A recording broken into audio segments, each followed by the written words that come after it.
Has everyone arrived? Everyone is already waiting inside. Well, what are we waiting for? Let's join them! Please, wait a moment.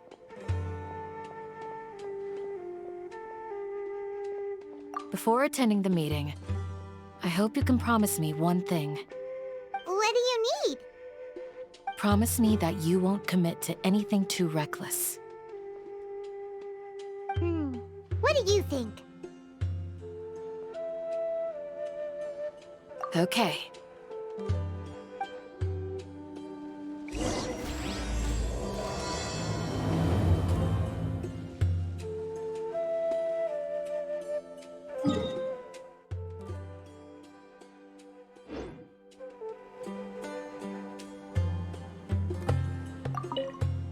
They're all waiting for you. They're all waiting for... Once, there was a glorious king.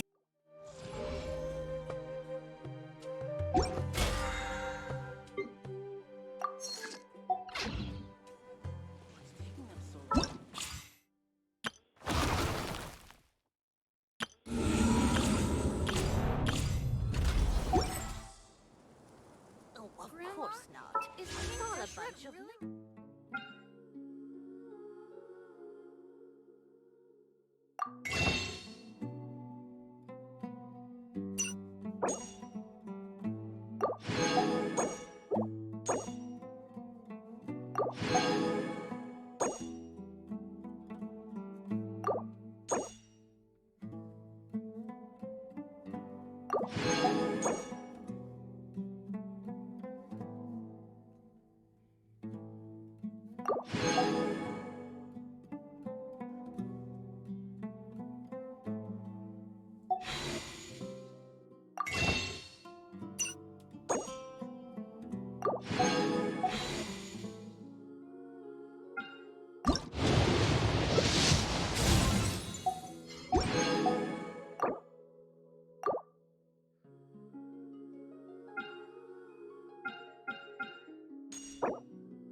Trade anything you own.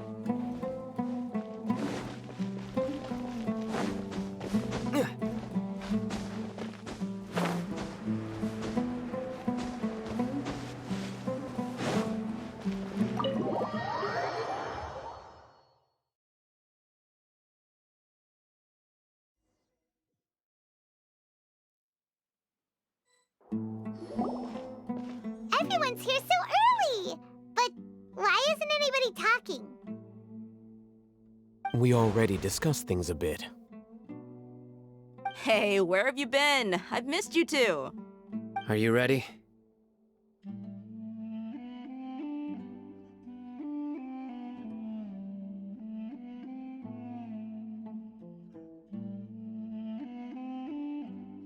Very well.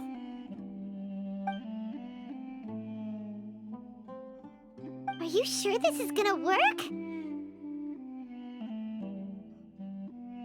I gotta admit, it's bold. Color me impressed. It's worth a try. The point of discussion is to arrive at a solution. Let's cut the small talk and move to the next point. You're making Paimon nervous.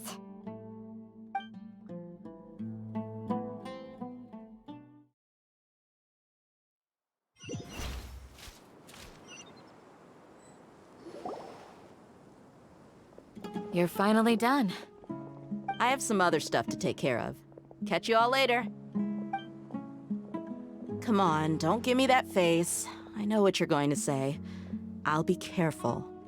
That's what I wanted to hear. Take care. Well, Traveler, Paimon, judging from your expressions, the meeting must have been quite productive. You can tell? I'm not that good at scheming or strategy, but I can sense people's emotions. And based on your reaction, things must have gone quite well.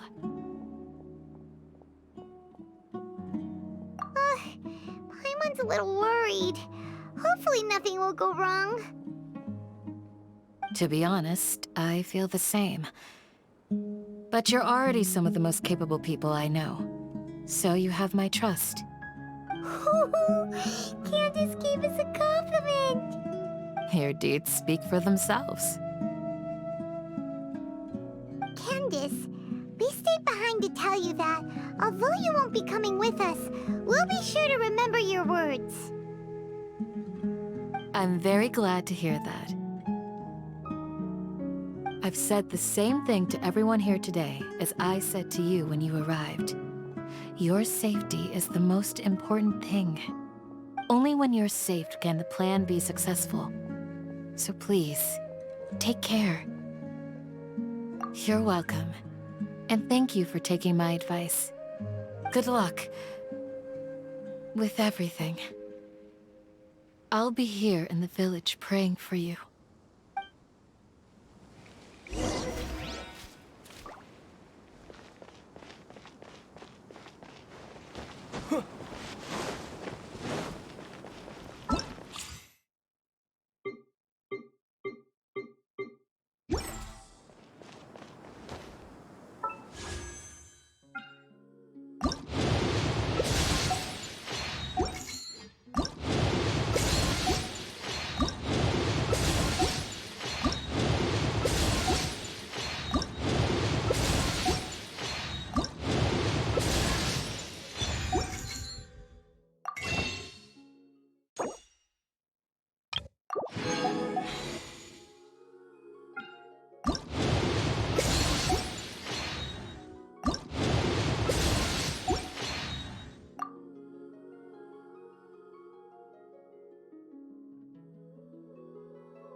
Sounds good.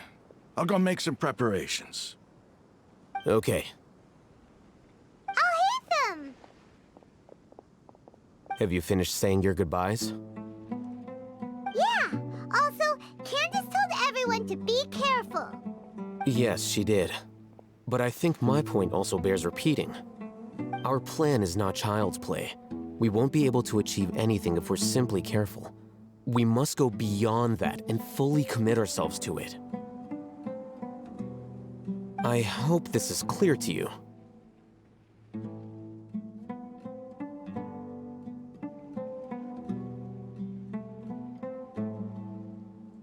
Huh?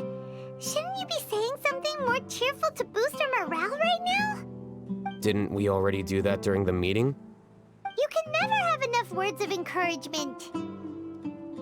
In that case, Candace can cuddle you to your heart's content while I continue to remind you of the seriousness of our situation. We all have our jobs to do, after all. It's like how some people can be put in charge of logistics while others will fight on the front lines. Speaking of the front lines, you don't look anything like a soldier. Of course. Compared to the mercenaries, I'm merely a feeble scholar. But the advantage of not being a mercenary is that I get to stay in a safer place and offer my strategic insight. Just think about that mercenary who lost his mind. Mercenary groups are facing constant danger every single day. Well, being a scholar is also a high-risk occupation, and you are a scholar. I'm not like the rest of them. Even among members of the same species, some will exhibit far more potential than others. This guy. Paimon still remembers when those mercenaries in Port Ormos called you a lunatic. All intellectuals are lunatics in the eyes of fools. I'll take that as a compliment. That reminds me. Do you remember the record we saw in the King Deshret ruins? It mentioned forbidden knowledge. You have a good memory. Forbidden knowledge has the power to drive people insane, but this fact has never been shared with the public. Even I, who has worked in the academia for some time, was never once informed of this. I think those mad scholars and mercenaries we encountered may have all fallen victim to the corrupting qualities of forbidden knowledge. But the academia has always held a different view.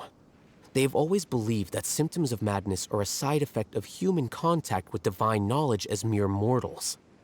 Come to think of it, perhaps the academia has also never understood the true nature of forbidden knowledge, and thus always approached the issue from the wrong direction.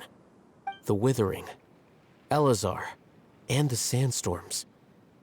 Don't you think what is happening right now across Sumeru is rather similar to the forbidden knowledge pollution that occurred in the desert thousands of years ago?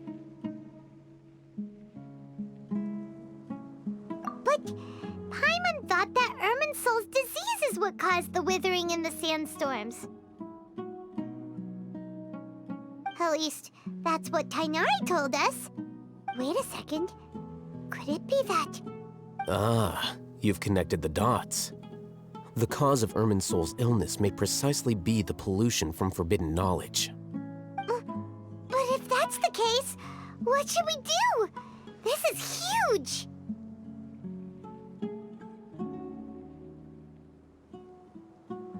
Wait. Why do you think Lesser Lord Kusanali would have a solution to this situation?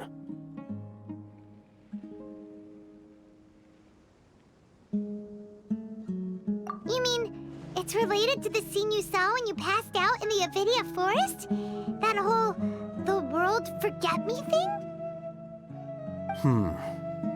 In that case, it's imperative that we rescue Lesser Lord Kusanali. Only by working with her to save Irminsul can we completely resolve the problems Sumeru currently faces.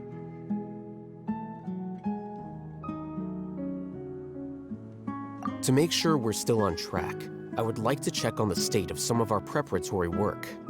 Where are we going? To an Eremite base.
one with nature.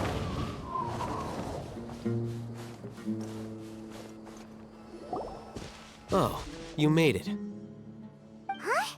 What are they doing here? I gave them some technical work to do. Ah, it's the scribe. And is that the traveler I see? How's the work going?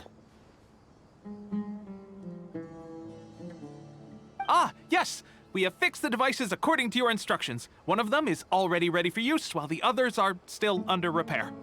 Aren't those devices for can knowledge extraction? What are you doing with those? Look here. Huh?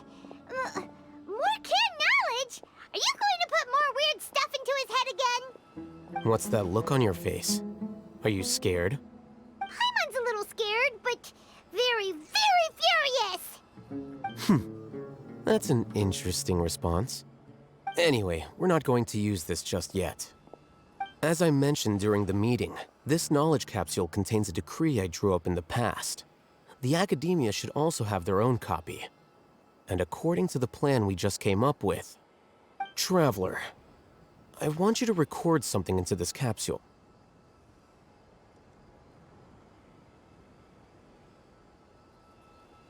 Do you believe we can save Lesser Lord Kusanali?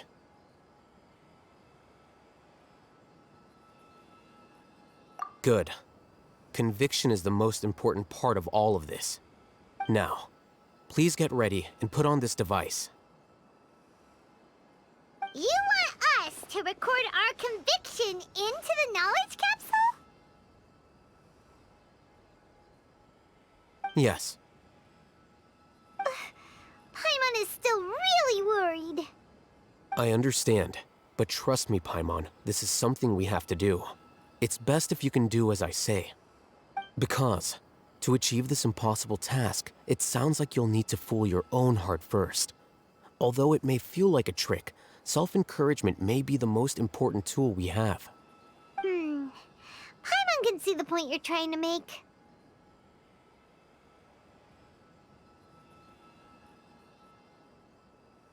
Imagine this. We have orchestrated our plan and successfully rescued Lesser Lord Kusanali. As a result, we have changed Sumeru's entire political landscape. Everything went without a hitch, and everyone recognizes and praises our achievements. Now, open your eyes. Here. What's this? Read it out loud.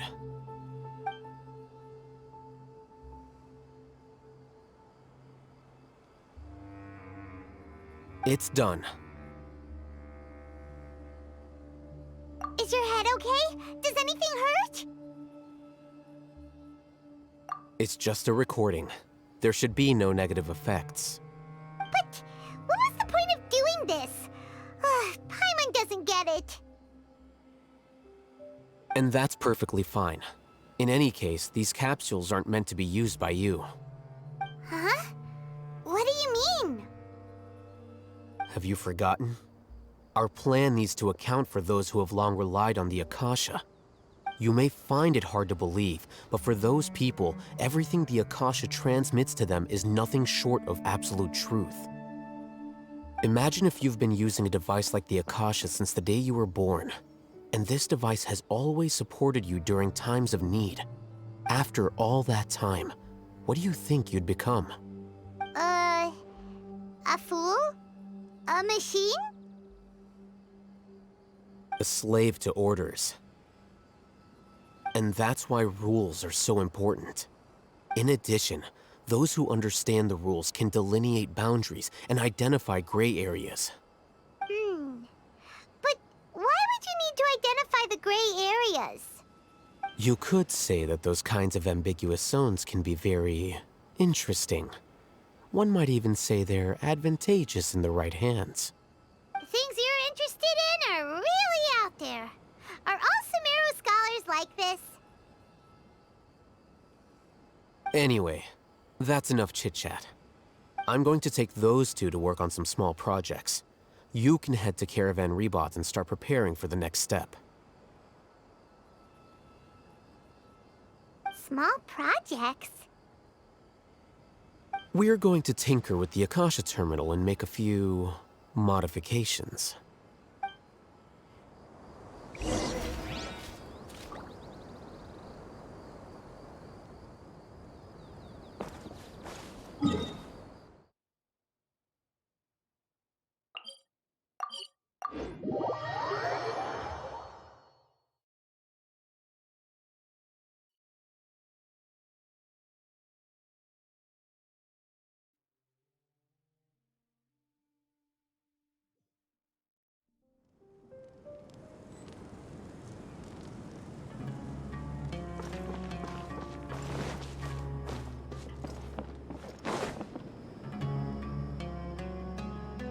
I thought we agreed on a plan.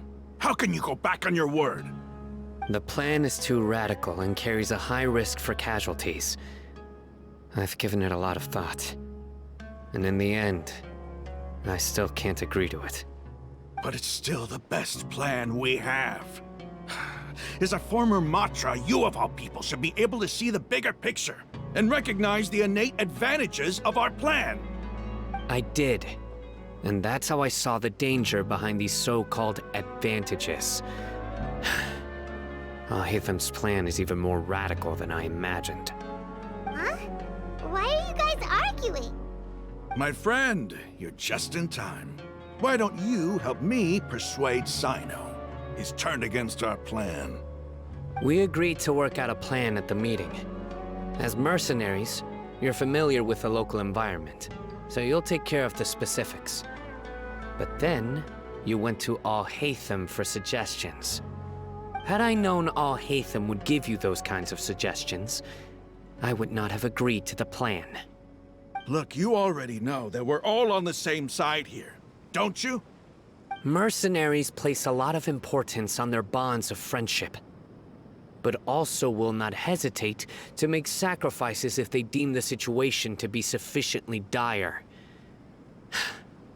I'm sorry, but as things stand, I can't accept your principles. Seems you really do understand the ways of the desert. Traveler, Paimon, this is also something you should know.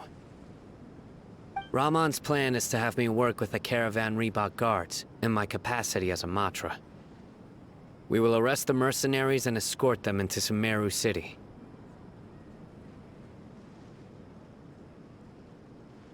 Wait, how can we work with the guards? We can't get through that wall easily, remember? Caravan Rebot would never let so many unregistered members of the Eremites enter Sumeru City. My plan will clear us of any possible suspicion, and also let us enter the city as a big group. There is no better way. That also sounds like something Alhaitham told you. Am I right? Doesn't Alhaitham know how dangerous this plan is? Of course he does. He told me, there is no perfect plan, but this can get the job done. He also said that with the help of Sino and the Traveler, our chance of success would increase significantly. I never blindly trust anyone, and I've always had a good eye for people. I think he made a number of valid points. It's my own choice to trust you. If I make the arrests alone, I can control myself and prevent you from getting hurt. But I can't guarantee that kind of discipline from the guards. To make the whole thing more convincing, you'll need to resist to some degree. Casualties are inevitable once push comes to shove. I'm okay with the deaths of enemies. But now that we're allies, I'm against the meaningless loss of our own. I can't believe a Matra would actually care about us. I've lived a hard life, and I can say that people like you are hard to come by. I've always treated my allies with honesty and respect. They have the right to know important things like this. Now you're making this hard for me. Hey, is there something we can do to help? I knew you would say that. We can help fight some some of the mercenaries, which should reduce the number of times you'll have to struggle directly with the guards. That should help at least a little bit.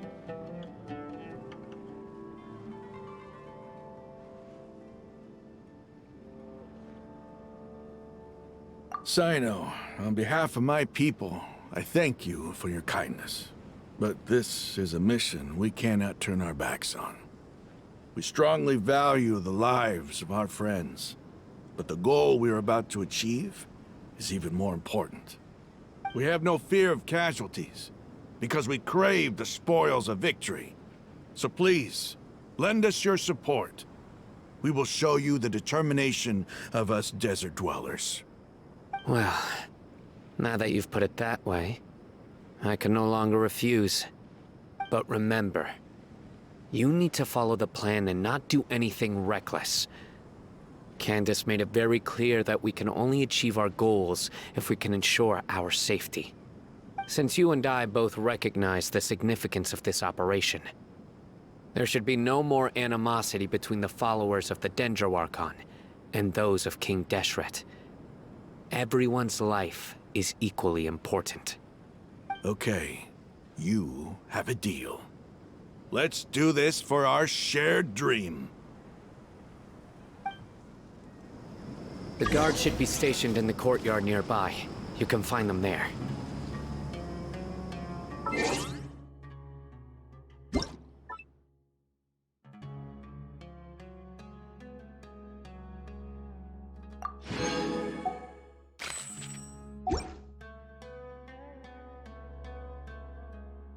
Wherever.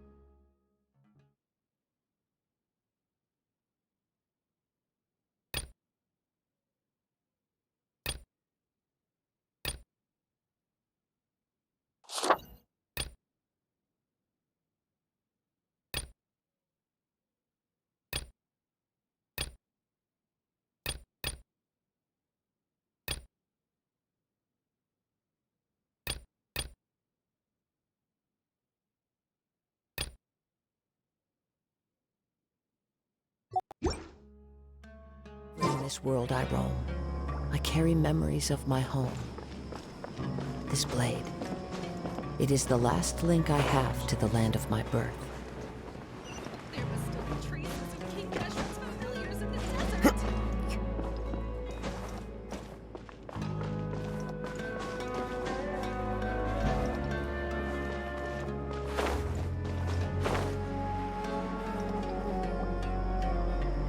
Guards!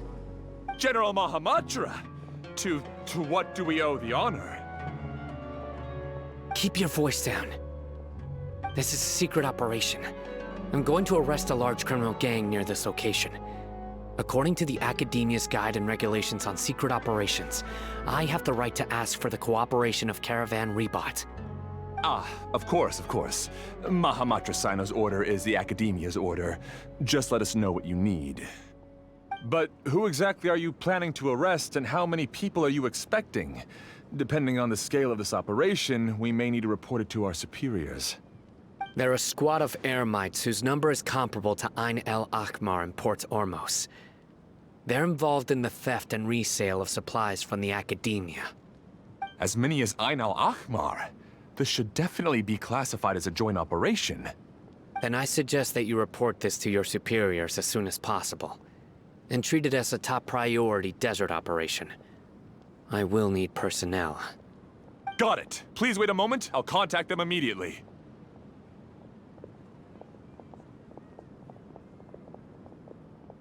Because this is work. Because I trust you. Paimon can't believe you're still in the mood to chat. This whole thing has Paimon scared stiff. Aren't you even a little worried? What if these guards already know that you have betrayed the Academia and are no longer their General Mahamatra? Even if that guard doesn't know, their superiors might, right? We discussed this, remember? The Caravan Rebot operation is of great importance. But don't worry, the guards there shouldn't know that Sino has stepped down. How can you be so sure? First, the other Matra still don't know why Sino has left, which proves that the Academia has been covering up the matter. Second, this is a crucial moment for the Academia's God creation plan. If something were to happen to the General Mahamatra, it's bound to attract a lot of unwanted attention. No matter how you look at it, they don't seem interested in sharing the news of Sino's departure. A reasonable inference. I agree. Which brings us to our next issue. I'm sure some of you have been wondering if the prediction function of the Akasha will affect our operation. The Akasha is still in operation, so I must remain on high alert. Actually, considering the power of the Akasha, it's quite strange that it hasn't already tried to interfere with my actions. I've given that a lot of thought. For now, I don't think you'll need to worry. If you remember, when you first came to Aru Village, all your actions and routes were predicted by the Akasha. It even gave that information to those who kidnapped the village keepers. But things like that never happened again after we met up with the Traveler. That's true. But why? Look at it from a different angle. Why do you think the Akasha will predict your actions? Because my personal data has been entered into the Akasha. That's true, but the key to this question is, how well can the Akasha make predictions about a person? Haven't you ever thought about it? Just how can it do this in the first place? Because the Akasha controls the entirety of Sumeru. The Academia firmly believes that all human actions can be explained through logic.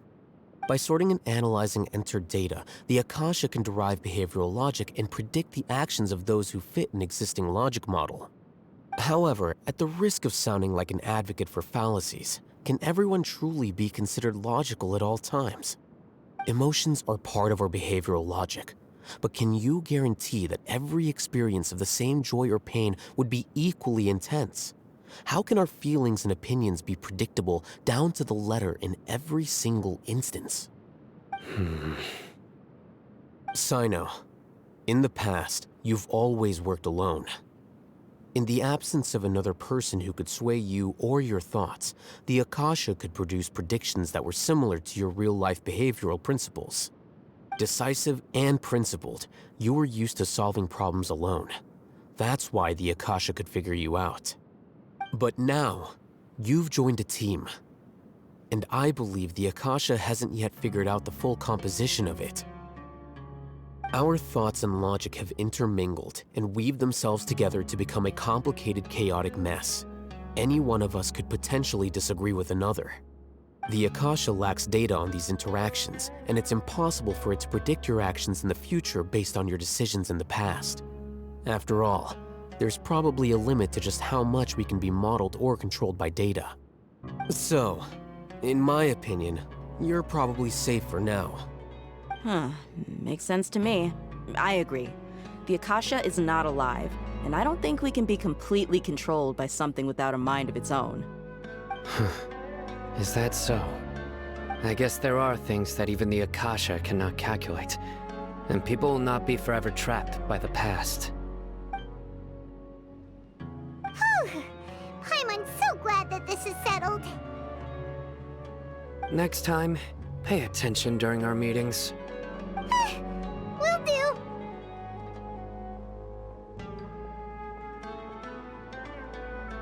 Just remember to stay vigilant. Footsteps! General Mahamatra, we were not expecting your presence here. I'm the security officer of the Grand Deshret Desert District. My name is Luxembarbo. This is my assistant, the Traveler. He will be working with me. The construct next to him is for his work. Beep! Construct, beep! What a great honor to meet you. Your golden hair is as bright as the sun. And, is this the latest technology from the Academia? Have you made a decision regarding the matter I mentioned to your subordinate? It seems to be a dire situation, so of course you will have our full cooperation. To be perfectly honest, I've always longed to go on a mission with someone as well known as yourself. There's no need for flattery. Yes, sir. Take your most elite platoon and follow me to the eastern side of the district. We will carry out the operation there. Understood. Map. Hurry, bring the map!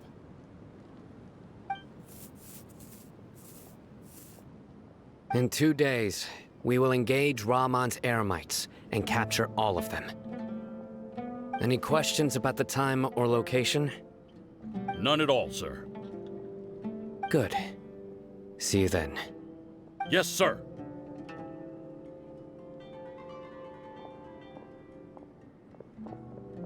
Maybe hanging around the General Mahamatra isn't so bad after all. Everyone's so respectful towards us. This is all due to the absolute authority of the Academia. And now, we're going to strike back against that massive pillar of power. Get ready. We will move out in 2 days.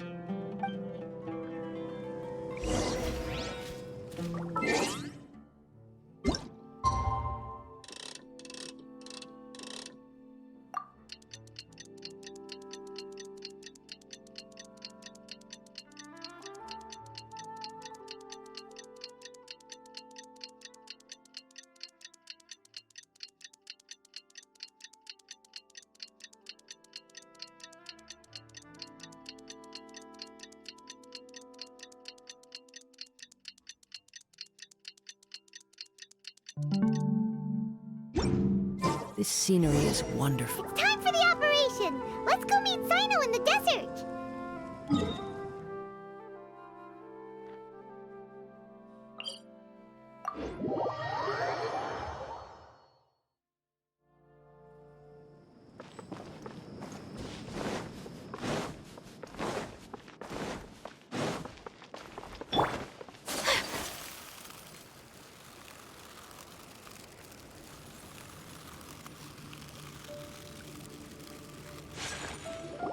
Look!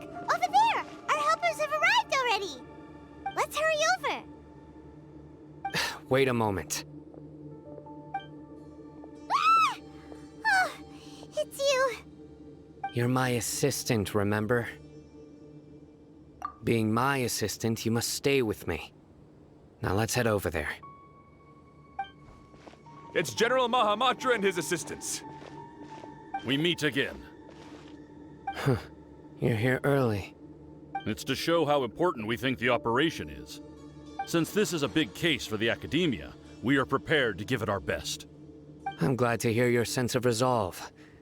Remember, we must capture them alive. They are our only leads for the case. If they die, we will be unable to continue the investigation. Understood. Everyone! The Eremites are approaching from the west! Make preparations and be ready for combat.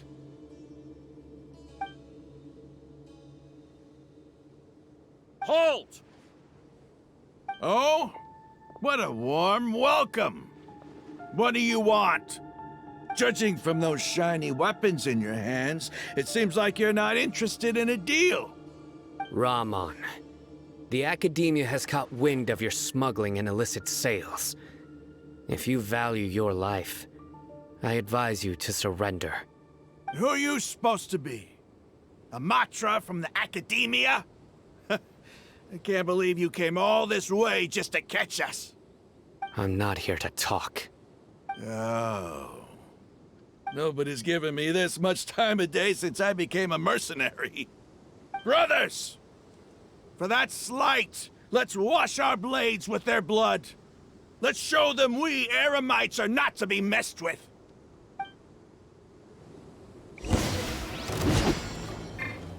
Whirling Into the wind!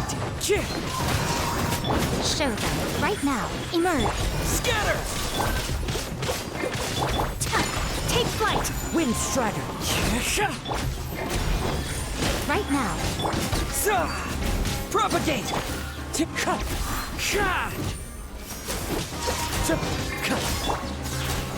My apologies.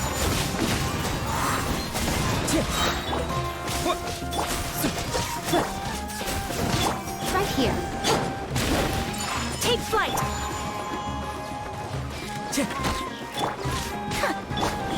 Right now. As one with wind and cloud! Whirling snap! Right here. Emerge. I'm always watching. Right here. Wind strike! Sakura swirl! One with nature! Come on out.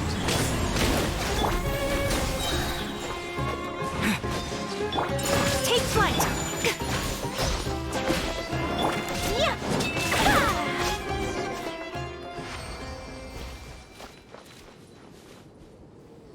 It's over. We have subdued them. The operation is now over. All Aramite mercenaries and related personnel in the area have been arrested. You pitiful Dendro Archon dogs! You'll regret this! I'm afraid you'll regret it first. King Deshret will curse you, and you will all! Silence! Oh, Restrain them and take them back to Caravan Rebot. Count their numbers and send them to the Academia as instructed by the General Mahamatra. Yes, sir!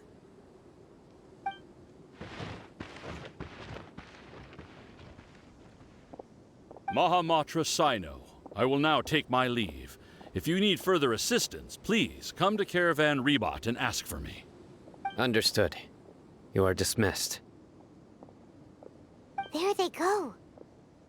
Let's talk elsewhere.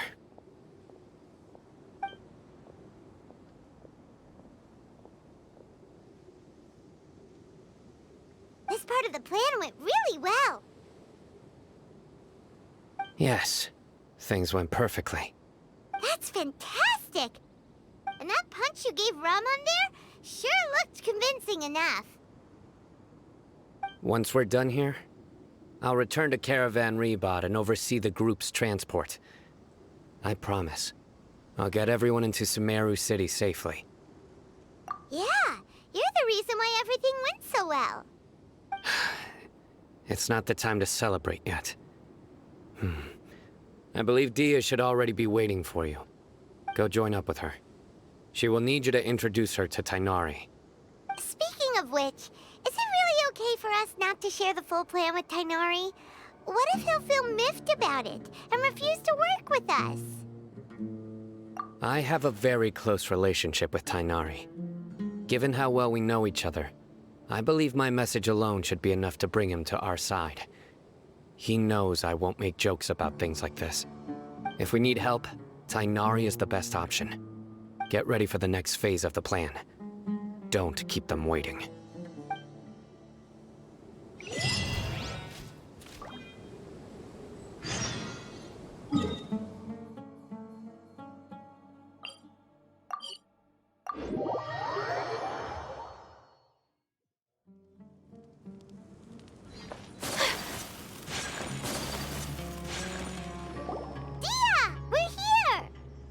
It's about time. Didn't you say our part of the plan is the most important of all? And here you come rolling in late. In the time it took you to get here, I already did 5 laps around the place, downed 7 drinks, and even did some clothes shopping. Sorry. We didn't mean to keep you waiting. I just wanted to fix your attitude and rub it in a little. After all, you took your sweet time getting here, and we've got important stuff to take care of. I just like seeing that serious look on your face. All right, I'll stop. All joking aside, I'm glad you're here. Let's get moving and take care of this as soon as possible. But where should we start? Our responsibility is to get a status update on the Fatui Harbinger known as the Doctor. We need to make sure he won't get in our way when we rescue Lesser Lord Kusanali. Dealing with an institution that controls all of Sumeru is already hard enough. If the Doctor were to crash the party, it would be next to impossible for us to achieve our goals. Yeah, we sure don't want him showing up. Ooh, he really gives Paimon the creeps. Right? Hearing his name just reminds me of those stuffy old geezers in the academia. I'd rather not have to deal with someone like that.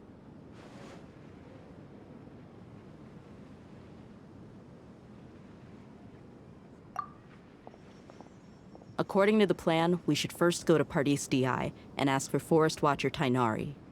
If all Hatham and Sino's sources are solid, then we can be sure that Tainari still has the Academia's trust. So, we'll find Tainari and convince him to get us the latest intel on the Doctor. Then, depending on what we learn, we'll make any necessary adjustments to our plan. The Sages have placed spies everywhere on the other side of the wall. I'll follow you as a bodyguard. You should be honored. I don't offer my services to just anyone, you know. But Paimon thought mercenaries would do anything for Mora. That's certainly true. But when multiple employers are vying for your services, you should always go with the best offer. Let's see. If I were to charge you a bill, I guess I can apply a discount. How much more do you want? Paimon's not sure we can afford it. How much do I want? Hey, how about paying me with a smile? What do you say? I haven't seen you smiling much recently. If you ask me, someone like you must look lovely when they smile. Come on, give me a smile so that I can be less worried. Looking good! I hope this pretty smile will become our lucky charm. There are many kinds of smiles, but only a truly joyous one can bring blessings to others. Let's consider this smile a down payment for our future victory. Let's go. It's time to pay a visit to Pardis DI.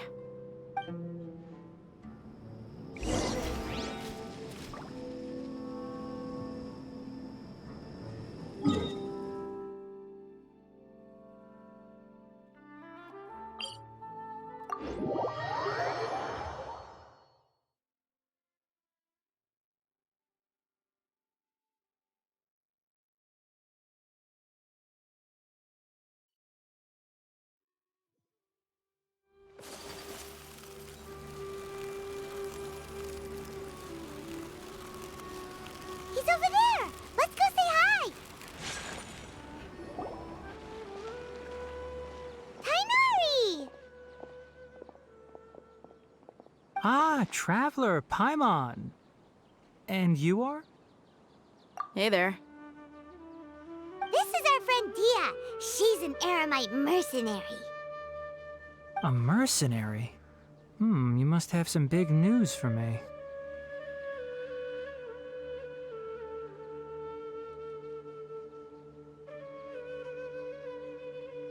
It's something really important. Please help us out.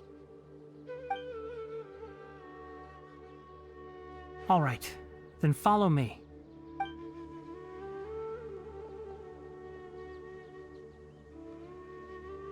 This place is better. We won't be disturbed by any passerby. Okay, what is this important thing you want to ask me?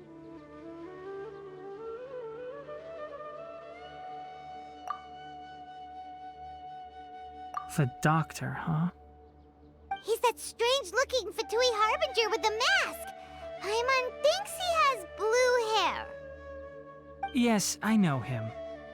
Actually, he left Pardis DI just a little while ago. He left already? Yeah, he came looking for me. Can I ask what it was about?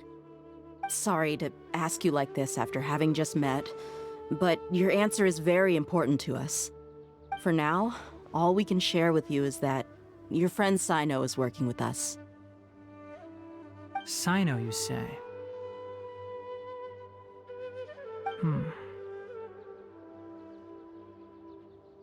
I see. So that's why he hasn't been at the Academia. Okay. I will answer your questions and will assist you any way I can. You don't have to tell me everything that's happened. Sino's name really does work wonders. You're not even a little worried that we might have made it all up?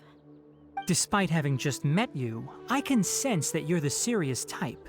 Between you, the Traveler, and Sino, none of you strike me as the type that would conspire to deceive me. You don't need to tell me anything you don't want to. I'll also get straight to the point. The Harbinger you mentioned came to me because he wanted to take the scholar Hypatia away with him. Hypatia? Why would he want her? And what do you mean by take away? Is he planning to leave Sumeru? Yes. He told me his return to Snezhnaya is imminent.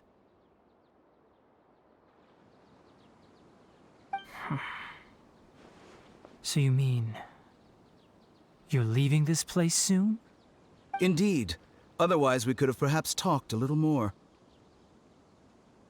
I was just about to set out when I remembered something important. To that end, I made a final trip to Pardis Di. Let me ask, have you been taking care of a scholar by the name of Hypatia? Your sources are accurate. No doubt because you recruited many informants. But you're right. Hypatia has indeed been receiving treatment from me. Forgive me for asking, but how's the treatment coming along?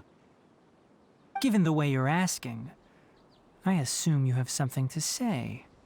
Since you asked, I'll be frank. I would like to take Hypatia to Snezhnaya. It's incredibly difficult to transfer a patient. As a scholar yourself, shouldn't you at least be aware of this? Oh? I can't believe your utter lack of faith in me, to the point of even questioning my general level of knowledge. How unbefitting.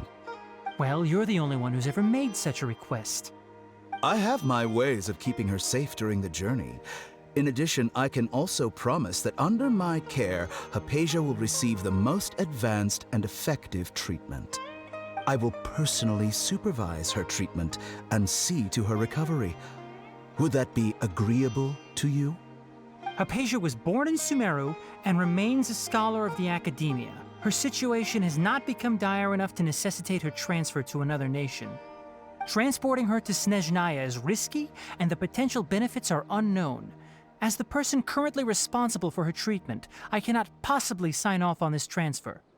Your suggestion is rude and reckless. I'll pass.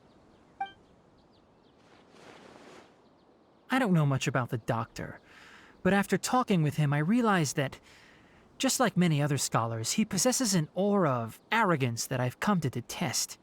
It's not so much that he's looking down on others, but more that he's so confident in himself and his abilities, to a point of near insanity. I would never refer a patient to someone like him. I prepared myself for a protracted battle of wits, and was really surprised to see him just give up on the topic. Still, his reaction really concerned me.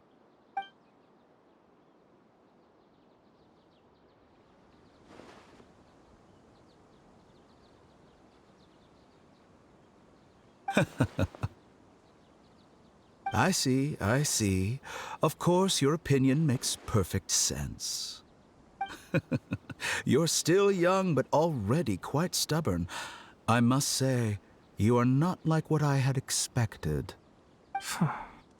Under normal circumstances, I wouldn't just let you off the hook like this.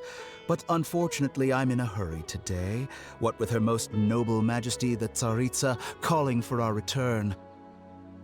Luckily, there is still some time left for me to take care of everything before I leave.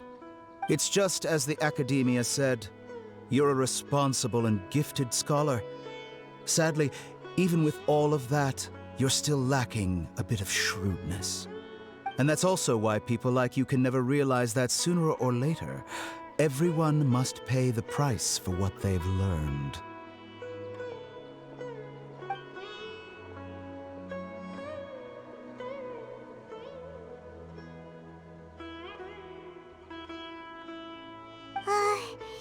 Paimon can't help but feel like he's hinting at something unpleasant.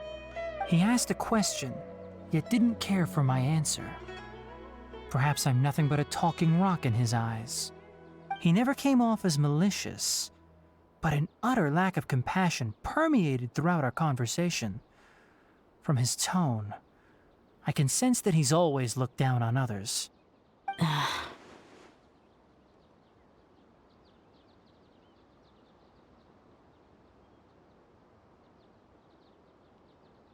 I can barely believe it myself.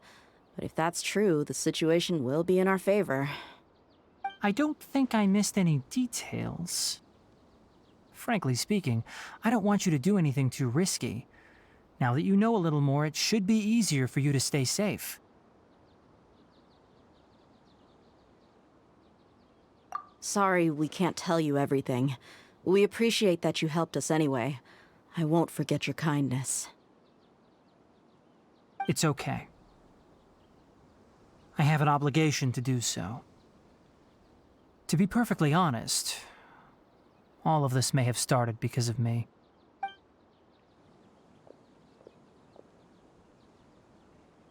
Recently, my master wrote several letters to me, asking me to return to the academia and assist him with his research.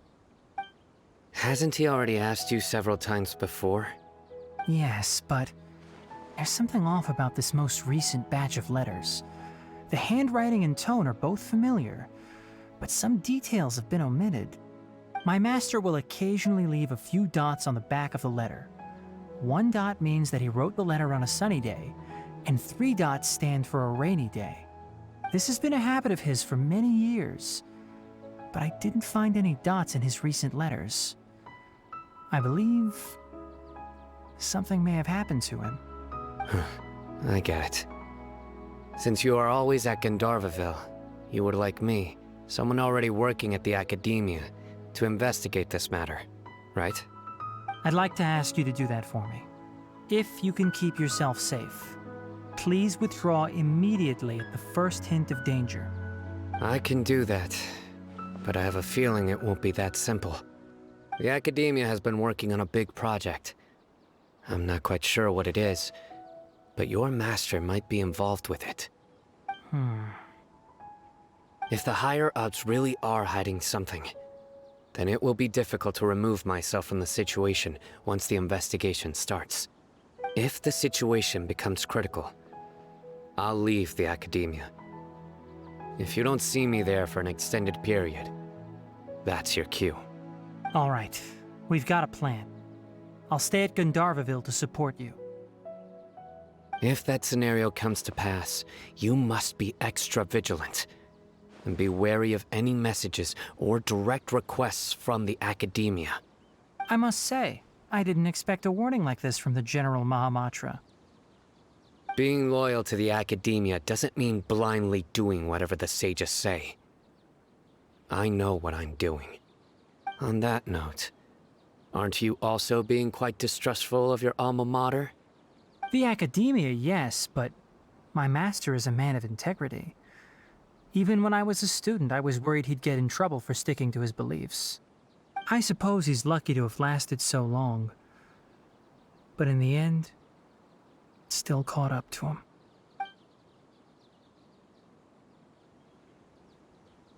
I see. So you noticed something was up with the academia from the very beginning.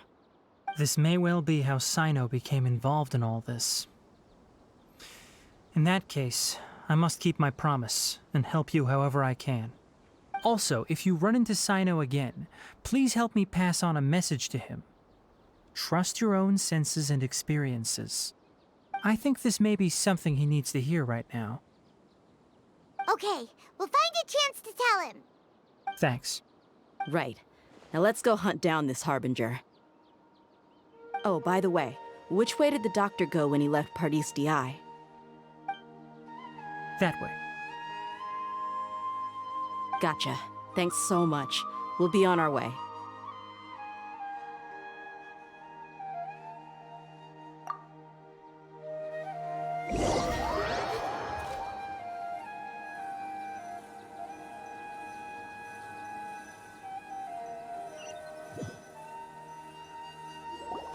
According to Tainari, the doctor is leaving Sumeru soon.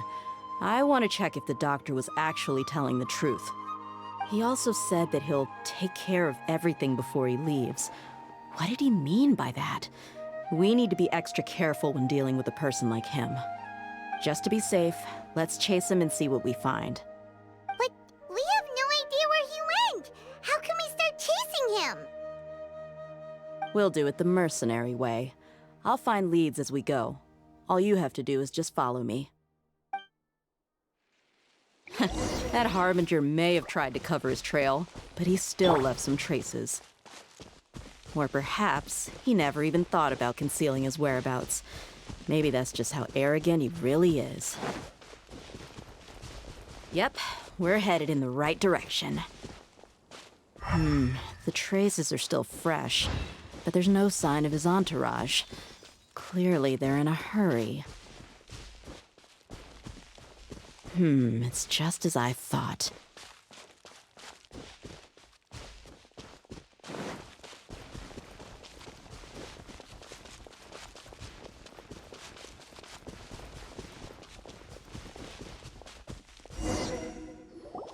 We can stop here. I think I know where the doctor went. To the south of here is Port Ormos, which seems to be where they're headed. Port Ormos? They're going to leave by boat? That's right. Let's go to the port and have a look for ourselves.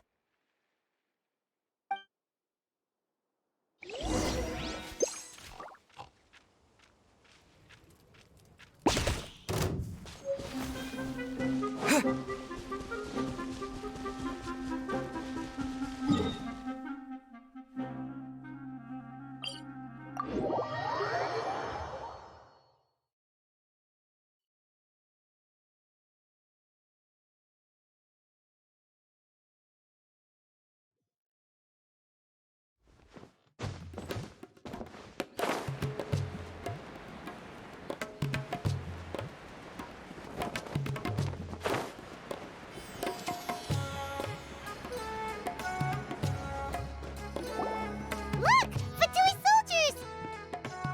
Thanks to Dia's tracking skills, seems we found the right place. Shh! Don't draw their attention. The port is crawling with Fatui soldiers. Let's keep going and see what we can find. Now this is a proper farewell ceremony for a Snezhnayan Harbinger. The Lord Harbinger is leaving. I've still only seen him once or twice. I used to hold a position in our homeland, and back then, the doctor spoke in a very different way from the way he speaks now. Maybe the way people talk in Sumeru has rubbed off on him? It's always like that when you spend too long away from home. When he gets back to Snezhnaya, perhaps it will also take him some time to get used to the life there again. Huh? But, sir, that can't be right.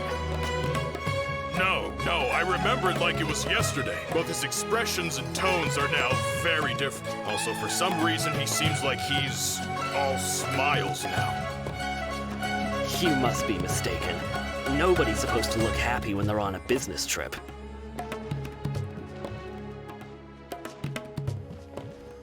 The doctor is on that boat. So he told the truth after all. He is actually leaving Sumeru. Let's get closer and find a place to hide so we can observe him.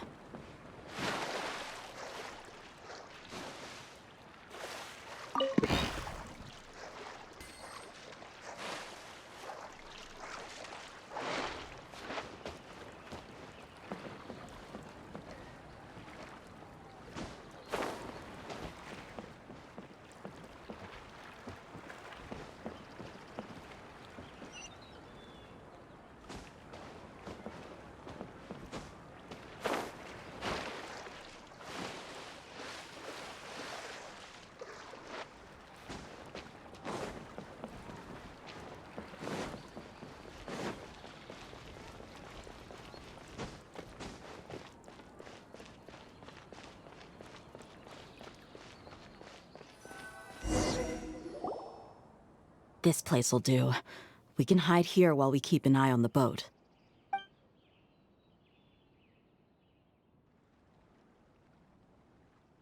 Uh-oh. He saw us. Huh? Is he waving at us? It's time to say goodbye. Wait, is he the only person on the boat? You mean there's nobody with him? And Where are all the soldiers we saw in the port just now? They were all here just a few minutes ago, but now they vanished.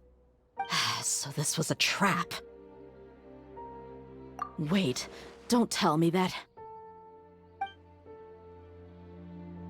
Luckily, there is still some time left for me to take care of everything before I leave.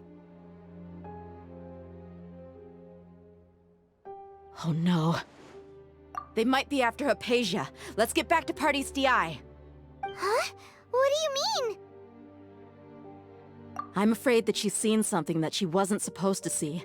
If I were the Fatui, I would also try to take her away. And if I couldn't... Oh no! Are you saying they're going to kill her? Let's go!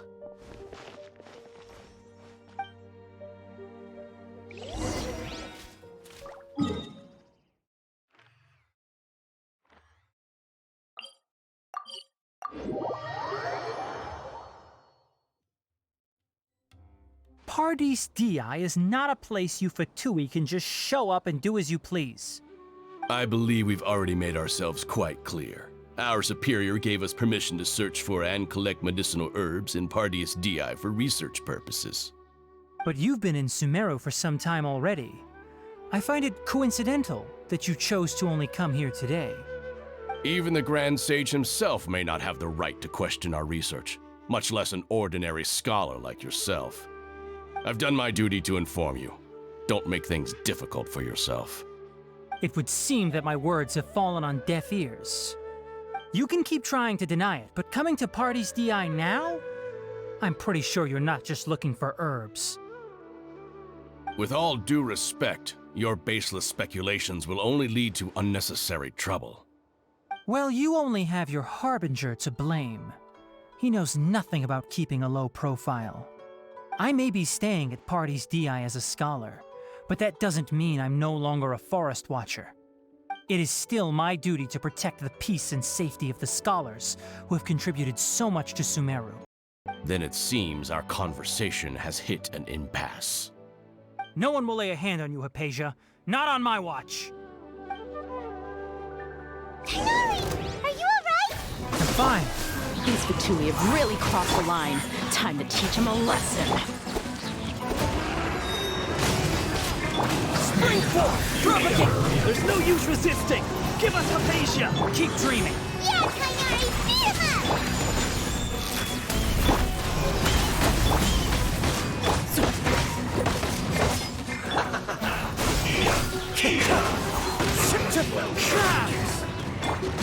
My apologies. Right here. Scatter! As one with wind and cloud! Embrace the ice! Whirl and snow! Emerge, right now. This one's well done! The doctor's orders are absolute! Yeah? You've been someone's lapdog for so long that you don't know anything else now!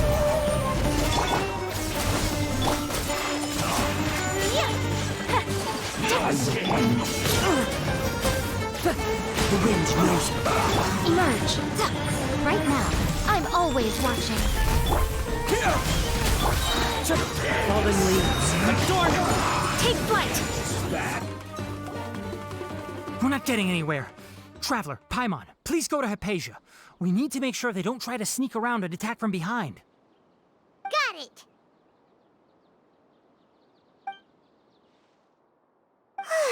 Hypatia's still here. Doesn't look like anyone's broken in.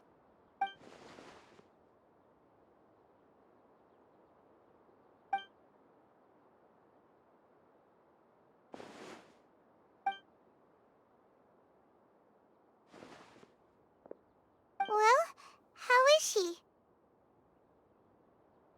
Oh, that's good.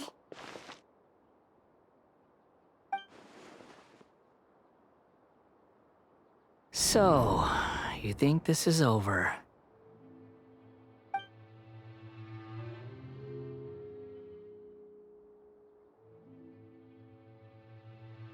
What? The Balladeer is here?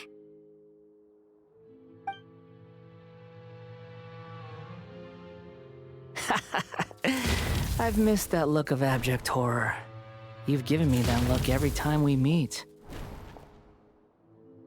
But, where is he?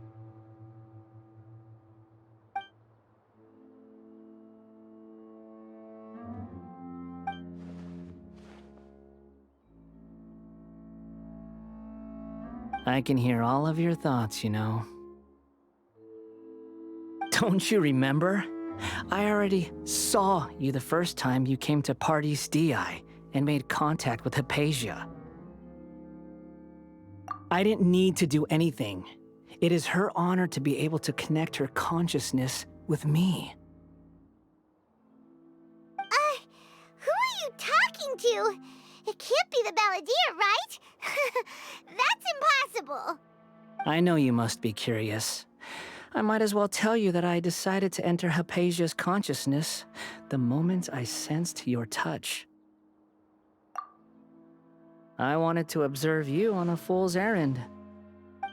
Hey, Traveler! What are you doing? My deification is nearly complete. All that's left now are just some final details. Do you understand? Even if you manage to rescue Lesser Lord Kusanali, it will be impossible for you to defeat a bona fide god like me. Is it wise to force that childlike god into a divine battle against me?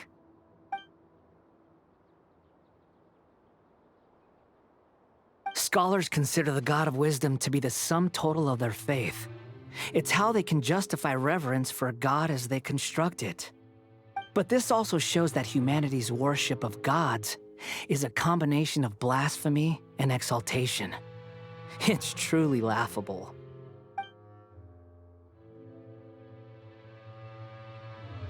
Yes.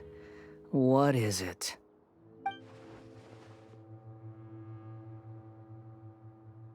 Yeah, I'm in a good mood, which is why I'm talking to you like this.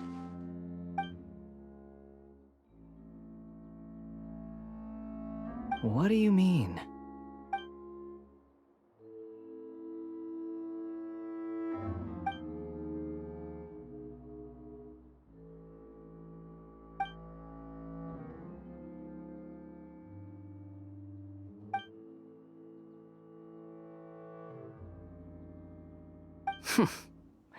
Those words almost make you sound like a friend who actually cares. But you're wrong. I'm different from all of you. I was born to become a god. My entire life up until this point has just been a meaningless routine. Just think about a sheet of paper. By itself, it holds no meaning. The content recorded on it is what gives it value. All I had recorded down before were some painful memories and boring human feelings. Such senseless drivel should have been erased a long time ago. Indeed, to me, the sight of you fools in your futile struggles is far more amusing. Tell me, just what has this world done for you to protect it with such zest and conviction? I'm connected to your consciousness, so I can hear what you're thinking and sense the depth of your determination. This is a good conversation we're having. So here's a word of advice. Let go of your misguided guardian complex. You know nothing about the truth. It'll be for your own good, as well as everyone else's. Humans are a species that can only find bliss in ignorance.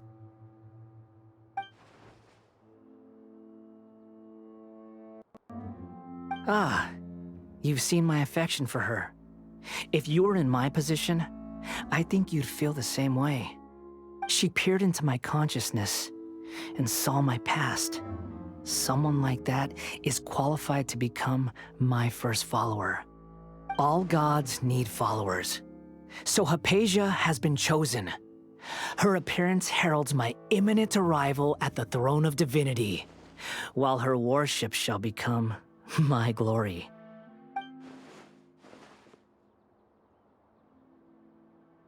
You're doubting me again? No matter. Soon, you'll know what kind of authority you're challenging.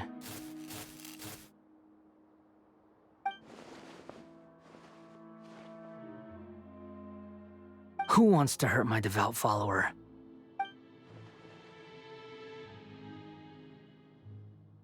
The doctor wants to hurt my first follower?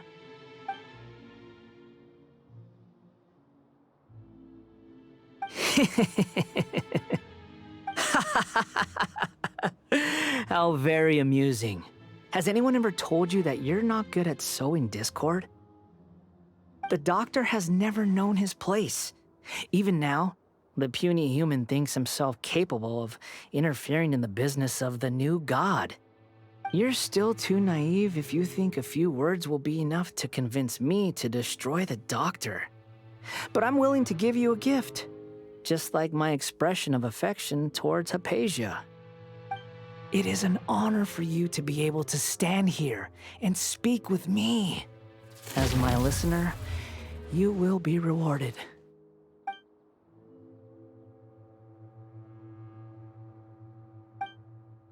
Both good things and bad things can be called gifts.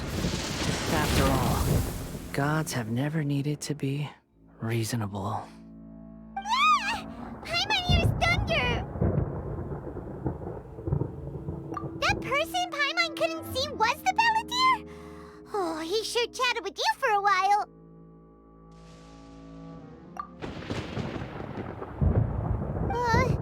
Where is the storm headed?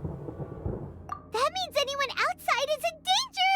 Let's go! Tainari and Dia still must be fighting!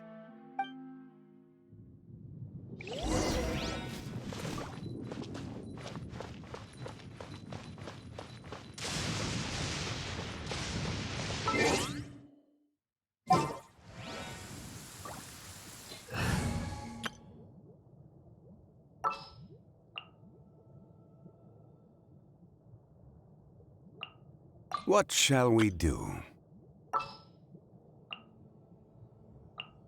Didn't keep you waiting, did I?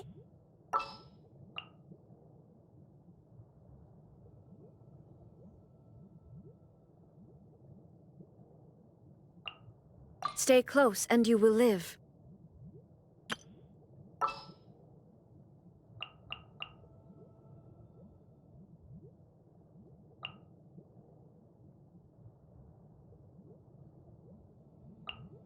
I'll ensure your safety.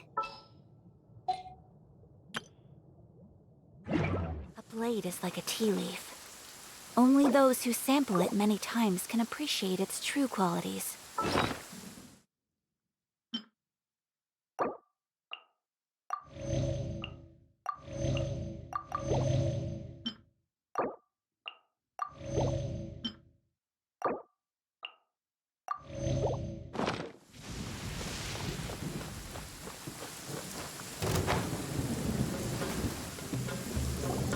Oh! Have the Fatui retreated? Hey! What happened to you? He's hurt. I'm fine. Don't move. I've seen Eremites get struck by lightning before. You need to rest. Struck by lightning? We were fighting, and just as things started looking grim, the weather suddenly became extremely strange. Lightning started attacking everyone, almost as if it were alive. Luckily, there were only two of us, and both of us were nimble enough to dodge most of the strikes. There were a lot of Fatui, though, and they were being torn to shreds by the bolts of lightning. With that, all the Fatui soldiers were forced to retreat. It's all right. My wound aside, you look like you've seen something unpleasant. Is Hypatia all right? Hey, didn't I tell you not to move? Just in case. Let's go to Hypatia's place and talk about things there.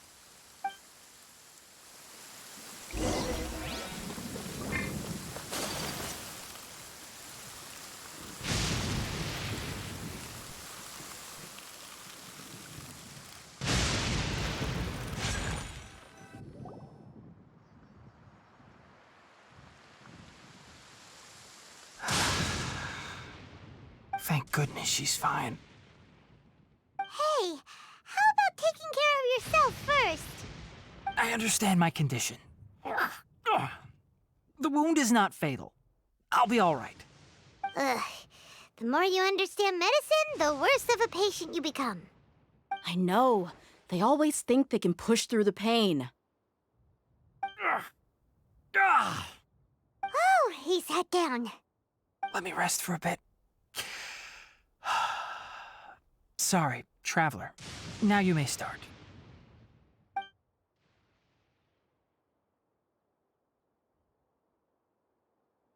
So that's what you were talking to the balladeer about? Oh, Paimon can't believe what he's thinking. The Academia's God creation plan. How ridiculous. That sounds, ambitious, I guess? Anyway, this is all way beyond me. As long as I can enjoy every day with a drink in my hand, tasty food in my stomach, and a good night's rest, that's enough. I'll only work when I have to. I must be the least ambitious person who's ever set foot in Party's DI. Don't say that. I haven't even thanked you for your help back there. Don't mention it. Well, if nothing else, all this proves that the doctor really did have some urgent matter to attend to and left Sumeru in a hurry.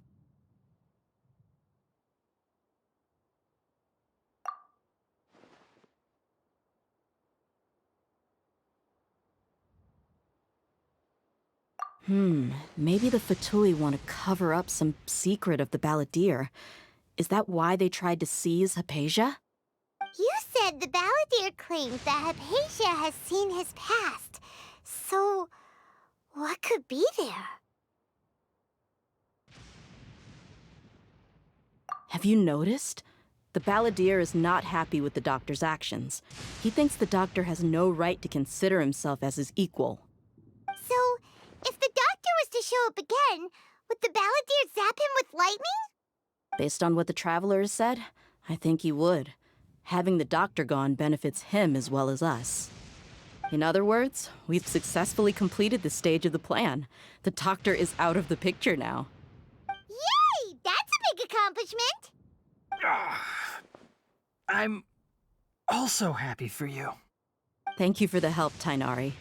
Make sure you rest up for now.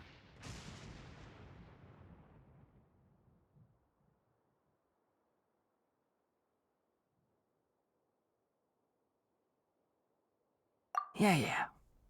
All right. Okay, that wraps things up for us here at Party's DI. Traveler, it's about time we rendezvous with the others at the Grand Bazaar.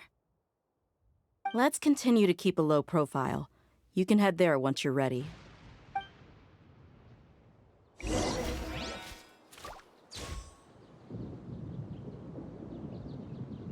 You can just focus on your plan.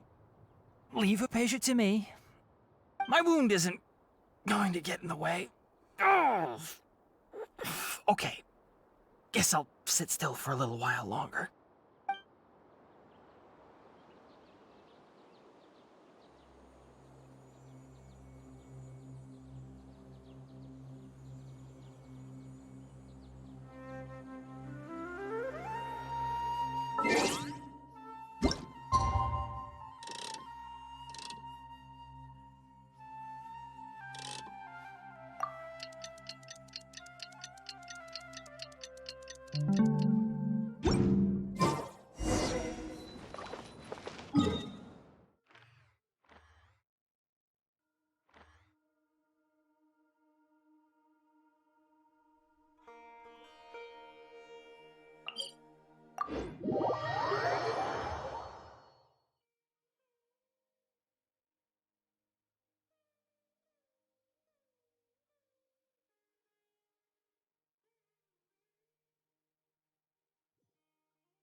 All right, everyone is here.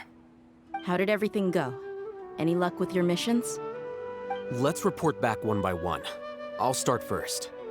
We've made the necessary modifications to the Akasha terminal. In addition, the props required are also ready. I'll go next.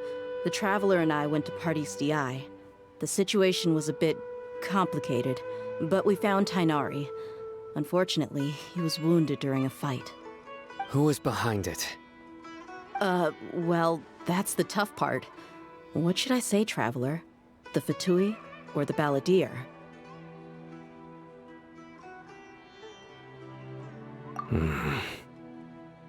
After some back and forth, we confirmed that the doctor has left Sumeru by boat. He has something urgent to attend to back in Snezhnaya. So, we've successfully removed the doctor from the picture. Also, Tainari's already resting, so he'll be okay. Good. Oh, Tainari also asked us to tell you this message. Trust your own senses and experiences. All right. I'll remember that. Everything also went smoothly on my side. The Eremites should have arrived at their destination by now. To avoid alerting the quarry, they will stay there for now. I can't believe you actually got so many Eremites into Sumeru City. It's all thanks to Rahman and his brave team, as well as their bold strategy. It appears to have been very effective. I'm glad to hear it. Well, is that everything? Okay, this meeting is adjourned. Huh? Wait, you mean that's it? Well, what else is there to discuss? Shouldn't you end with some words of encouragement? You know, to fire us up now? Personally, I'd rather we all go home and get some rest. I'll hate them, you... Ugh. Oh, and if you wanted someone to say something to that effect, then I must reiterate that I'm here to strategize and not to lead. So you should find someone more suitable to do that. But I thought all of you Academia big shots were great speakers. Then I should remind you that I'm the scribe. I know that. So what? A scribe is responsible for recording meetings, not speaking. Fine, whatever. Well, Sino doesn't seem to be much of a talker either. I guess that leaves it to my employer. Employer? Yep, the Traveler hired me. That's right. So come on, boss. What do you have to say for the team? Yeah, say something to boost morale. Huh? What are you all doing here? Oh, it's Nilu! Hey, everyone. I'm not disturbing you, am I? Not at all. I was actually just about to go find you. Judging from the group and all your serious faces, you were discussing something important, weren't you? But you also look like you're up to no good. Seems pretty interesting. Welcome, Nilu. Would you like to join us? Huh? Join you? You mean, you also want to discuss something important with me? Yes. Something very important. Nilu, are there any breaks in your performance schedule in the upcoming days? Huh? Wait, you're seriously inviting me?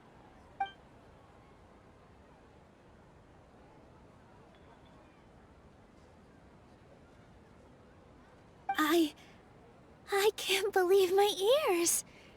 You are truly the bravest and most passionate people of Sumeru, well, that I've ever met. Ahem. Oh, right. The Traveler and Paimon are not from Sumeru, but you are awesome as well. That's right. I must admit that I'm a little scared, but I'll try my best for Lesser Lord Kusanali. If I can somehow use my abilities to help you, then count me in. Remember, believe in yourself. Okay. I'll get my friends at the Grand Bazaar to help us tomorrow. Just remember not to say too much. Be discreet. Yep, you got it. All the preparations are done. Now, can we finally conclude this meeting?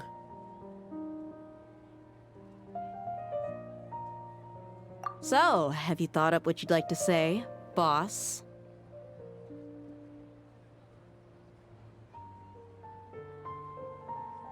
Yep, it's a grand plan and we're all super awesome!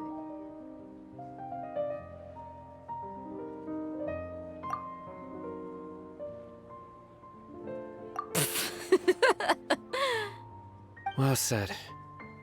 A good night's rest before an operation can be the difference between success and failure. Thankfully, I've had my place to myself recently. It's been nice and quiet. Huh? Oh, nothing. Alright, let's all go home and get a good night's sleep so we can be up early tomorrow. Okay. So I guess that means it's time to say goodnight now. Yep, good night, everyone!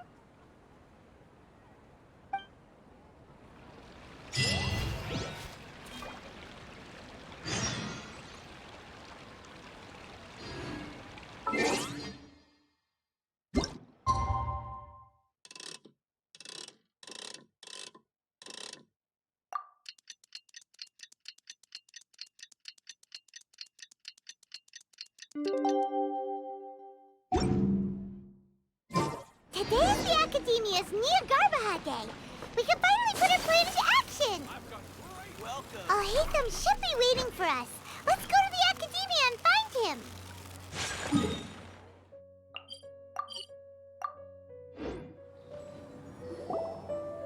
Hello, you two.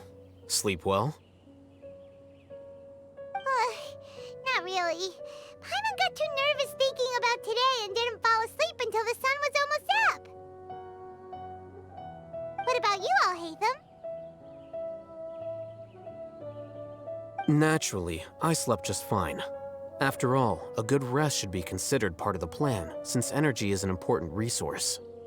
You just want to show off how calm you are. It's crucial to dissipate any tension before we execute our plan. The only thing you're doing is being annoying. Anyway, do you need me to go over the game plan again?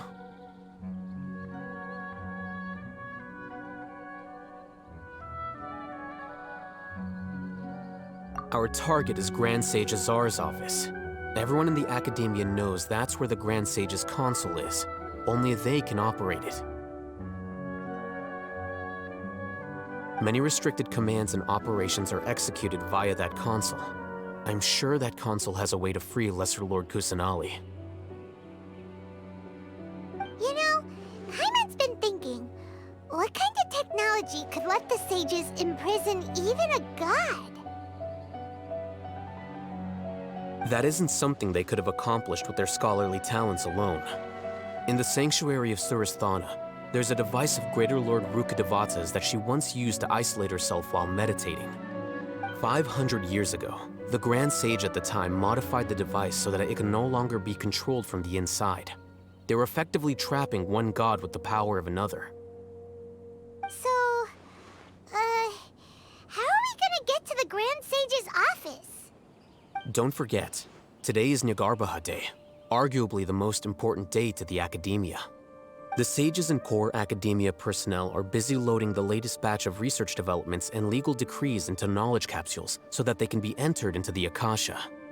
All the Darshan's researchers have their noses to the grindstone, and the Academia's grounds are flowing with all sorts of people.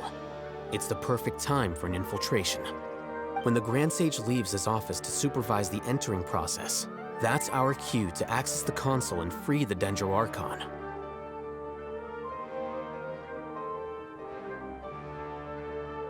Well, yes. That's just the visible side of our plan, after all. If precedence holds, the Academia should have already started preparing for Niagarbaha Day. Everyone should be in position. All that's left is for us to lead the charge. Let's go. So are we just gonna walk in through the front door, or...? Yes. Were you expecting a stealthier approach?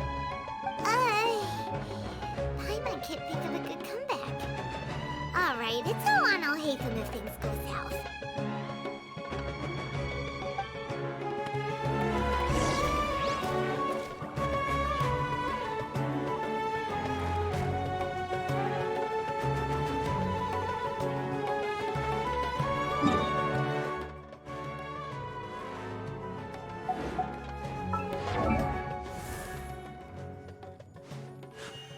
A blade embraces its duty, as a jeweler cherishes their gems.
Scribe? Please, wait. Are you Scribe Alhaitham?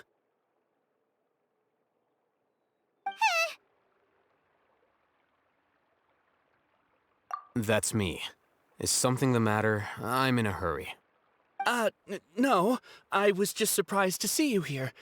I had heard that the sages were looking for you not long ago, but I didn't know what for. And, also, please don't bring outside guests into the academia. Outside guests? How did you arrive at such a conclusion? Your groundless inference shames the Haravatat Darshan. What did you say? I'm the top student in Haravatat, and I earned 3rd place at the last Inter-Darshan debate. Don't look down on me! That wasn't my intention. As your Haravatat senior, I just assumed that you possessed a greater aptitude for critical thinking. Look, based on what you already know, the purpose of my return and the reason they're here should be obvious. Is that so? Wait a moment. Let me think. Don't tell me the answer. The sages search for you. A blonde-haired traveler. Outside guests. So, from the start, the sages weren't looking for you, but this traveler? And you were gone from the academia for so long because... Hey, shh. Yes, you've proven yourself as the top student in Haravatat. I surmise you've arrived at the correct conclusion. As I expected. Please, forgive me. I wasn't thinking clearly just now. Thank you for getting me back on track. It's nothing. We'll be on our way then. All right. Thank you for your contributions to the academia, Scribe.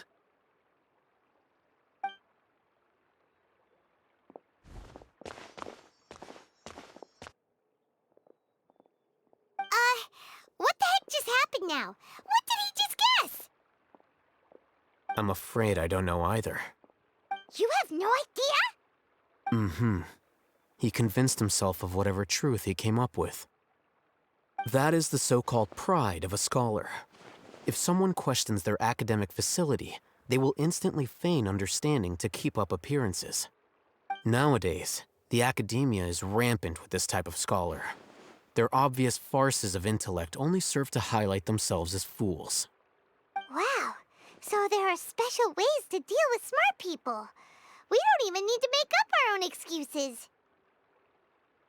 We shouldn't waste any more time. It would be problematic if we missed our window of opportunity. Let's go.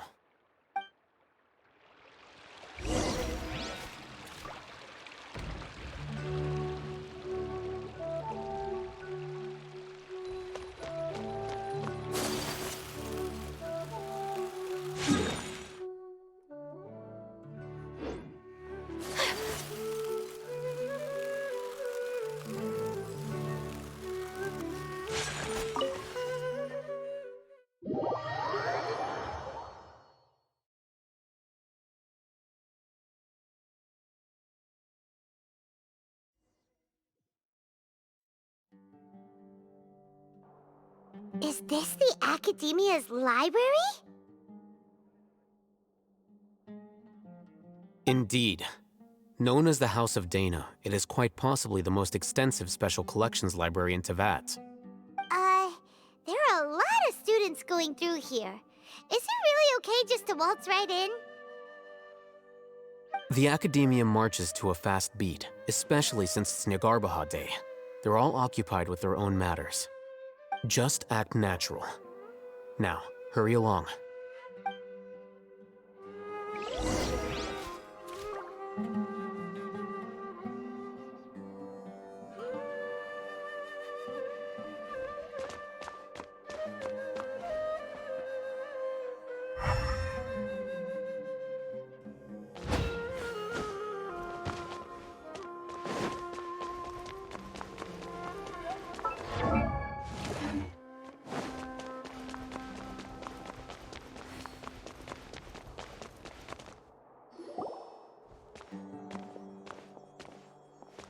What's this platform for? It's a lift that Academia personnel use to access higher floors. Are we gonna take it then? The Grand Sage's office is up there somewhere. No, not right now. We can't guarantee that we won't run into the Great Sage. Let's step back and observe for now.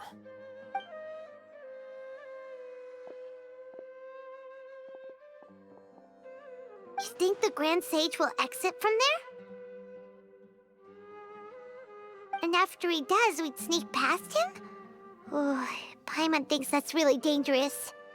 Who knows? However, if we can confirm Azar's current location, our operation will be much safer if we... Allow me to offer you a hint.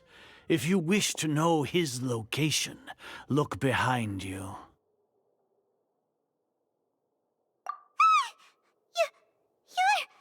What's Grand Sage Azar doing here?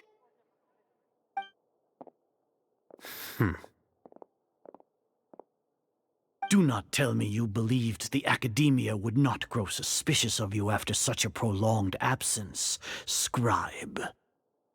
An eyewitness had informed me of your whereabouts, so I came to personally welcome you. Great Sage, I didn't expect you to care so much about me. I'm truly flattered. I'm sure, but compared to you, I am far more interested in these two unexpected guests. You are the Traveler and Paimon, correct? It's a pity that only now have I been afforded the opportunity to formally meet two of Sumeru's most esteemed guests. I do apologize for my lack of decorum. Excellent. You immediately initiated discussion instead of attempting to prepare some perfunctory excuse. You clearly understand the situation at hand, and have no intention of making a reckless stand. The foot traffic here renders this place unsuitable for discussion. Please, follow me to my office.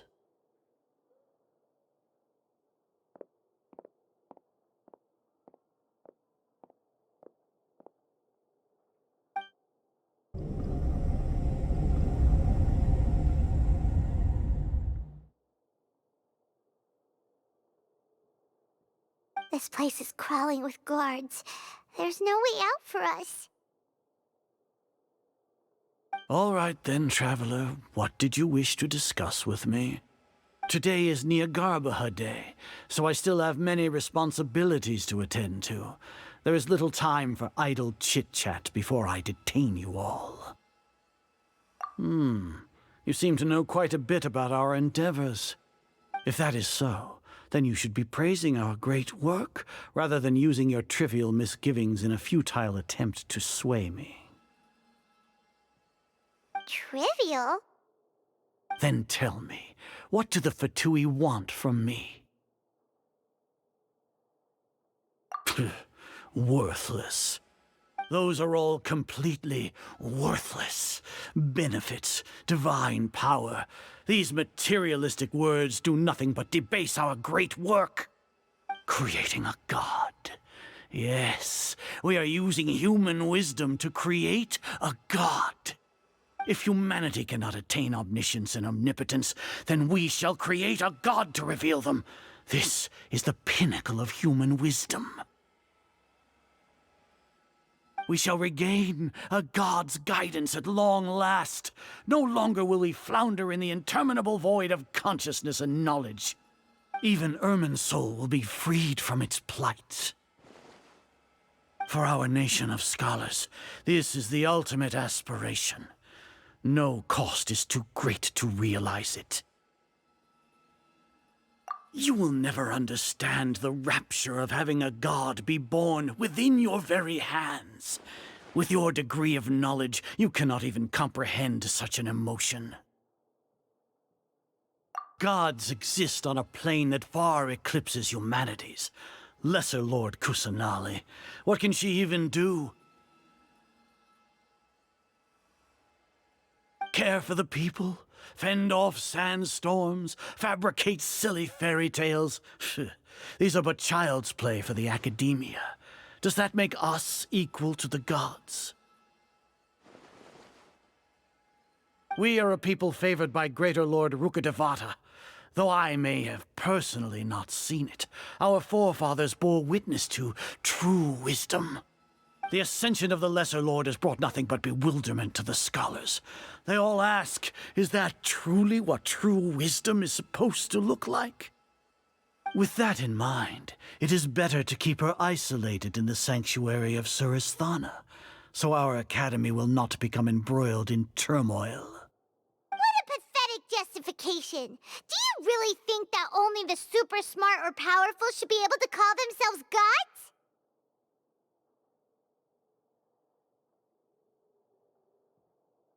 As per your judgment, Grand Sage, they are indeed dangerous individuals.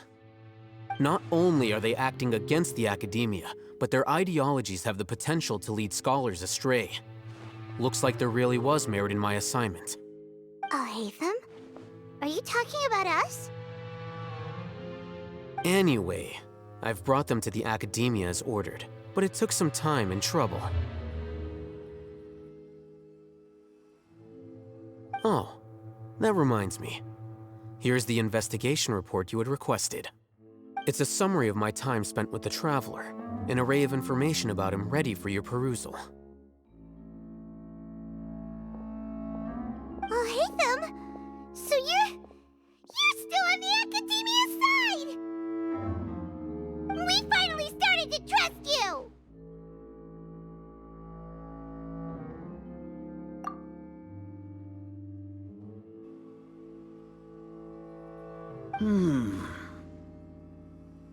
Excellent. Detailed contents with no errors. I would expect nothing less than an immaculate report from the scribe.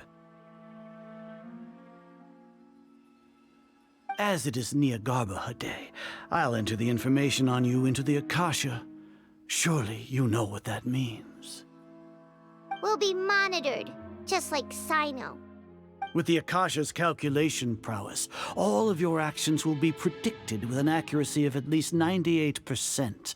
Furthermore, your data will be updated in real time whenever new information presents itself.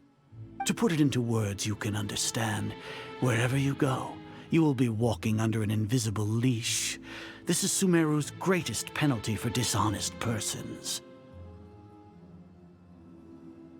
Are you not familiar with the concept that great responsibility begets an equally great suspicion? In any case, you are Sumeru's most concerning external variable. Locking you down will greatly decrease the chance of any undesirable outcomes coming to pass. You're despicable! Despicable? Perhaps from your perspective, but I suppose you had mentally prepared yourselves for this, no? Your ploy was to sacrifice the Traveler here, was it not? Lord Azar, I know what you're trying to say, but I've been following your plan this entire time. Why are you doubting me at this juncture? Must I delineate your entire plan? Very well, I will spell things out. First off, I received an eyewitness report that you were spotted with the Traveler at Caravan Ribat. However, you immediately departed for the desert and escaped surveillance range. Judging by the time, you all likely encountered the truant General Mahamatra in the desert. Am I correct? Maybe Paimon shouldn't have mentioned Sino just now.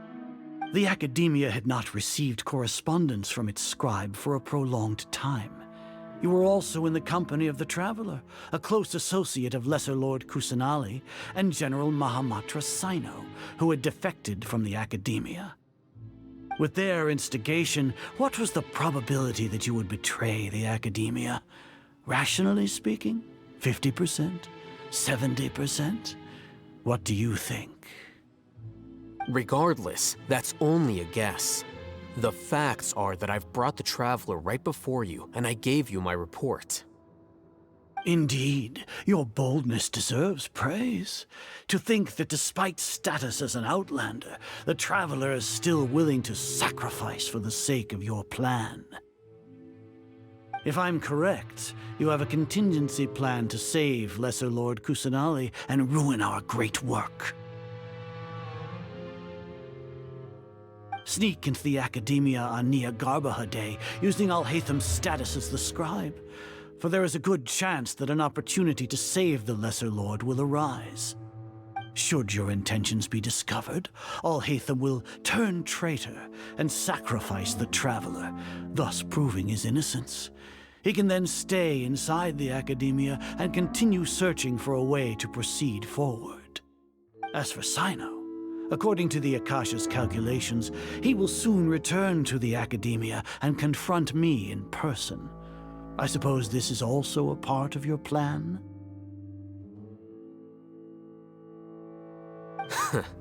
You'll see me as a traitor regardless of what I say, no? Even if you impugn me, it would have little effect on you all. You misunderstand. Losing our scribe would irreparably damage the Academia's regular operations and the development of Sumeru's future academic systems. However, under the current circumstances, even that is trivial compared to what we stand to gain from our great work. You said that I betrayed the Academia, but you, Azar, you've betrayed all of Sumeru, betrayed its Archon. So flight has turned to fight at long last. Guards!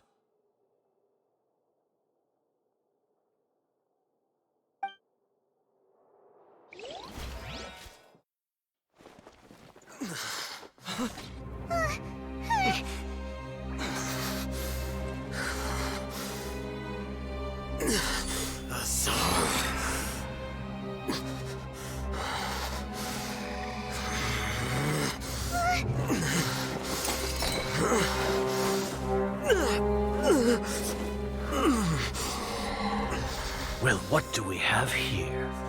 So you stole that divine knowledge capsule. Traitor! You traitor! Even the most rational scholar will yearn for the power of a god in a moment of desperation. Aren't you doing the exact same thing as me, Alhaitham? Unfortunately for you, no god will lend you their power. Azar!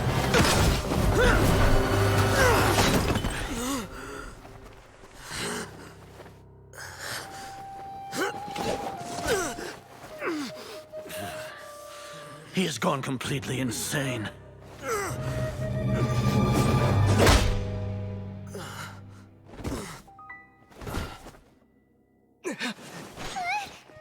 Take him to the Matra and exile him to Aru village. Then find someone to take these two to the confinement room. I'll deal with them later. Grand Sage, we've finished all required preparations for Nyargarbaha Day. We may begin to enter the capsules now. Excellent. You may begin.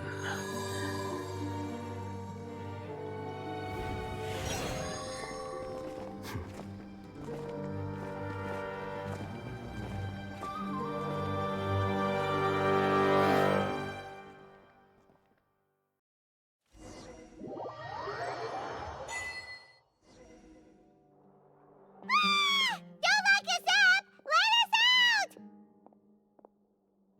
Wah! Oh, yeah. Paimon got a bit carried away there. How was Paimon's acting just now? Great, huh? Everything's going according to plan so far. We made it into confinement, and Alhaitham's probably done with his part too.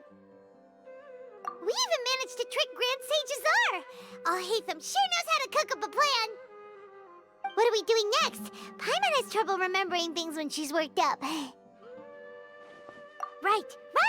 Paimon thinks it went something like this. Apart from that, we still have yet another goal in the first stage of our operation, which is to send the Traveler to the confinement room. What? Why do we want to get him locked up on purpose? He's always been the person the sages are most afraid of, as well as the greatest obstacle to their successful implementation of their plan. They are very aware of the risk he poses to them. Once the Traveler is imprisoned, the sages will likely think that everything is under control. And with their guard down, the next phase of our plan will have a much higher chance of success. I can already see the pompous looks on their faces. Oh, that's a super tricky plan. But Paimon still thinks it's not really worth it. That isn't the only reason, of course. He has a more important task once he's in confinement. According to the Academia scholars in Ramon's custody, Lesser Lord Kusanali has sealed off her consciousness in the Akasha ever since she was captured by the Doctor. That way, they can't pry any more information from her. Even if we break into the sanctuary of Surasthana, it will take time to awaken Lesser Lord Kusanali's consciousness. We need to do that in advance. So our job is to wake up Nahida! Okay, totally worth getting thrown in jail for. The confinement room is inside the Academia, close to the sanctuary of Surasthana. It's a completely enclosed space, and you won't be receiving any visitors. I'll work with Ramon's scholars to make some modifications to your Akasha terminal. Once you're in, get as close as you can to Lesser Lord Kusanali and try to connect to her consciousness. However, as for whether she'll actually wake up, that will depend on our luck.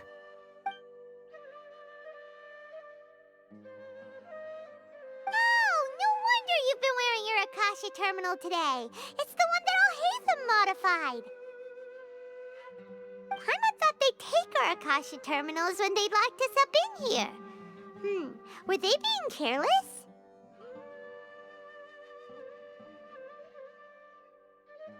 Alright, so what now?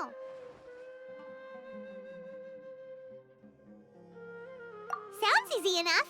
We can finally talk with Nahida after all this time. Let's do it.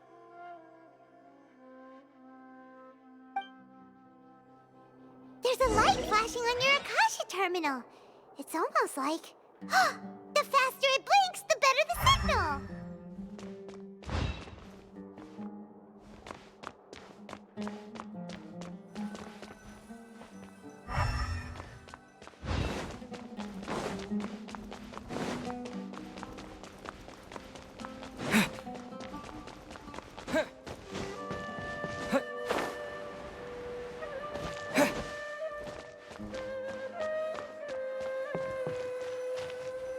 Here?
Nahida!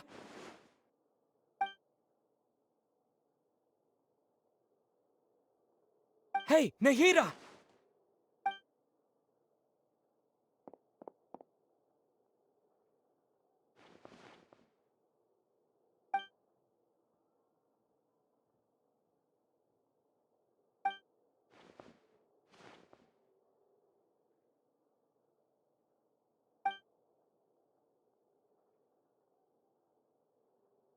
When did it first start?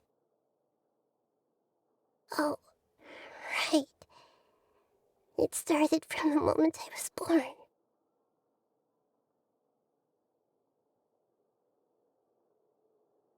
I want to become a worthy Archon.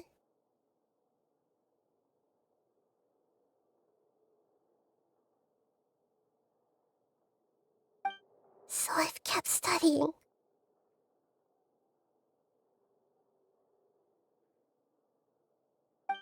Kept listening to my people and their hearts.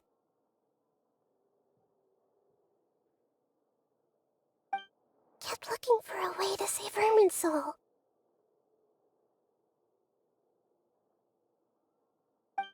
So I can catch up.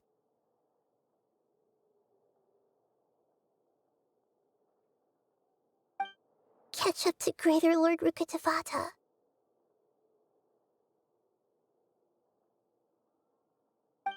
But I'm stuck in the sanctuary of Surasthana.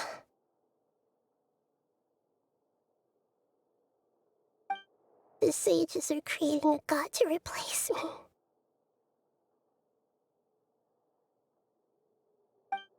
And I'm forced to lock my consciousness in this boundless darkness.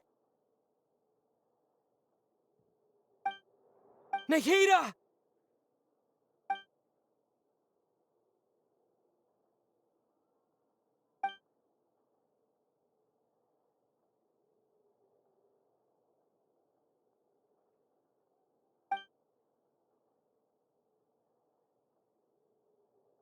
Nahida!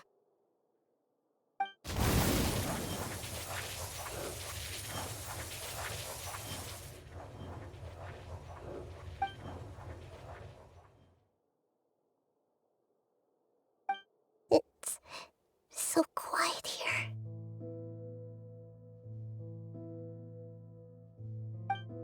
Now that I think of it, I don't think I've ever actually listened to my own inner voice. Do Archons have them?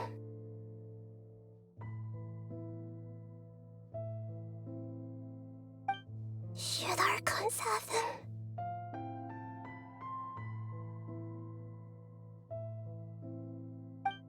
Have I been doing the right thing?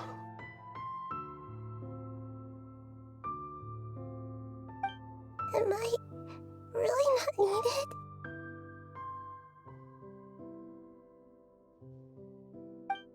How do I really feel about all of this?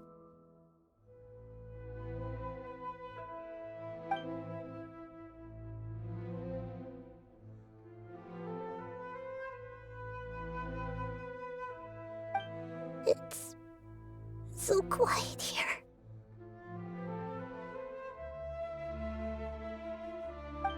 Since you're the god of wisdom,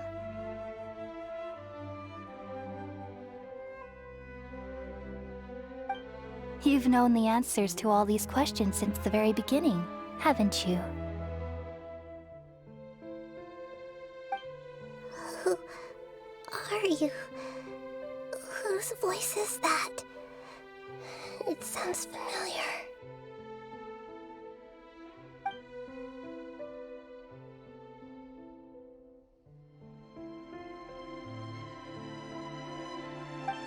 You're right, though.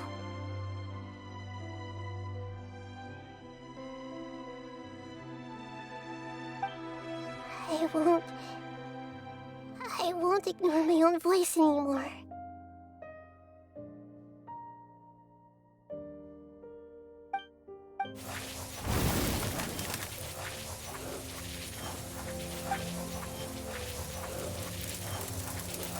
Nahida!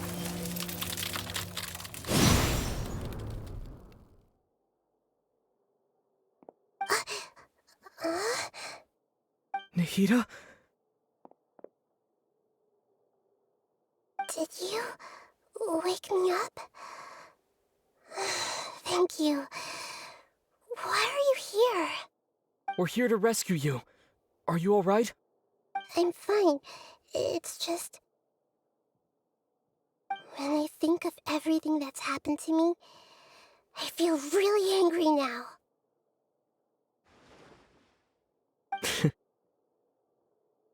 You should have been angry ages ago.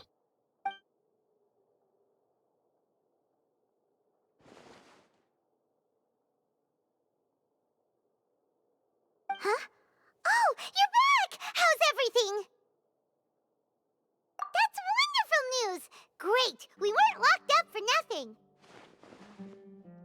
When you went to wake up Nahida, Paimon was listening for any sounds outside. You were out for a long time. There are fewer and fewer scholars going about now. You think everyone's done with their Nyargarbaha Day stuff? Yep, so that means our next act is Nilu's performance!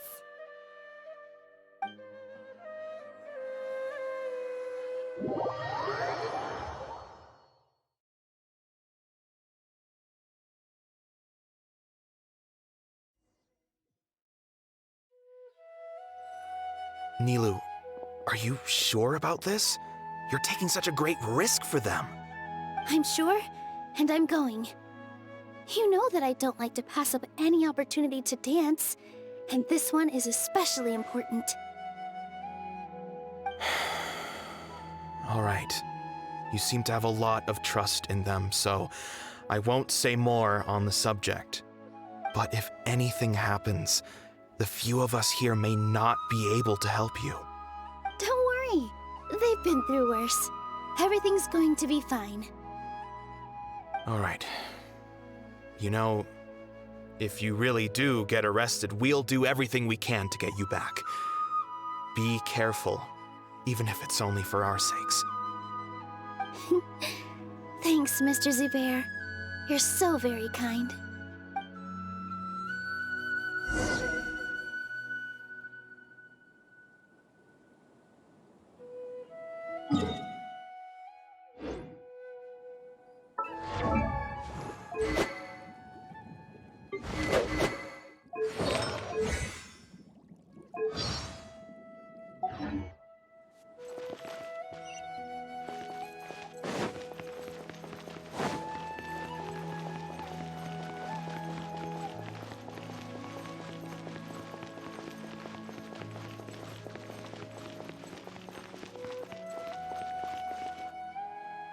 Nilu, how's it going?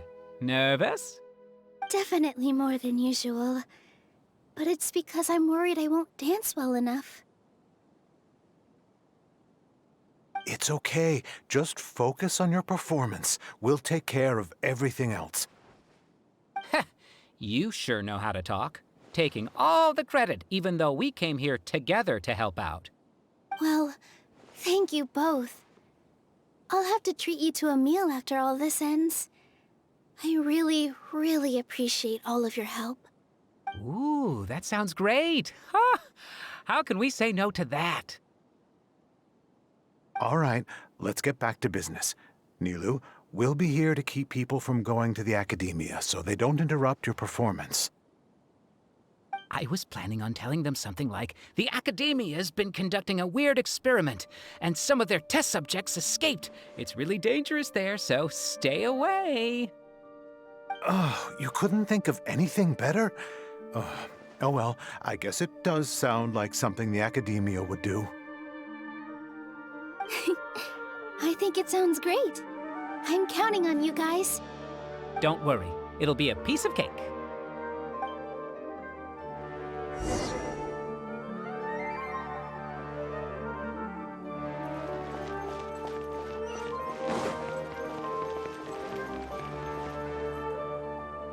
Hey, Nilu! Sorry, it's great to see you, but I'm really busy right now. Our Bait People Away with Yalda Candies plan is working beautifully. Do you want some candy?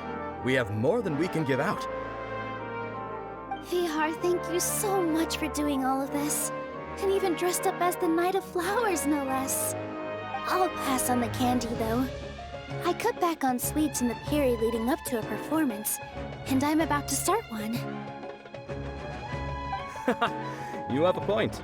The stage is cleared and everything's ready, so you can start your performance at any time. Yeah, thanks to you. I'm really grateful. All right, time to hit the stage. You're welcome. The honor's all mine, since I'll have such a great view of the show.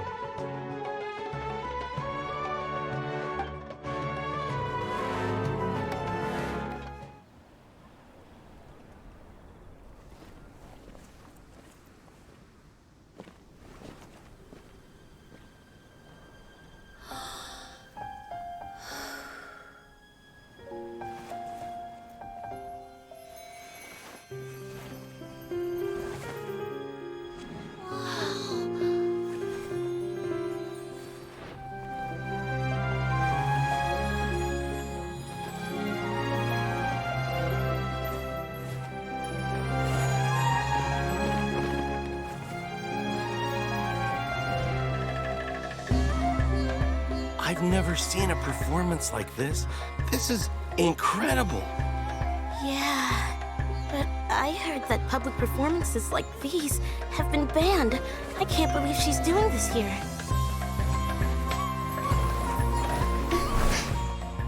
Grand Sage, there's some commotion outside.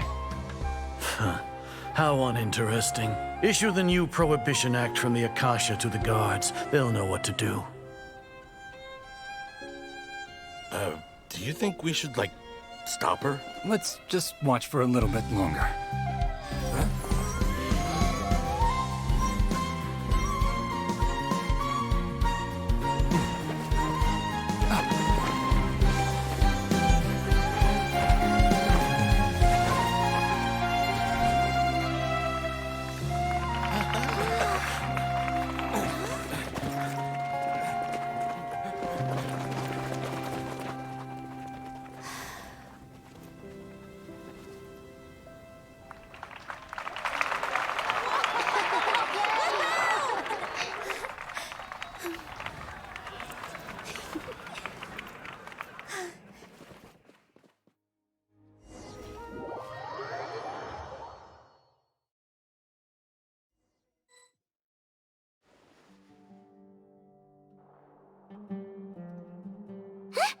Did you hear that? It sounds like a lot of guards just ran by. Does this mean the plan has moved on to the next stage? Yep. It's great that everything seems to be going well. Come to think of it, when did Alhaitham replace the knowledge capsule that was about to be entered into the Akasha?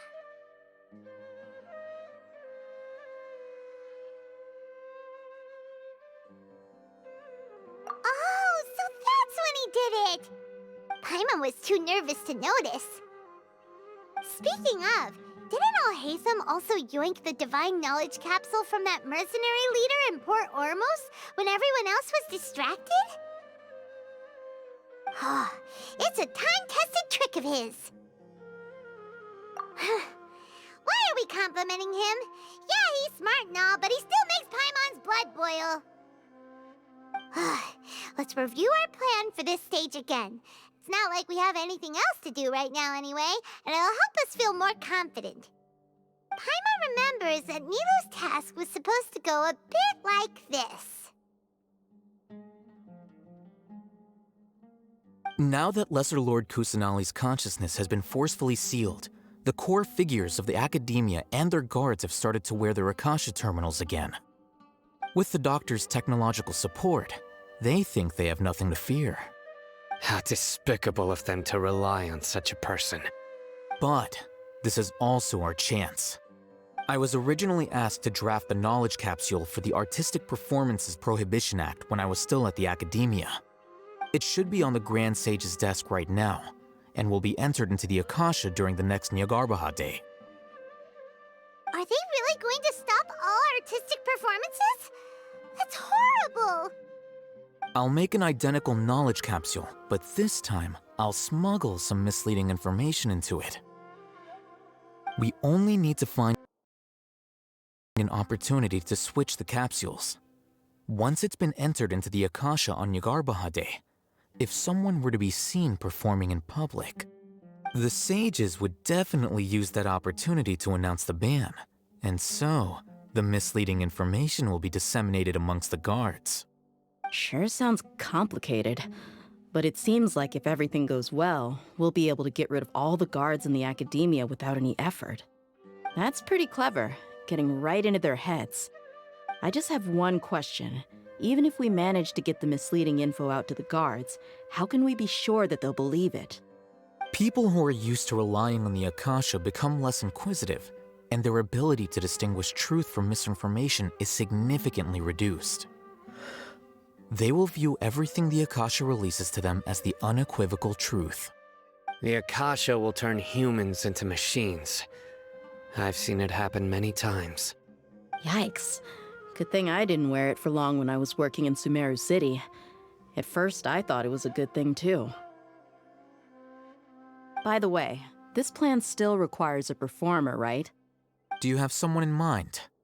Nilu of Zubair Theater. I know her really well. We can trust her.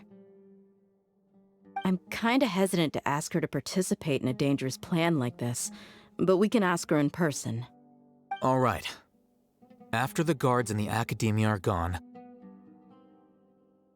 then it'll be time for me and my stowaway brothers to shine.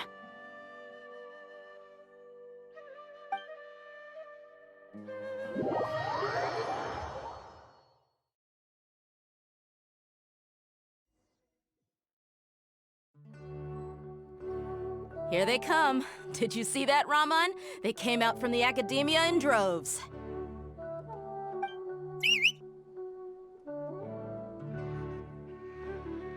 After laying low in the city for so long, this is the moment we've been waiting for. My brothers have already sprung into action. We couldn't do anything to them inside their coop, but outside the academia, this is our hunting ground. With a lioness like you, the prey sure won't be able to run far. We still need to eliminate the guards as soon as possible. If we give the sages enough time to realize what's happening, the plan's doomed. Yeah, all they've done is to sit on their cushy salaries and twiddle their thumbs all day while we fought and struggled every day in the desert. The only advantage they might have is their numbers. Speaking of which, most of the guards who report directly to the Six Sages belong to the Corps of 30, but they have a completely different reputation. Following those blasted sages every whim, throwing away all the principles of being a mercenary. As someone in the same profession, I'm obligated to teach them a good lesson today. Indeed, the trap has been set. All we need to do is lead them there. All right, let's each take a road and herd those scattered guards back into one place. Make sure to attract their attention. Isak will be the key. You gave such an important task to that child. Will he be okay? It'll be fine. Isak was so determined to help, so let's put our faith in him. Besides, even if he's caught, the guards would be too scared to do anything to him. They've never seen Lesser Lord Kusanali in person, after all. You've got a point. Anyway, I think I see them coming. Let's head out. Good luck.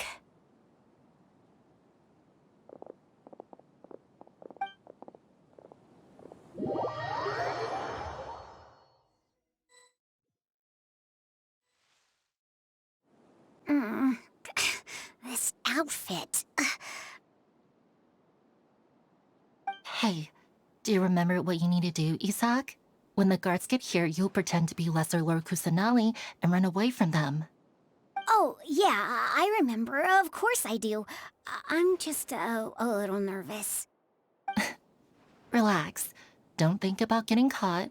Even if that happens, we won't leave you behind. You only need to think about getting the guards' attention and leading them to the Grand Bazaar. Leave the rest to us. Okay, got it. I'm here to pay back Lesser Lord Kusanali for helping Grandpa. I won't get cold feet. Hey, they're here. I can see the academia guards.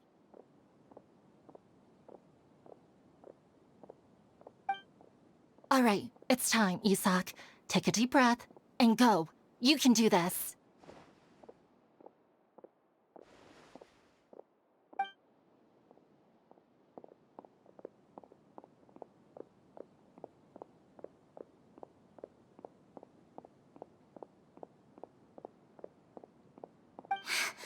Why is there a guard over there? Did he already run ahead of me? This is different from our plan. But there's no time. I need to make a choice.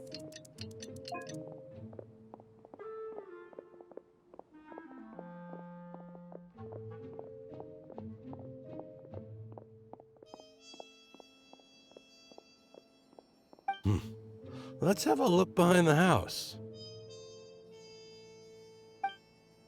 What should I do next? Huh. Looks like nothing's here. A wasted time. Luckily, he didn't check behind the tree. What should I do next? The guard looks alert. What should I do next?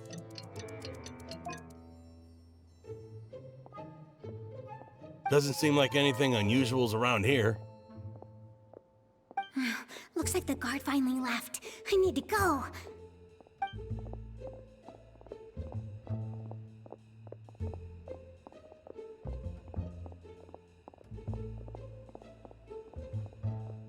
Hey!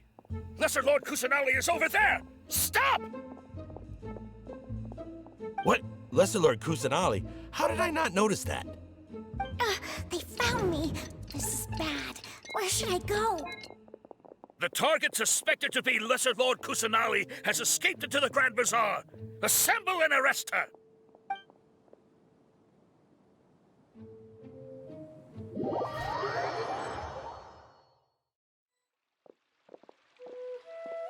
Where did she go? How did she disappear? Did we lose her? Hurry up and find her! Hey, why is your team here? Didn't we say to split up our search? Hurry! Hurry! This place is... Why are you all here? Yeah, isn't it one heck of a coincidence? Everybody's here. What on earth is going on? I suppose that's all of you? Who are you? Did you set us up? What are you planning? Phew, that was rough. I almost got caught. Little brat! So you're not actually Lesser Lord Kusanali. Who exactly are you all? Eremites from the desert? Just some colleagues. Think of this as a business competition, or a personal grudge. After stepping into our traps, stop thinking of yourselves as hunters. Behave like the prey you are.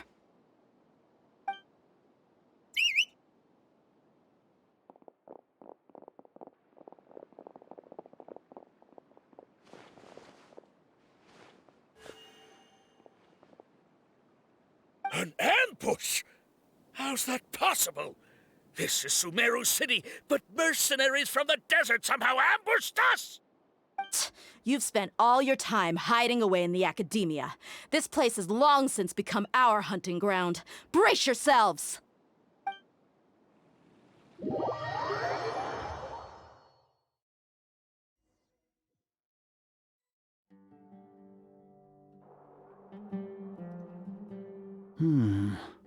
This is odd. The academia has quieted down after the conclusion of the Nyagarbha Day ceremonies, but it's much quieter than usual. Where are the guards? Why have I not seen a single one? Guards? Guards!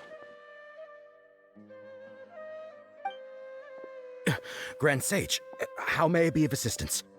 I called for the guards. Why did you come? My apologies, Grand Sage. Right now, all Academia guards have entered the city to perform the ordered arrest. I thought you knew. Arrest? Who is there to arrest? I have an ominous feeling. Arrest Lesser Lord Kusanali, right? Is that not what the order was? Lesser Lord Kusanali? You mean she has disappeared? Yes. I wouldn't dare make up something like that. Right now, everyone is in a panic, and many are saying that Lesser Lord Kusanali will take revenge on us. What happened? Just what is going on? Lesser Lord Kusanali somehow escaped? Was it Alhaitham and his party that freed her? That's impossible. The Academia is heavily guarded today, and any order to release Lesser Lord Kusanali would be strictly confidential. Besides, Alhaitham and the Traveler are already in our hands. What manner of trickery did they employ? How could Lesser Lord Kusanali disappear into thin air? Disappear? Wait. How was the arrest order distributed to the guards? It was issued by the Akasha earlier today. Only you have the authority to send messages like that, so I thought it was your order. Let me check.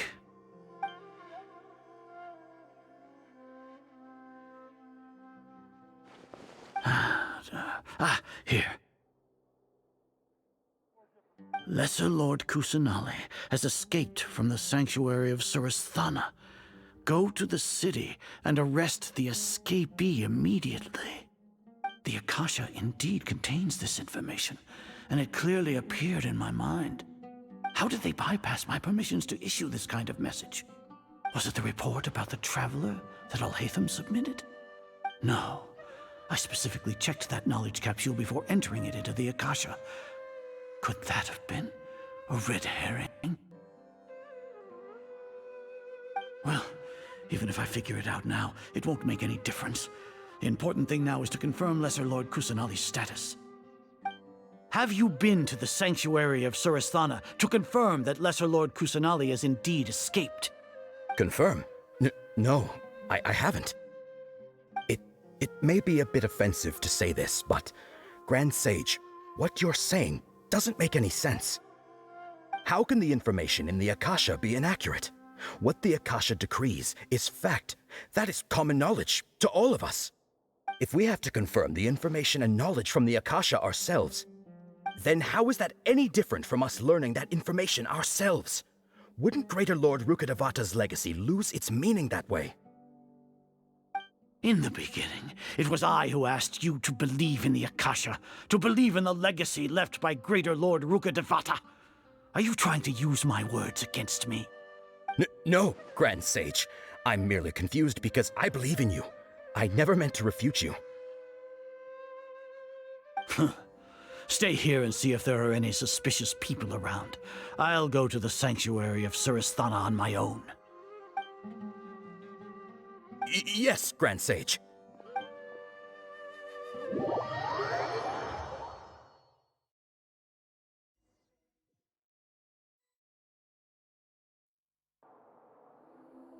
Lesser Lord Kusanali has escaped from the sanctuary of Surasthana.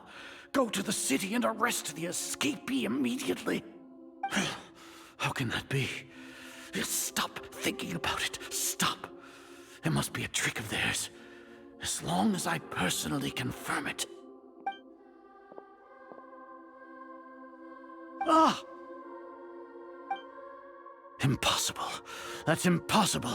There must be something wrong with my eyes.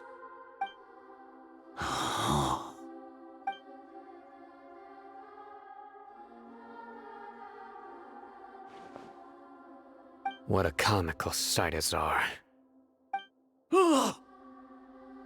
Once the Akasha has put certain thoughts into your head, even the Grand Sage can no longer see what's right in front of him. You all can only see the world in your mind, the one you think you know. And precisely because of this, you disregarded Lesser Lord Kusanali's existence. She has been a wise and worthy Archon. Sino, have you been waiting for a chance like this? The Akasha predicted that you would return to the Academia to confront me, but I didn't expect it to turn out like this. I was careless. No, You were blinded. Your faults stem from your reliance on the Akasha. You're still the same as always.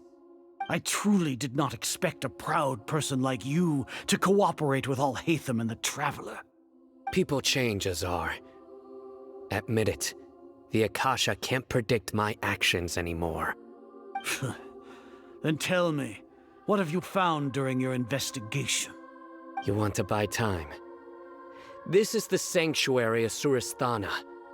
Under your own regulations, even Academia staff are forbidden to come here. No one will come to save you. As for the investigation, I've at least confirmed that you are guilty of insurgency against the Archon. A serious crime. So what? Did you do all of this so I would plead guilty in front of you, General Mahamatra? No. I want you to plead guilty in front of the Archon herself. You once said that I had no standing to judge you. So now, how about judgment in the name of a god?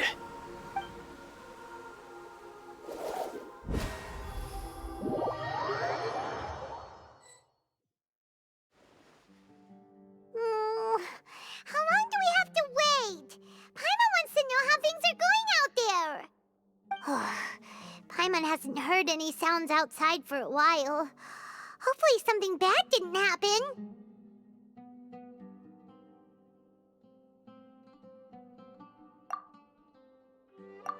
Yeah, but aren't you scared that we might be locked up in here for the rest of our lives? Thinking about it, at least Paimon has you. We could still chat like this. When Paimon thinks of Nahida being imprisoned alone in the sanctuary of Surasthana, Paimon can't help but feel sorry for her.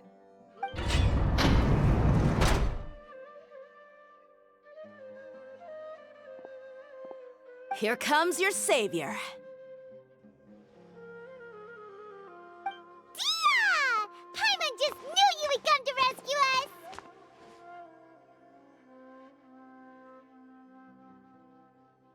You two really owe me some big thanks. I had to search through who knows how many guards to find the key here. It felt even more tiring than whacking them. I'm exhausted. Thanks a lot. Need Paimon to rub your shoulders? No, that's, I'll pass. What are you afraid of? Oh, are you ticklish? Now isn't the time to talk about being ticklish.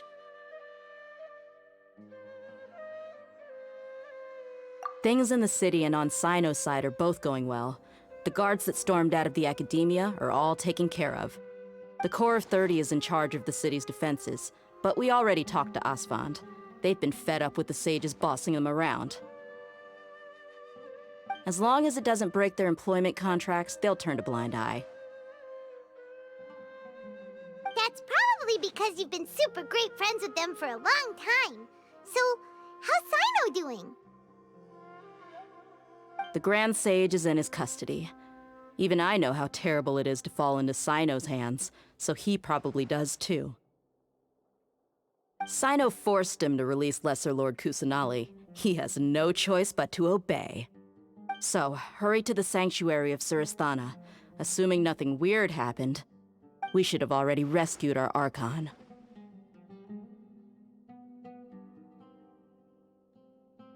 Honestly, I didn't expect our ragtag bunch to do this well. We just came together last minute to save the Archon, you know? Alright, you two better go. I still have to clean up some messes in the city. See you around.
They say it's nice to meet you. This is the first time we've met in real life. Before, we've only met in dreams, consciousness, or when I was in someone else's body.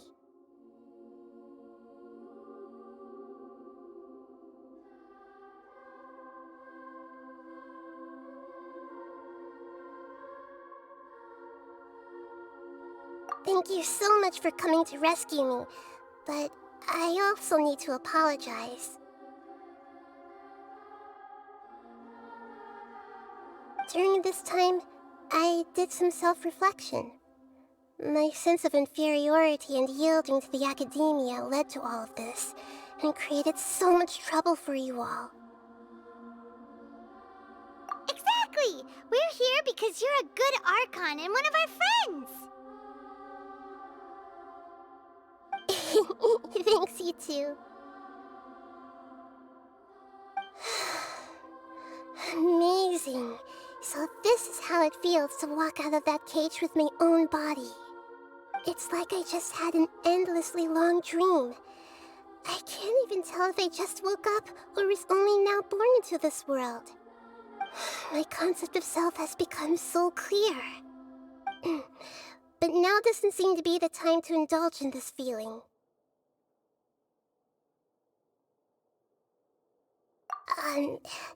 This is really embarrassing. You all just rescued an Archon, and now she needs your help to save her country, and even the entire world. It's okay. With you here, Paimon's sure that everything will work out. There's one more thing.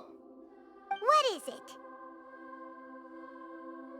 For all the things the Academia did to me, and for all the folly it committed in the name of wisdom, as their Archon, I will make them pay. Ah! Wow! That's the spirit! You're finally standing up for yourself and not letting people walk all over you! I understand now. To be a better Archon, I first need to better myself. If you haven't even figured out how to be a caterpillar, how can you be a butterfly? Yes, true. That reminds me. I wonder how far along the Academia is with their god creation plan. We need to hurry and prevent the birth of that false god. I need to make some preparations. Since I'm now free, I can establish a direct link to the Akasha and control it. First things first, I need to remove the restrictions that the doctor put on me in the Akasha. After that, I'll make some adjustments and revoke the sage's permissions. The Akasha will then be like how it originally was, only operable by the Archon. After all, the Academia betrayed Greater Lord Rukkhadevata's trust. This might take some time. In the meantime, you should also work on your own preparations. If we don't stop the god creation plan in time, we'll be in for a tough fight.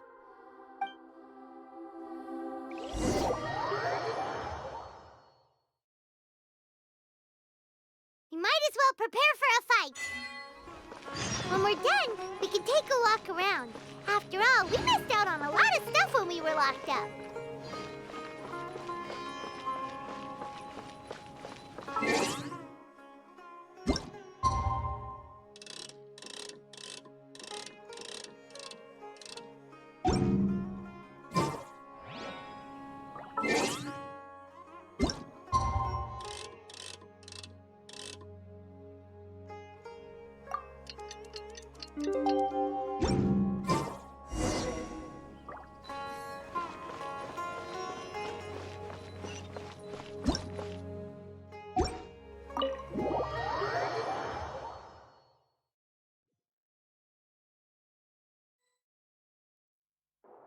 How's it going, Nahida?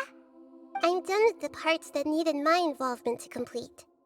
Although it's my first time working with the Akasha like this, its internal structure and operation procedures are easy for me to understand.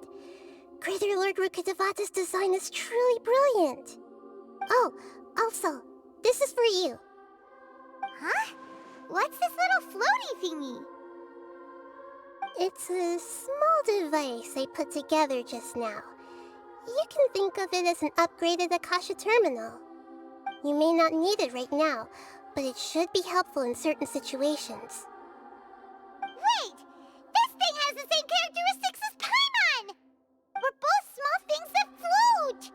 Oh, all the things that make Paimon special got copied! When Paimon appears with the Traveler from now on, people won't remember Paimon because she isn't unique anymore! It's alright, Paimon. It can't replace you. It's only a flying device, but you're the Traveler's irreplaceable friend. You're so good at comforting people, Nahida. If only the Traveler was as smart as you.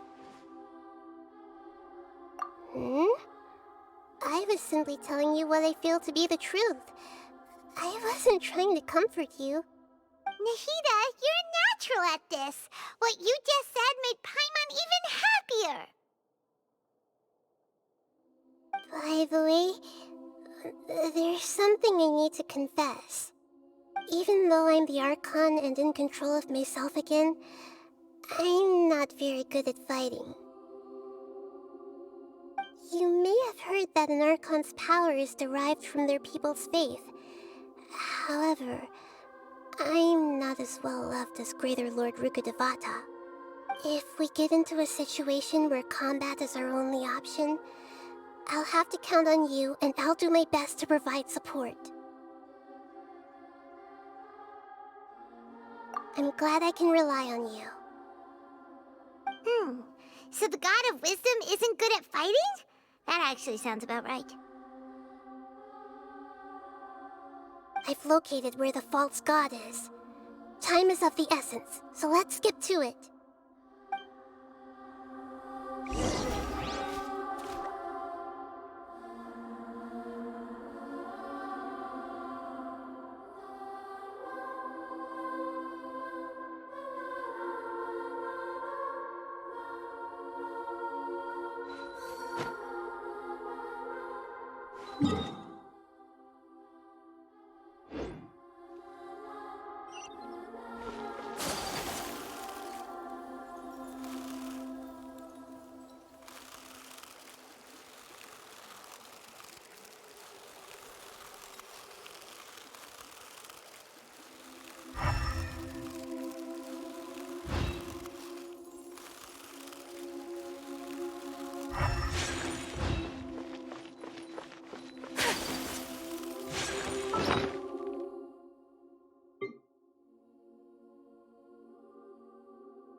What is this place?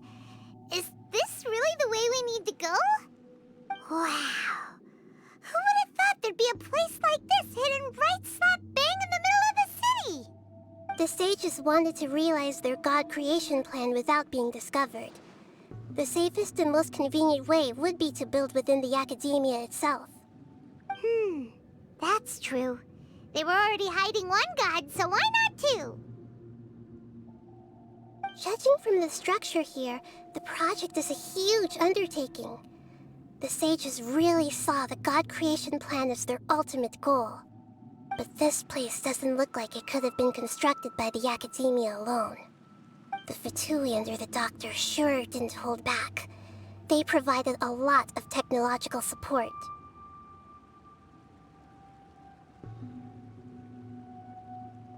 Yeah, or else they wouldn't have been that generous. Is that it, though? I've always felt that this Doctor is different from the Academia sages. He doesn't seem to share their sense of urgency. Instead of being interested in the end product, it's like he's enjoying the experimental process. The Fatui Harbingers are all such weirdos. So, the Doctor being weird is actually normal. So, this Fatui that they're trying to turn into a god is called the Balladeer? We had previously come into contact with his consciousness. He harbors particularly strong obsessions. One is the desire for a gnosis, since he was created to be the vessel for one. The other obsession is probably related to his past. I can't quite explain it. Paimon knows that he was a prototype puppet for the Raiden Shogun before he became a Fatui Harbinger. That's why he wants a gnosis so badly. There's no way he'd willingly be a test subject. Now with that temper and ego of his. It sounds like you know the Balladeer quite well. I see. Tell me more about him and what he's like. The more we know now, the better we can plan for and react to any future situation.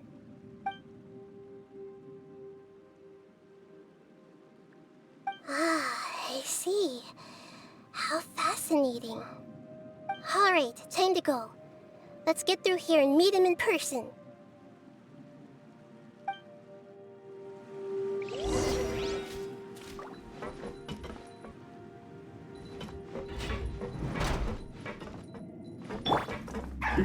Work time! No time! One with nature!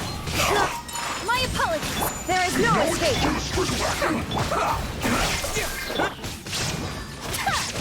Spring forward! Take flight! Sakura swirl! Illusion shatters! Wind strike!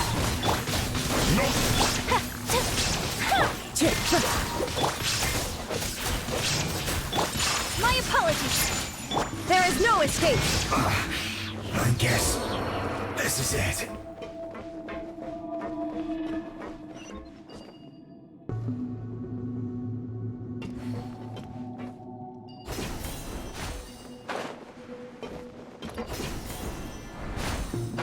It looks like we can climb up these pipes.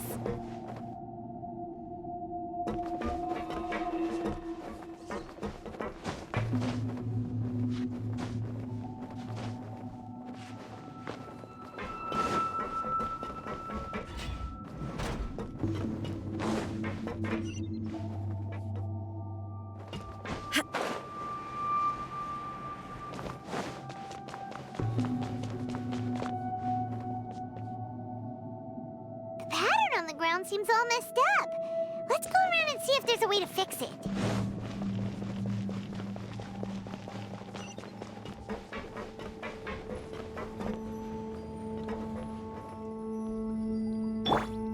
The wind knows me.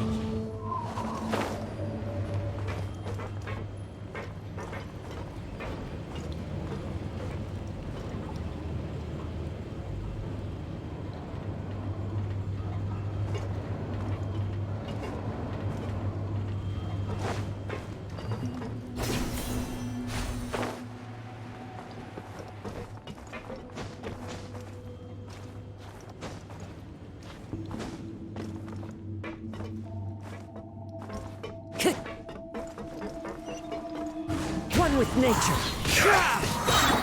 Illusion shattered. Inazuma shines eternal. Clouds high. But first, propagate.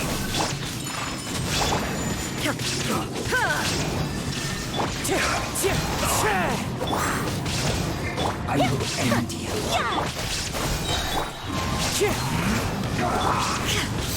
Shine down. I guess this is it.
chosen.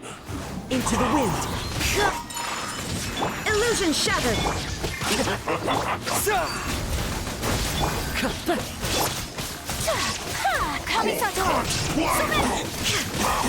Shine down.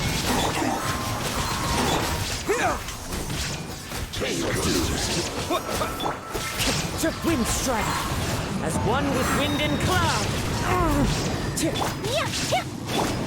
Torn to oblivion. Scatter! Take flight.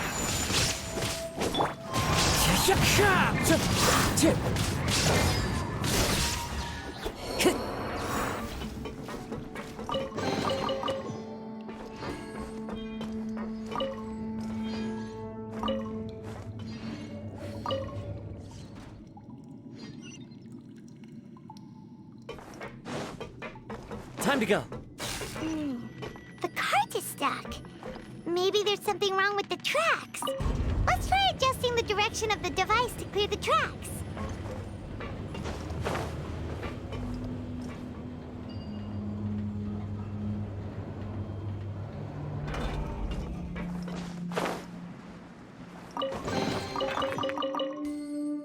One with nature.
Whirling illusion shattered. Propagate.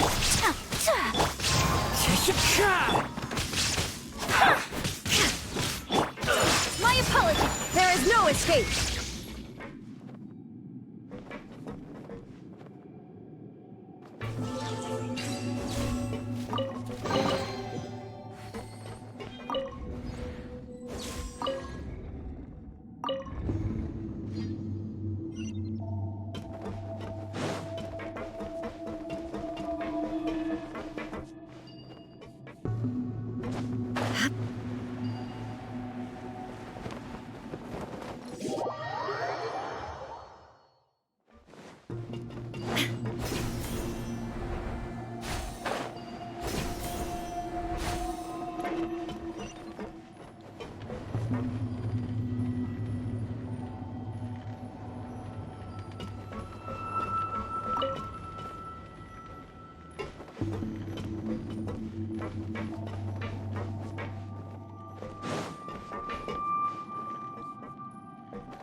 Wherever in this world I roam, I carry memories of my home.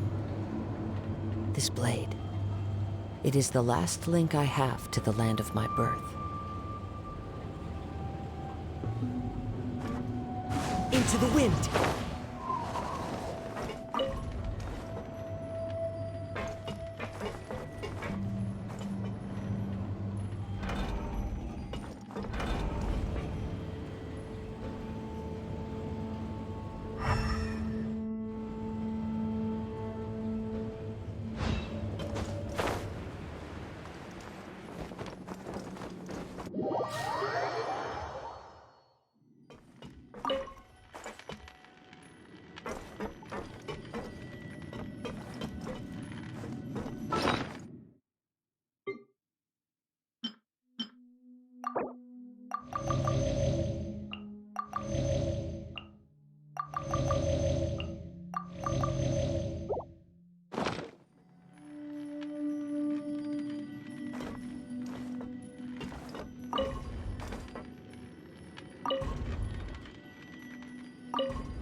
Scatter!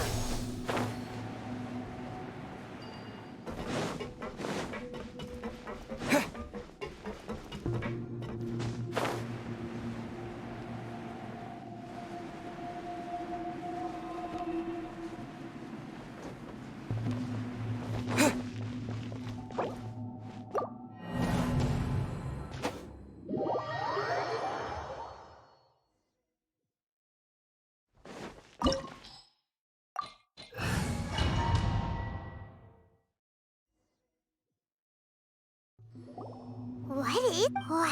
The sages wanted to realize... Judging from it, but this place doesn't look like it could have been... The Fatui under the doctor sure didn't hold back. Yeah! Is that it? Instead of being... So, we had previously come into contact with... One is the desire for a gnosis, the other obsession. Paimon knows that he was a... That's why he wants... It sounds like you know the Balladi. I see. The more we know now... Ah, I see. How fascinating. Alright,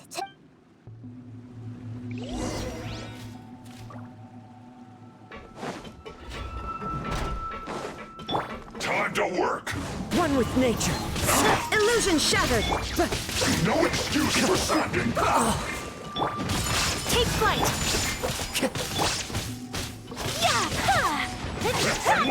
Shine down! Propagate! No slacking off! I will end you. My apologies! This is bad! Stay focused.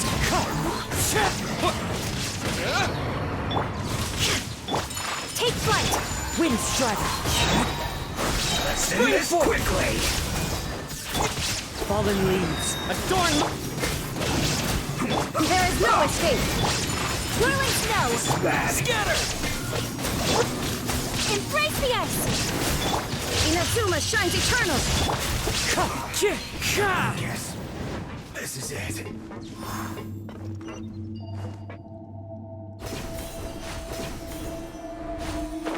It looks like we can climb up these pipes.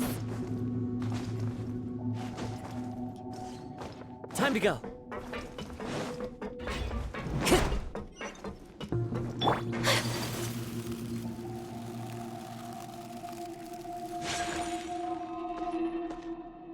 The pattern on the ground seems all messed up. Let's go around and see if there's a way to fix it.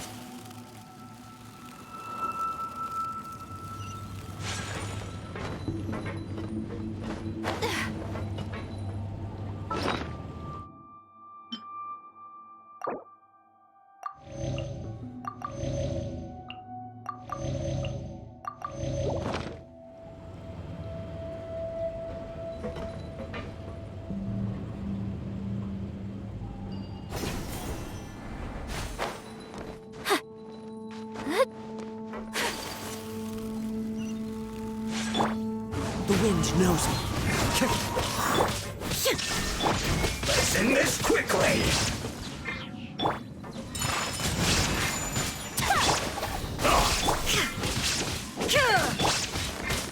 Wind strike. Germinate.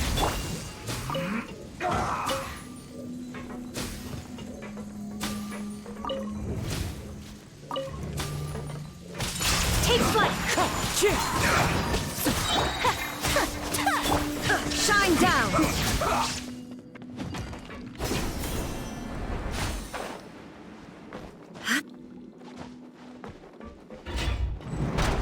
Frozen. As one with wind and cloud.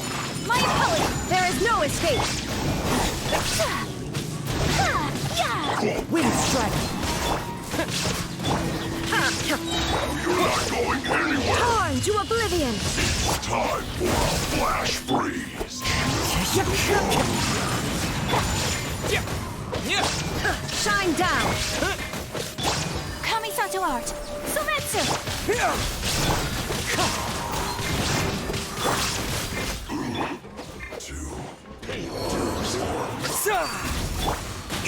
Fine.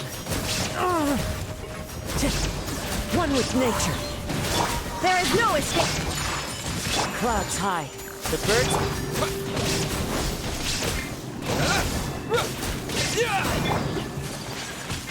Ha! Illusion shot! Wind strike.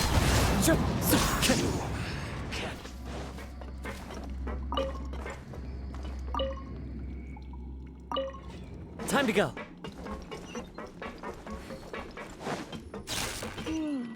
The cart is stuck. Maybe there's something wrong with the tracks. Let's try adjusting the direction of the device to clear the tracks.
you want high? Shine down!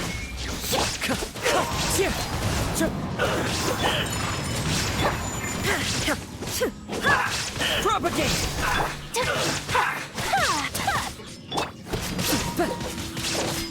There is no escape!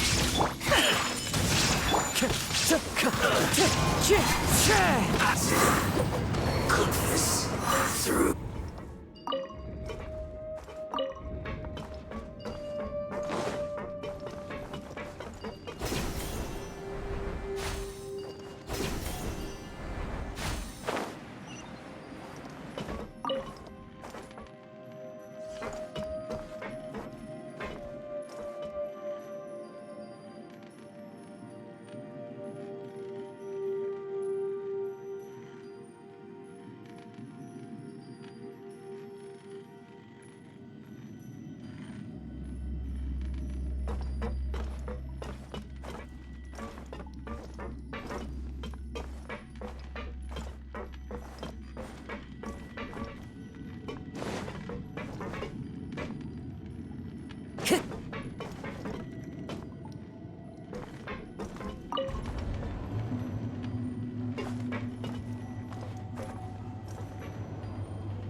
The wind knows me.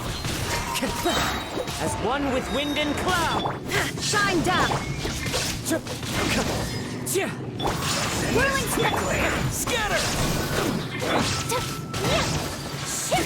Right there. Illusion shattered. Take flight. Spring forth. Propagate. Now you shall perish. Wind strike. Yes. This is it. Killjoy. Only just Clouds high. The birds. There is no escape. Embrace the ice! Let's move. Wind strike. You can't run. Well, Scatter. I see through my guy. Germinate. Shine down.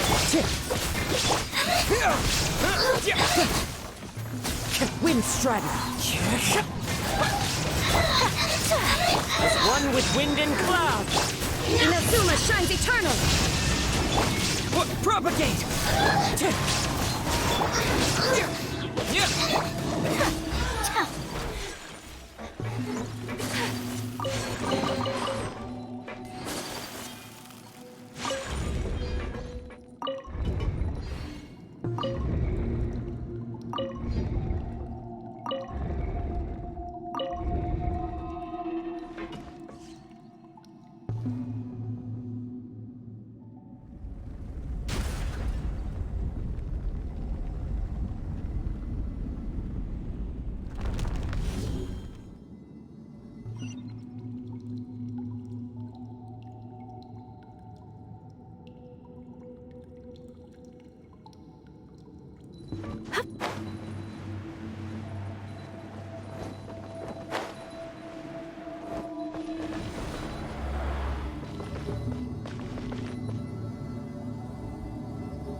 Looking at its operational status, we must prepare for the worst.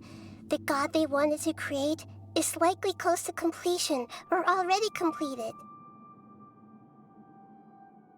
Oh no, what should we do? Paimon can't imagine how hard it would be to fight against a Fatui Harbinger with a Gnosis. Are you nervous, Paimon? If you really want to know, of course Paimon's nervous. Aren't you too, Nahida? Yes, I am. This is probably the first time I faced with a calamity of this degree since my birth. I feel not just nervous, but curious as well. Curious? Curious about what? Curious about our fate. To me, everything we perceive in this world, everything we learn, and everything that happens to us is considered knowledge. And if it's a form of knowledge, then it can be understood. However, only fate is about that which has yet to occur, so it has always drawn my curiosity. So to me, fate is the ultimate knowledge. That's also why I love observing humans and all the things that happen to them. It all brings me great satisfaction. And now, at long last, I'm not just an observer anymore.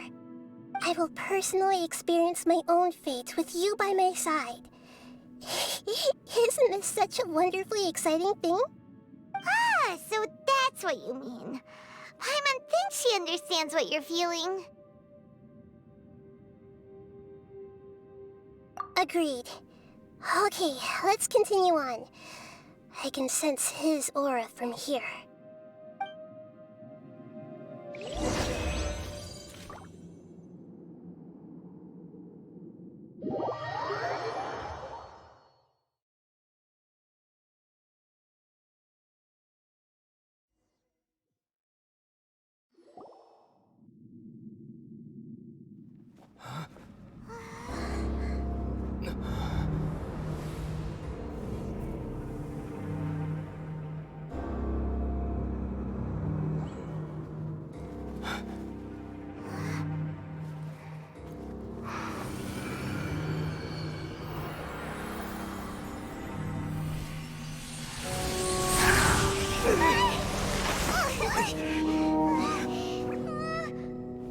Who would have thought the world would be so eager for my birth?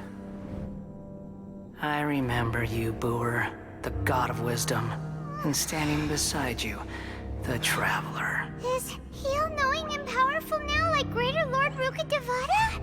No, I can't feel the same kind of divinity I felt from the Greater Lord. It seems that the sages didn't get the chance to infuse the divine knowledge capsules into him. But even still, he has undoubtedly become a true god now. So we're too late? The Balladeer has already become a god? The Balladeer. A long bygone title.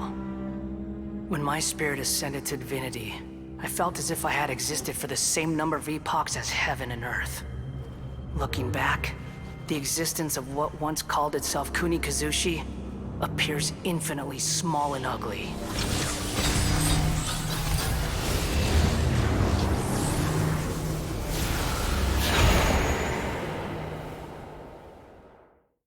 This imposing aura, it really feels like a god's. A body that capitalizes on the Balladeer's original construction as a mechanical puppet, with the Gnosis serving as a constant power supply. How much effort and resources did the sages put into this? From a purely technological perspective, it's a commendable achievement indeed. It's no exaggeration to say, this is the culmination of human wisdom. You sure are something! Dishing out compliments at a time like this? But I don't think he's reached the spiritual height of a god.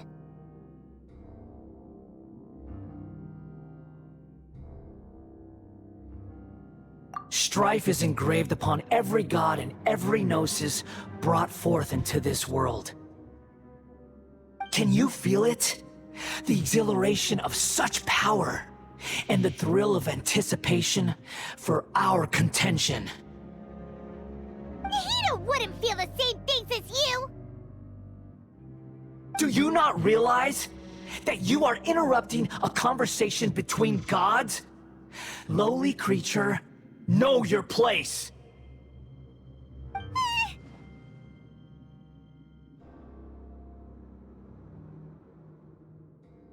The strife engraved upon a Gnosis. You're talking about the Archon War. Tevat's current peace was not easily won. I didn't personally participate in the Archon War, but the way I see it, all those losses were meaningless, driven by the demands of the laws. There's no point in bringing it up again. Is that so? Yet I am deeply disappointed that I was never allowed the fortuity to personally participate in the Archon War. This is a first. Encountering a god in this world who does not crave power. No wonder your own people have abandoned you, God of Wisdom.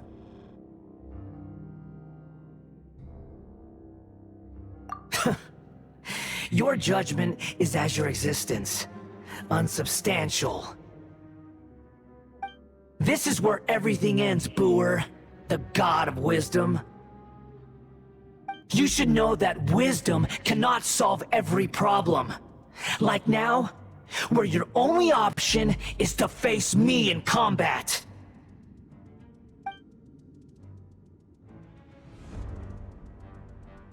Come! Let us reenact a scene of the Archon War. Come and inaugurate my birth as a god.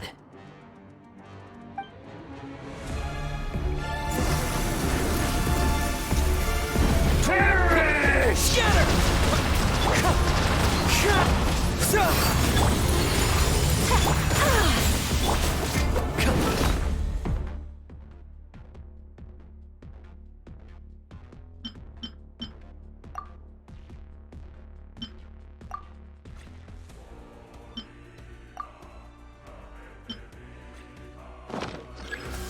Feeble human! Time to go. Wind strike.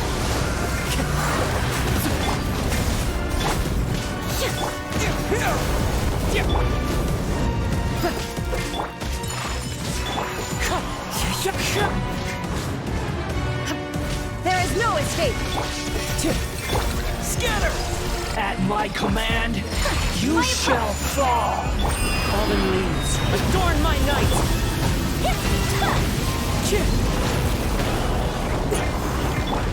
Coming Satchel Art! Surrender!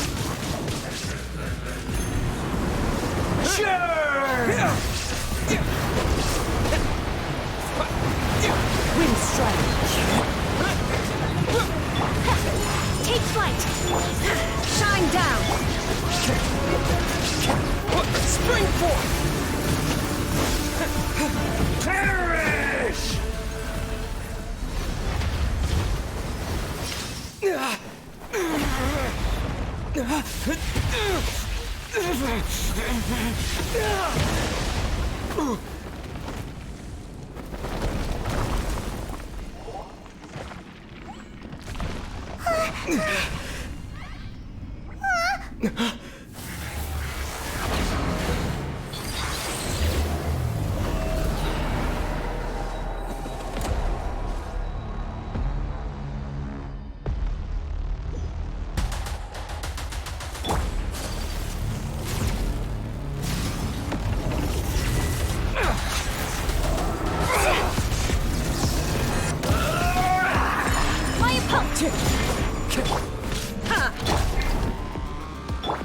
Now you shall perish! Burn to oblivion! Propagate!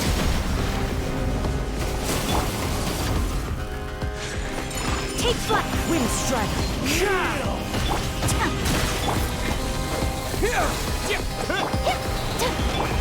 Illusion shattered!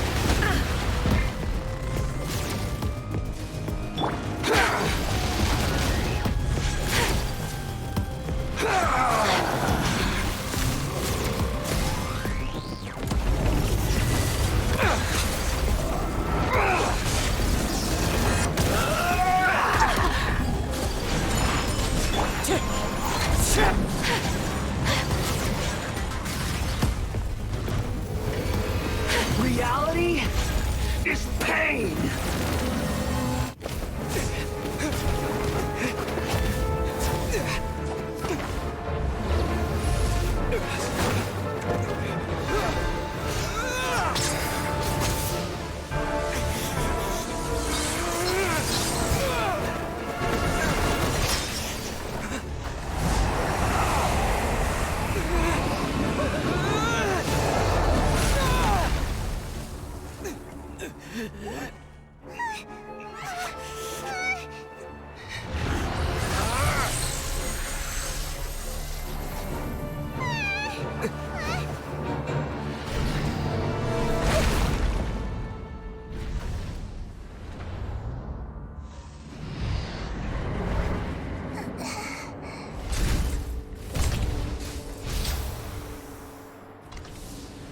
This is supposed to be a battle between gods, yet you choose to hide behind a mortal. And now, you're acting like you'd sacrifice yourself for a human. Are you having fun proving a false sense of heroism to yourself, Boor?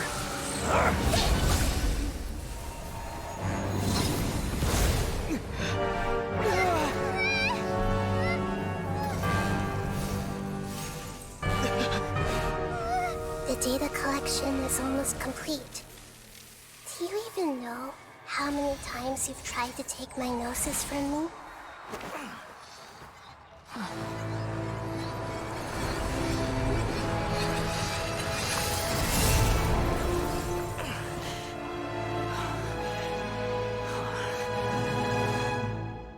We just concluded the 168th loop. Did you know that in the effort to create you, the people of Sumeru were forced to live through the exact same number of Sabzeruz festivals and Samsara cycles? The power of dreams. When did you use it on me?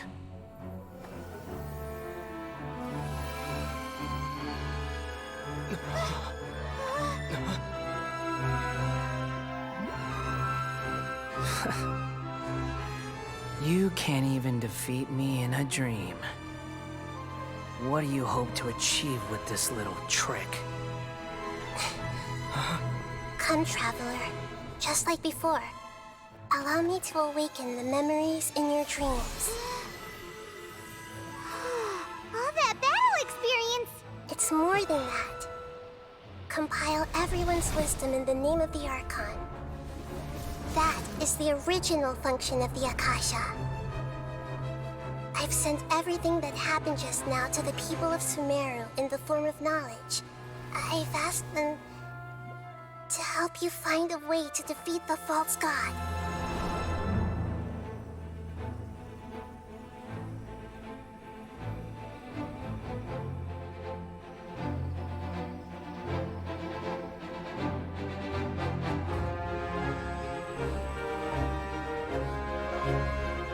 Now, all of Sumeru's wisdom is at your disposal. Meaningless tricks won't save you.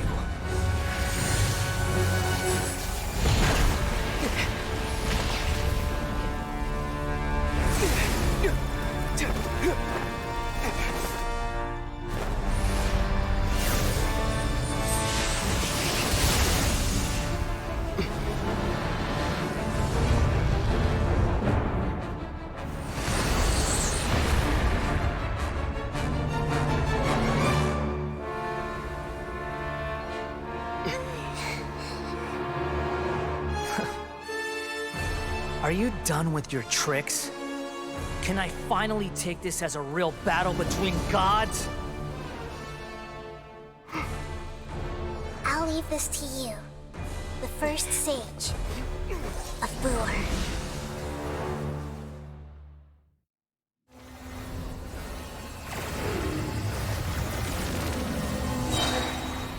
I am the all-knowing God!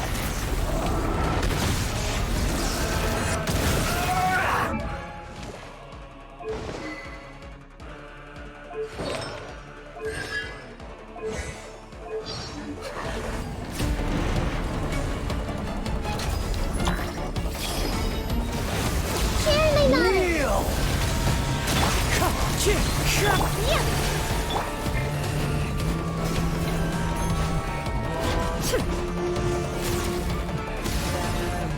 Inazuma shines eternal! To oblivion! As one with wind and cloud! Embrace the ice! Scatter!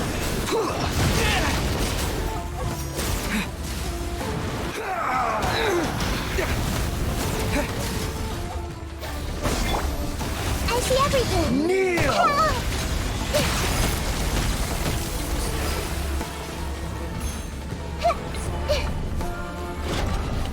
This may turn a little.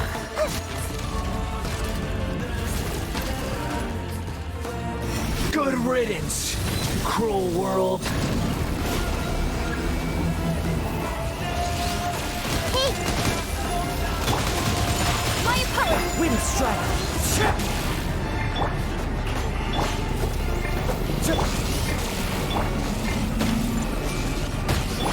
Take flight!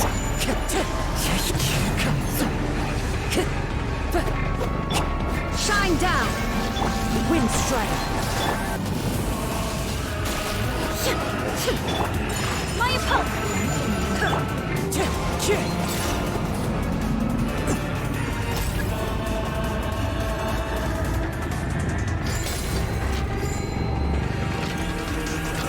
Your new god awakens! Never again. Now, your eyes.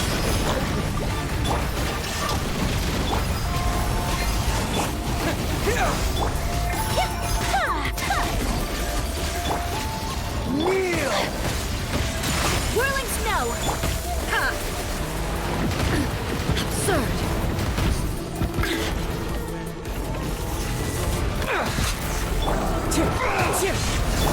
Take flight!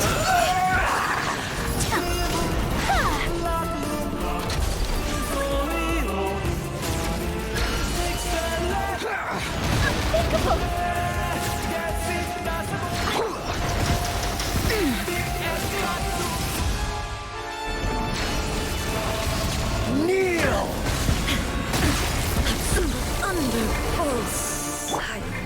Godhood is mine now, Beelzebub.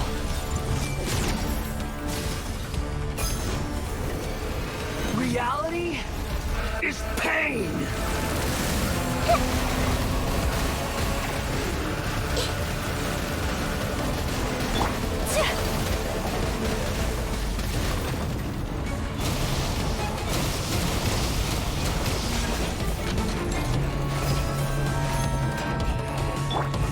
Everyone hold hands! Burn to oblivion!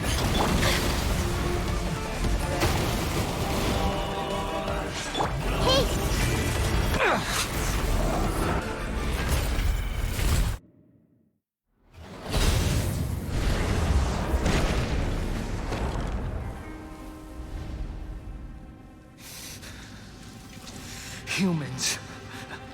Filthy humans.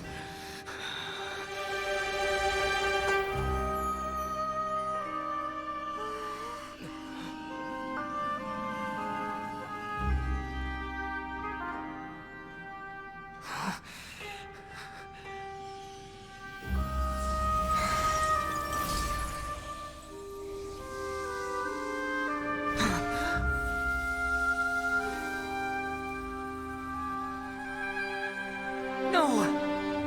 Wait! Please! Anything but the gnosis!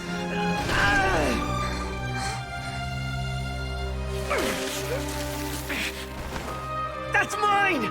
Don't even try! I'll never go back!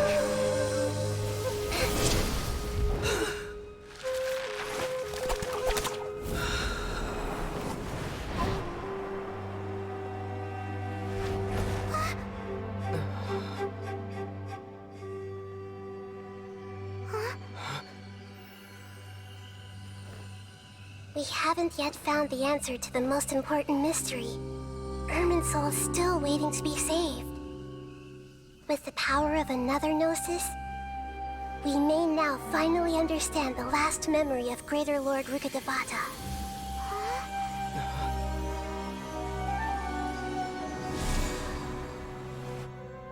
This is... That's right. This is the last memory of my predecessor.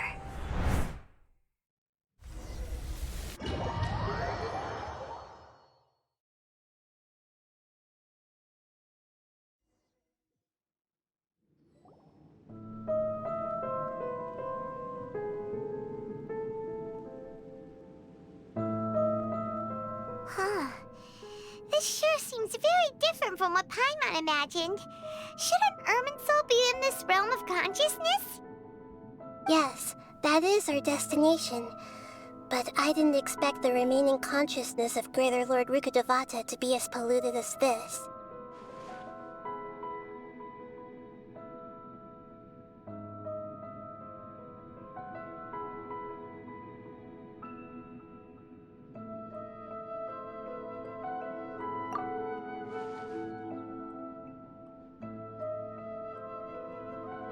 Forbidden knowledge? It seems you know about a concept that even I don't completely understand. Could you tell me what you know?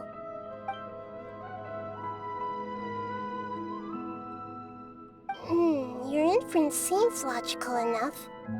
Forbidden knowledge once polluted the desert thousands of years ago, but was successfully repelled thanks to King Deshret's self-sacrifice, and Greater Lord Rukkhadevata nearly exhausting her power. Then, a second instance of forbidden knowledge pollution occurred during the Conria Cataclysm 500 years ago. But I'm afraid it is much more serious this time, with Irminsul itself already in danger.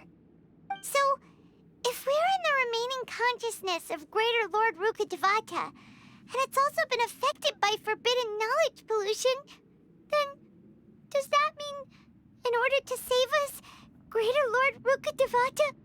Yes. It's very possible that she sacrificed her life in the fight against forbidden knowledge. She didn't completely eradicate forbidden knowledge, but if it weren't for her actions, the pollution would have been far more rampant over these past 500 years. The way that everyone, including me, has forgotten everything about forbidden knowledge may very well be due to her restoration of Irminsul. Aww. Do you feel sad, Nahida? I'm just sharing her pain. The pollution of her consciousness here is severe. There is madness, chaos, and pain all around us. Did she fight to resist the forbidden knowledge pollution in such terrible conditions, all the way up to her last breath? She even used her last remnant of lucid consciousness to leave a clue for us to follow.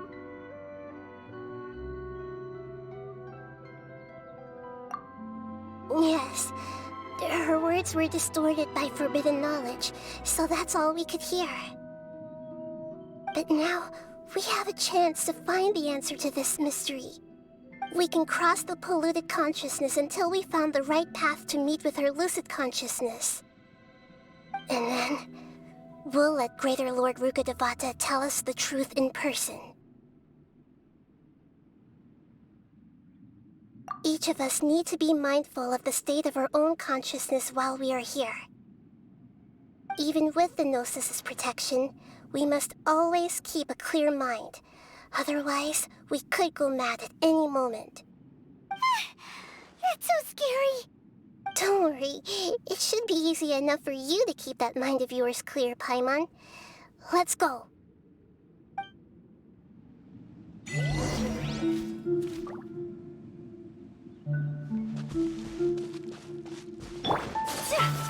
Are we in the air? And why is there a huge boat? That's the boat of consciousness, which symbolizes reason here. Its course is the direction our consciousness is... Wow! What are these? The monsters seem to have been affected by them.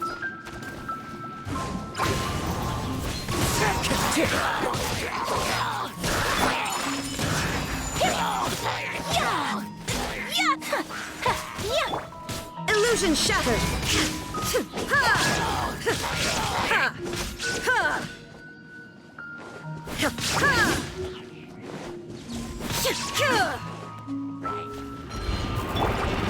Into the wind! Fallen leaves, adorn my night!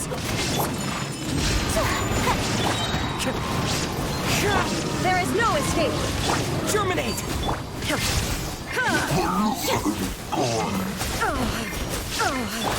Whirling snow!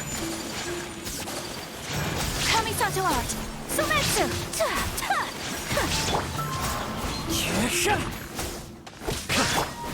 Torn to oblivion!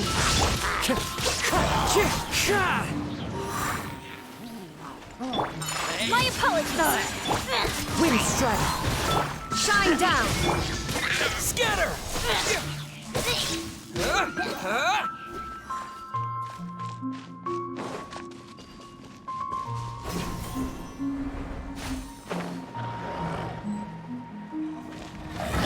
Clouds hide. The birds call. The wind knows me.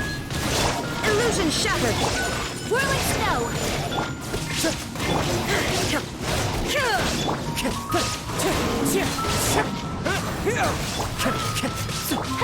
Take flight. Wind strike. Spring forth!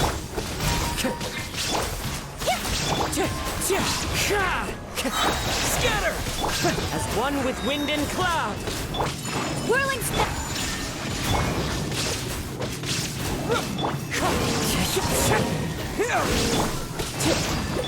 Inazuma shines eternal. Wind strike. Scatter! Look! A four-leaf sigil has appeared in the sky!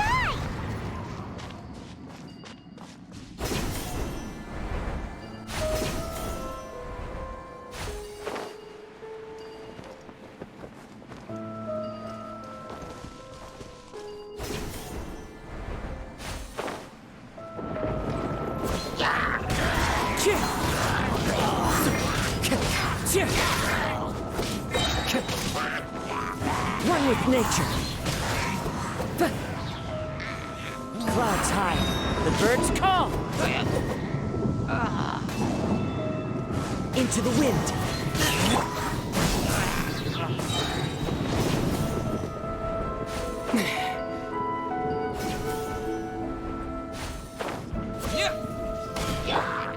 One with nature. Germinate! Shine down. Embrace the ice!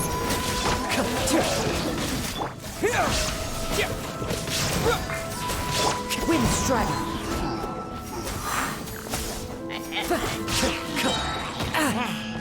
As one with wind and cloud. Into the wind. Scatter! Illusion shattered. Torn to oblivion. The opponent. Much remains unfinished. Spring forth!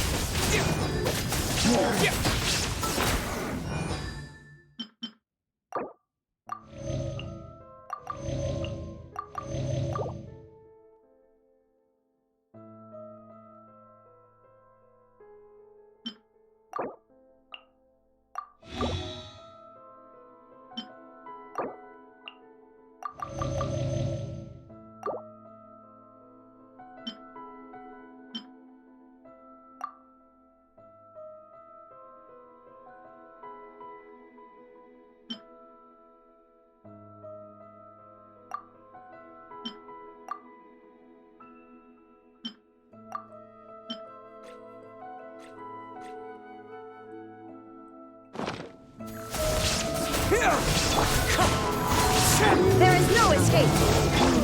That hurts. Fallen leaves. Adorn propagate. Take flight. Wind strike.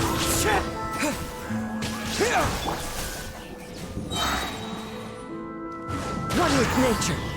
To control the boat of consciousness, we need to find the helm first.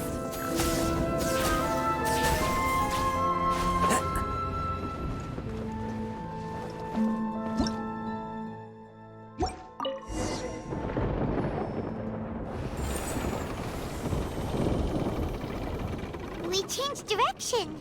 Are we still going the right way, Nahida? Judging from the current route, the boat of consciousness will soon take us out of here.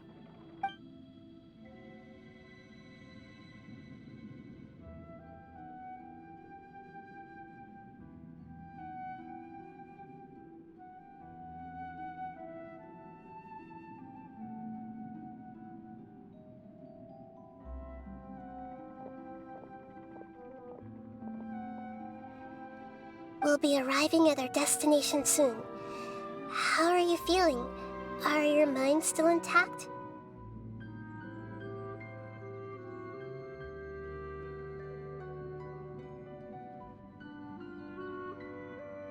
Huh? But everything's been completely normal for Paimon. Hopefully there won't be any more interruptions. This time, we should be able to meet Greater Lord Rukkhadevata. Are you saying you've never met Greater Lord Rukkhadevata before? No. It seems that my birth and her death took place at the same time. Otherwise, I think she would have given me a little more guidance, and I could have done a better job. Hey, you've done a great job, Nahida. Let's get out of this creepy place and go meet her.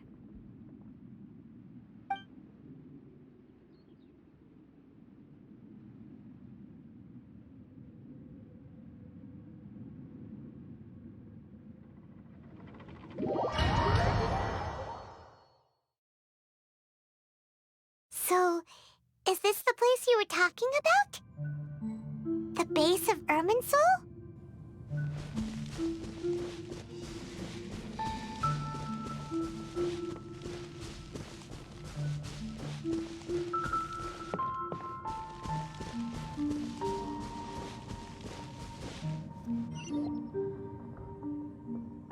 Well, this is the place.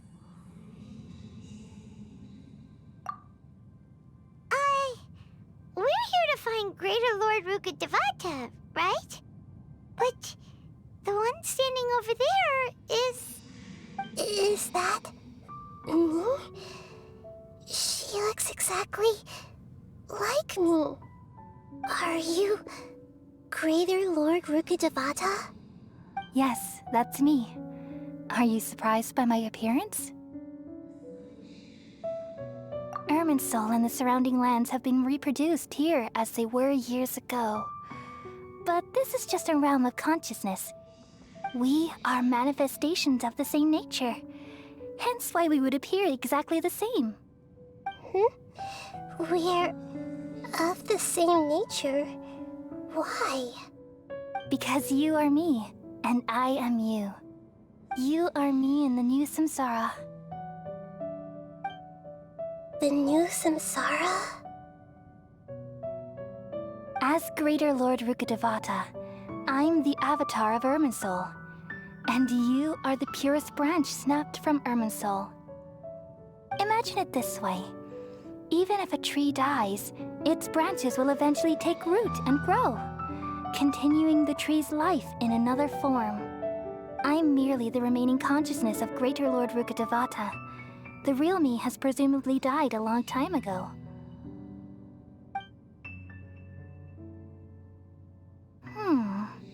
Judging from your appearance, I've probably been dead for 500 years. But you're finally here. My new self in the samsara. If this is true, then am I going to be a great Archon like you someday? Though we share the same nature, our fates are bound to be different. All things have their own fate. When a branch grows into a mature tree, it won't be the same as the original tree. That's why fate is the ultimate knowledge, isn't it? That's a great insight. Yes, very good. It's also precisely why you won't become like me. Really? But perhaps you may become an even greater Archon than I. I already see a determination in you that I didn't possess in my time, and the future that it leads you to will be yours alone. Along with the blessings from your past experiences. Don't worry. The growth of wisdom is like that of a plant. You only need to wait quietly for the flower to bloom.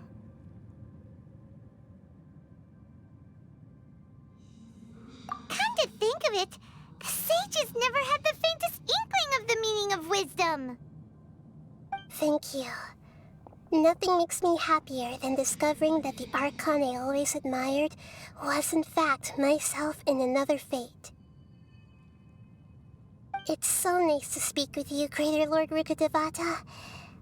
I've always wanted to meet you. The feeling is mutual. From the moment I snapped the branch off Irminsul and created you, I've also looked forward to talking with you. Could you tell me why you wanted to create me? And what exactly happened when you died? Ah, I see. You're here seeking answers, right? Everything that day, even the sky itself, changed into a color like this.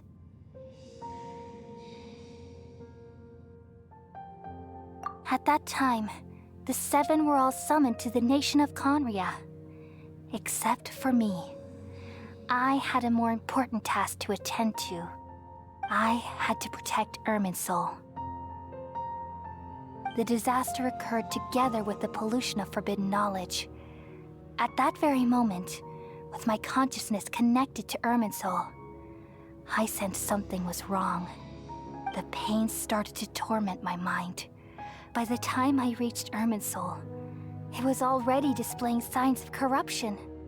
Had I not repelled the pollution of forbidden knowledge with King Deshret thousands of years ago, I might have felt even more hopeless and lost. So what exactly is forbidden knowledge? It's a kind of knowledge that doesn't belong to this world, and a form of truth that can't be understood. It came from the very bottom of the abyss. Even I could never understand it. The world is constantly rejecting it, leading to all kinds of bad phenomena. If we allow forbidden knowledge to pollute Irminsul, I'm afraid the entirety of Teyvat could fall apart. So, there's knowledge that even the God of Wisdom can't understand?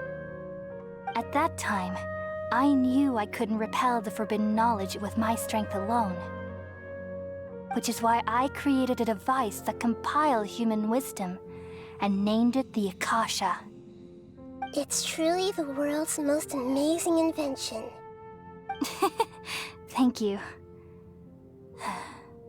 For a long time, I thought dreams were the fruit of human wisdom.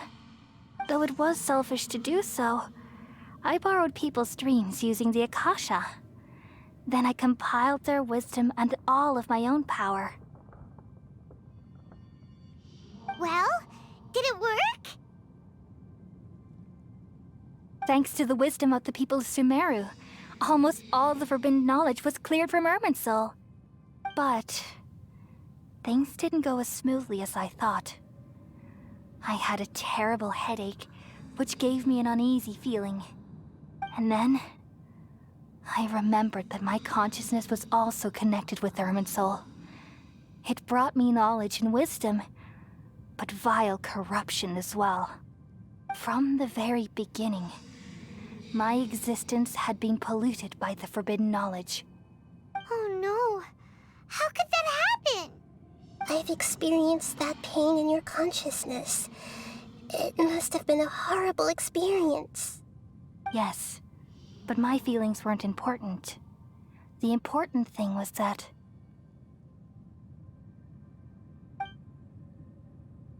even if I died, my existence and everything related to me would continue to exist in Irminsul as memories and knowledge, meaning that the forbidden knowledge couldn't ever be permanently eradicated. And there's no way for me to eliminate myself. It would be a sort of paradox. So, I took the purest branch of Irminsul as my incarnation in the next samsara, and left a trail of clues, all in hopes that you would come here and remove me and my pollution from Irminsul forever. Wait, no, I can't. So you realize what that implies. You are very smart indeed. Irminsul has all the knowledge and memories of this world. And as you've realized just now, removing me from Irminsul means I essentially will never have existed in this world. But this is the only way to save Irminsul. People love you so much, and they've missed you so much over the past 500 years. I am exactly the same. So how can we just forget you like this? Is there really no other way? There must be something else I can do. You're the god of wisdom, Booer. You should know that there is no other way.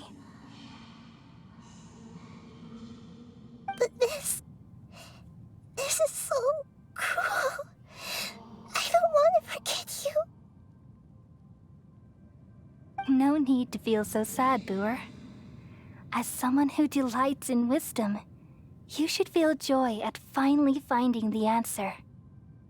These are the words in their entirety. The answer you've been seeking all along. Let the world completely forget me. We all nestle under the great tree of wisdom, peering out to perceive the world.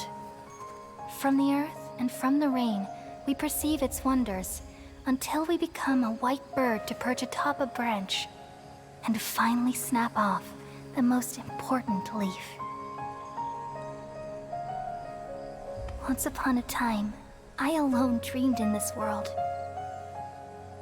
In my dreams, everybody would also dream after they fell asleep. Wild and wonderful thoughts would emerge from their minds. Some tumbled to the ground, and others floated to the sky, connecting all things in the world into one dazzling net. Among a plethora of worlds were numerous smaller worlds, all of fate, finding within the tapestry their brilliant glow. I gradually understood that these indescribable and constantly changing things are the most profound things in the world. Only they can completely repel the madness. Only dreams can awaken consciousness from the deepest darkness.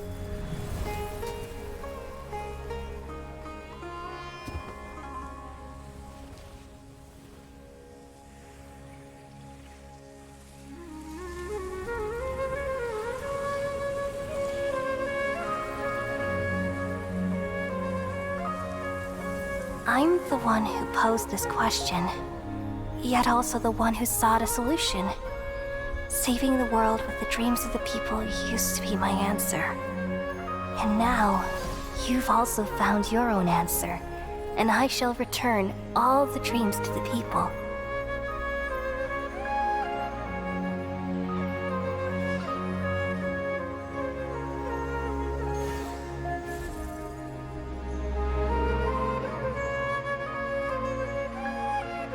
Goodbye, people of Sumeru. May you be blessed tonight with the sweetest of dreams.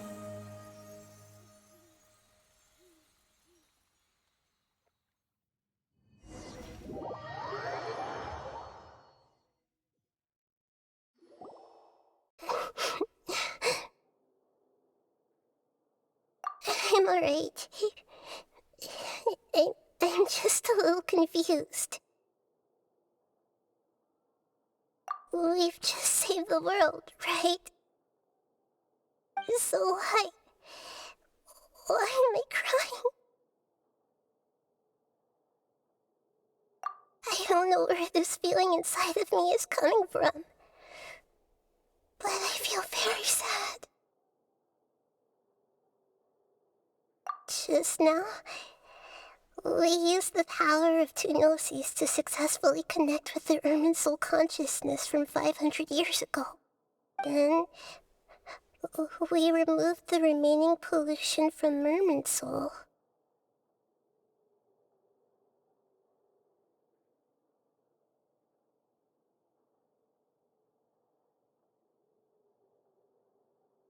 Yeah, what's wrong? Weren't you there just now?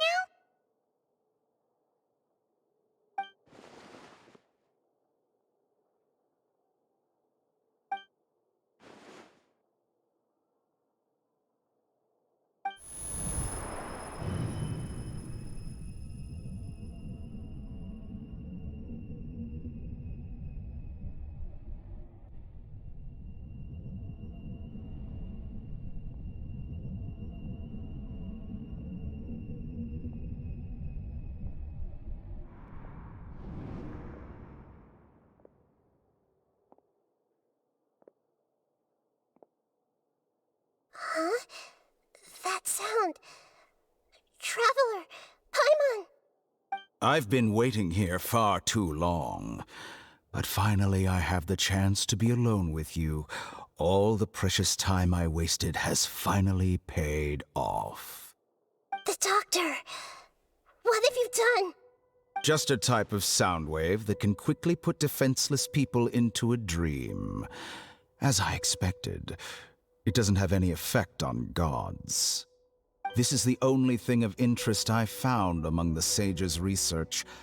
I thought I'd take it for a little spin. Don't worry. I know you would never forgive me if I actually killed them. I'm here to negotiate with you. Naturally, I won't do anything dangerous that could potentially damage our relationship. Negotiate with me? I heard you had already left Sumeru. Why are you here again now? I left Sumeru, but I also stayed in Sumeru. Even the God of Wisdom is restricted by the habits of cognition. How disappointing. You mean there are many different versions of you in this world? An astute guess. Even the same individual will have different cognitions at different ages. A long time ago, I made a major decision in hopes of preserving all my perspectives of how I observed the world. Observation is the first step of any experiment, but observing the current world doesn't satisfy me. It lacks an important dimension, that of time. So I saved segments of all my ages and made them into independent individuals. That's all there is to it. Indulge me. How does the God of Wisdom find my method of seeking knowledge? It's an insult to the very concept of life. Life inherently has many rules and restrictions, each with its own significance and reason to exist. They can't be broken on a whim. Good. Amazing, even. Indeed, it's difficult for humans to make peace with themselves, not to mention oneself from a different period. Since you were in the academia, why wait until now to show up? You could very well have stopped us and helped that fake god. Simple. Let me ask you this. Would any staff member ever help the subject in the middle of an experiment? It was my experiment. So why should I interfere with the results? The academia saw the plan to create a god as their ultimate goal, yet you only saw it as an ordinary experiment. You really are crazy. If the experiment succeeded, you would have had a new god on your hands. How would you have faced your own god then? Would you still take the same stance? Would you still hold the same view of yourself? I'm first and foremost a scholar. These results should be left to the judgment of the hypothetical me confronted with that outcome. But you're right. And that's exactly why I'm disappointed with the conclusion of this experiment. As an individual, you don't have any sense of belonging. You seem to have even fewer convictions than a typical scholar. Oh no, I certainly have my own convictions. They just don't fit your standards, that's all. All right, that's enough conversation for today. The experiment is over, and it's time to tidy up the equipment and reclaim any useful materials. For example, the Gnosis.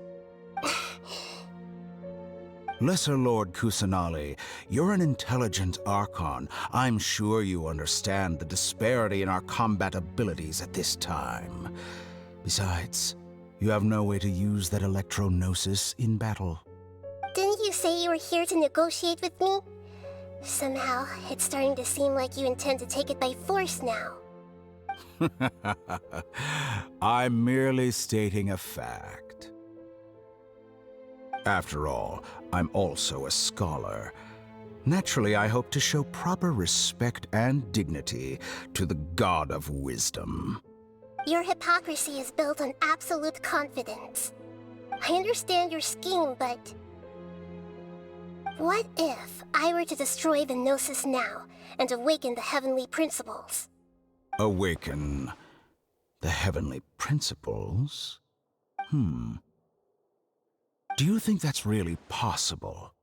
The heavenly principles have been silent for many years, but the Gnosis are symbols of their control over Tevat and all the laws. Will the destruction of a Gnosis attract the attention of the heavenly principles? And if so, how do the Fatui plan to deal with the consequences? Do you dare to gamble such a possibility with me? Gamble? How surprising. I thought you would show evidence or use rigorous reasoning to prove your point. The word gamble is the last thing I expected to hear from the God of wisdom. But this is a clever move. You must have seen through me when I first captured your consciousness. As a scholar, I respect all possibilities. This has always been my principle and is an essential trait as an experimenter. Indeed, I can't ignore this possibility. So tell me then, what are your conditions? This foreign Gnosis will only lead to disaster if it stays in Sumeru. But this Electro-Gnosis is the prize I obtained after defeating one of your fellow Harbingers. Now, as the one who initiated this cascade of events, shouldn't you pay the corresponding price? Price? Interesting. What price would you have me pay? How about erasing all your other segments? So this is how you wish to restrict me, the most threatening opponent of the Nation of Wisdom. What you request of me is like plucking out the eyes I have placed in the dimension of time. Segments are extraordinarily difficult to make. They require extremely rare resources and enormous amounts of time and effort, requiring me to destroy them all here and now. Bravo. A suitably wise decision on your part. Yes, how very interesting. Can I assume that you have long been wary of me? Among all the versions of me, this segment you see now is the most selfish. If it weren't me, your idea wouldn't have worked.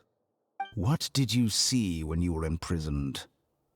You were observing me, and that's how you know I've long grown tired of their doubts and endless arguments. Like you said, it's difficult to make peace with yourself.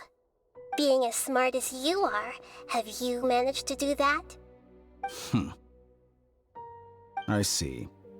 If you think all those versions of me are worth a gnosis, then deal. You sure didn't hesitate much. Is the relationship between all the versions of you really that bad? I don't think there's any need to dwell on that. The surplus versions of me can be exchanged for a gnosis. Do you think anyone can offer themselves at a higher price? Besides, with my abilities, it's only a matter of time until I find better perspectives. Perhaps it's best to say, you're just temporarily ahead. But what I'd like to know is, how can you be sure that I've really erased them? I can see your remaining honesty.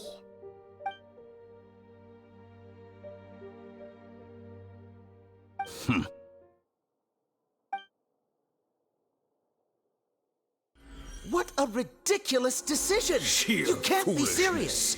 How could I have been so short-sighted? You think this is the end? Wait, I'll have my revenge! You'll make Good this moment riddance, Count. You will regret this! Well, have you confirmed that it's complete? Here, take it. The future of Sumeru City will be in my hands alone. I will shut down the Akasha and let curiosity and the thirst for knowledge drive the realm of academics once again. There won't be any further gaps for you to exploit. It truly pains me that my academic achievements have never been appreciated in my homeland. Of course, I have no interest in being rejected by this city for a third time. Another chess piece. And where is your dendronosis? Don't be greedy, Harbinger of Snezhnaya. No, this is a different transaction. If you intend to turn off the Akasha anyway, then there's no further use for the Gnosis of Sumeru, is there? Besides, isn't it the Archon's duty to deliver what's desired of the Seeker? Oh, judging from your expression, you don't seem to find the idea very agreeable. Then let's think of it this way. Since you're the god of wisdom, how about I exchange some knowledge with you? People exchanging knowledge with the God of Wisdom is the stuff of legends. Yet here you wish to exchange knowledge for the God of Wisdom's property. Arrogant as that is, it has piqued my interest. Let me ask you, have you in all your mighty knowledge ever heard the rumor that the skies of Tevat are fake? Huh? That's the secret hidden by Irminsul concerning the truth of this world.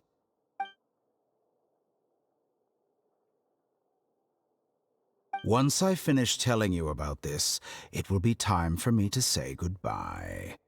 With negotiations, we've all gotten what we wanted. I'm very glad I got to meet you like this. Your arrogance may know no bounds, and convictions may mean nothing to you. But I'll still listen to what you have to say.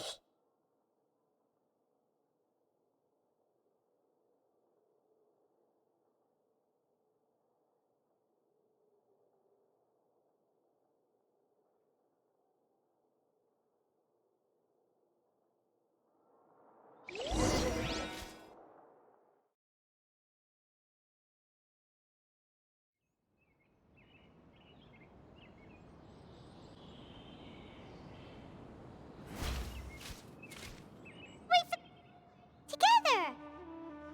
Okay. Wake him up.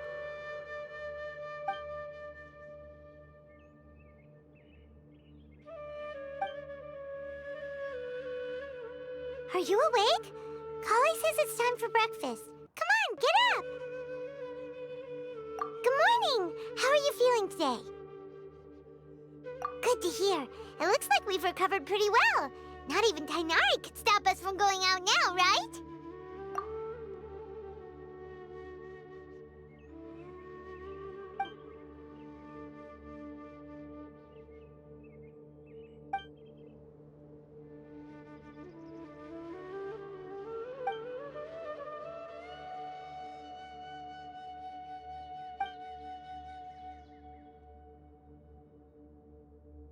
Come on, Traveler, let's go!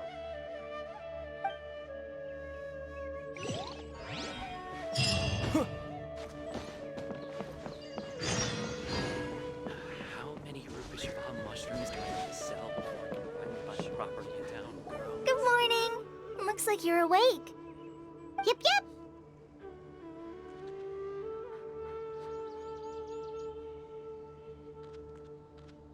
I prepared some breakfast today. Please have a taste. I hope you'll like it. It's nice to have you here so we can eat something yummy. Well, now that I've recovered from Elazar, I'm feeling better than ever. I can even prepare 4 or 5 meals a day now. And Paimon bets they're all delicious. Oh, by the way, someone brought a letter for you after you went to sleep last night.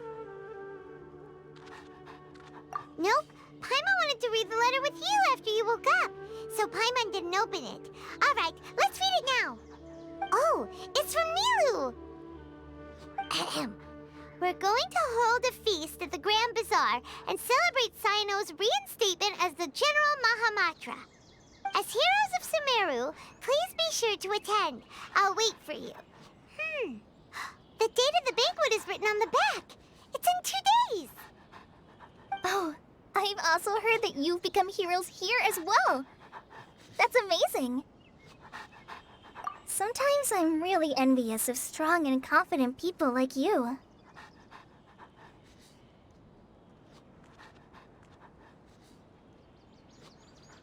Oh, you're embarrassing me. Anyway, let's go to the Grand Bazaar to have a look. Oh, before you leave, be sure to inform Master Tainari.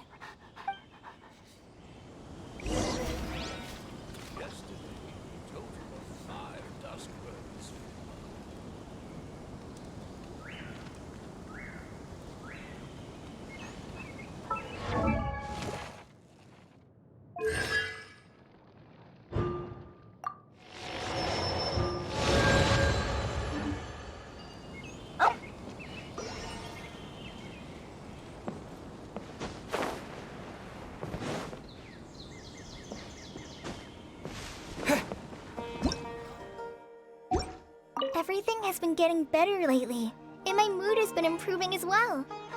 You can come find me anytime if you need anything. You're welcome. I was just doing my duty. Remember to talk to Master Tainari before you leave.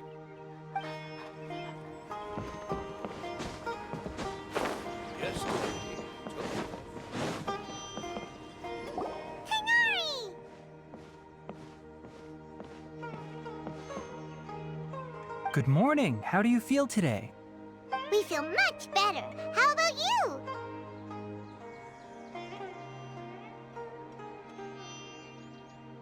I'm recovering well. Thanks for asking.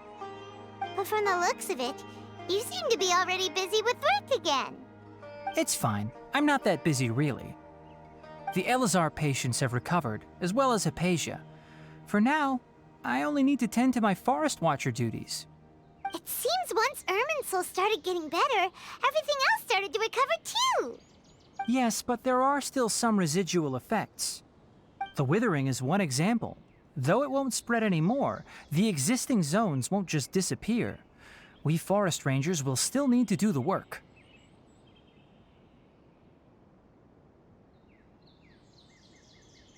By the way, we have some good news. Sino got his position back. This news is hardly new. He had already mentioned it to me before. Huh? You mean he was already here? Why didn't he come to say hi to us? He visited once, but he was afraid of disturbing you while you were resting. He just asked me a few questions and left. Then you probably already know all about the celebration feast. Celebration feast? No, I haven't heard anything about that. Huh? But didn't Nilu say in her letter that they would celebrate Sino? He didn't tell you? Perhaps, or alternatively, he doesn't know about it either. Come to think of it, Sino doesn't seem like the type who'd enjoy a celebration feast.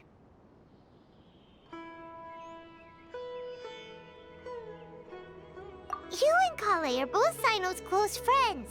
Why don't you come to the feast with us? Kala has taken over some of my tasks these days. I don't think she'll have time for it. Not to mention me.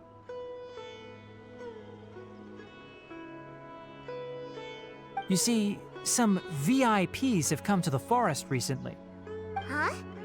VIPs? Very important Paimons? Well, technically speaking, they are former VIPs. The sages involved in recent incidents have begun their training in the Avidya forest, and the people they had previously imprisoned have all been released. Huh?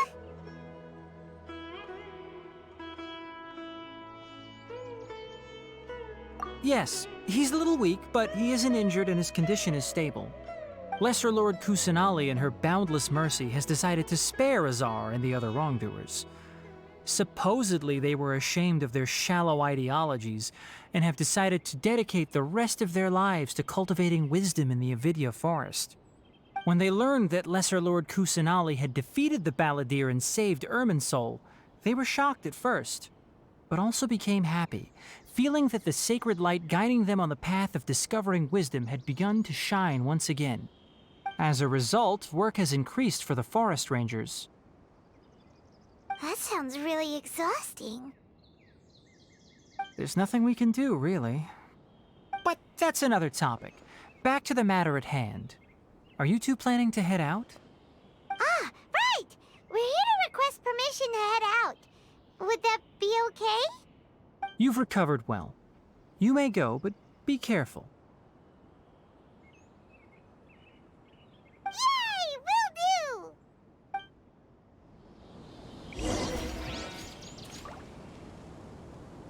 The rainforest is the best place to live. For the next interview. These questions. Is there anything else you'd like to ask about? Ah, yes. Thanks for remembering her. She continued her training in the forest after she recovered. As a scholar, she never slacks off. A lot has happened lately. Kale and I have been busy, but don't worry, we'll take care of ourselves. As for Sino's reinstatement, the more I think about it, the more I suspect that he just doesn't have a single clue about this feast. But this does remind me that Kale and I should find an opportunity to celebrate him as well. He has helped me a lot during this time. And you as well. Thank you. Take care. Please, find me if you need anything.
Well, there won't be any problems if the feast starts at that time.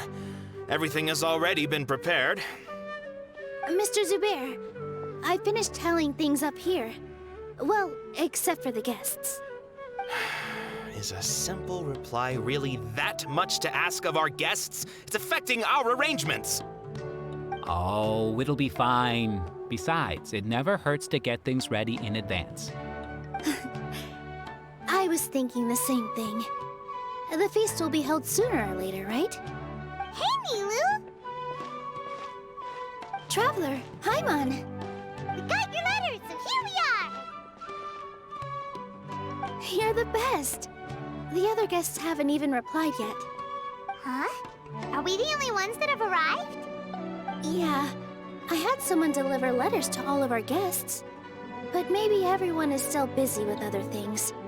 Look, I get it. Sumeru is in an extremely important period of transition right now, but even if your friends are important figures, they shouldn't just ignore your request like this. Nilu is Sumeru's #1 celebrity, after all.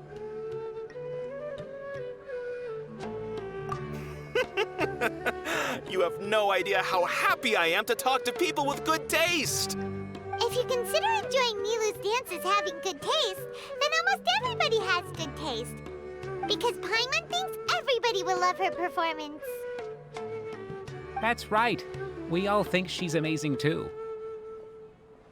Nilou is an absolute favorite among those of us who frequent the Grand Bazaar. For Outlanders, you have a great eye. Master Zubair, let's have a vote for the most outstanding audience members next time. I think these two may win. Nonsense! It is not for us to determine the value of an audience. But indeed, we could try giving gifts to people with particularly good taste. I heard there's a device in Fontaine called a camera that can record people's appearances as pictures.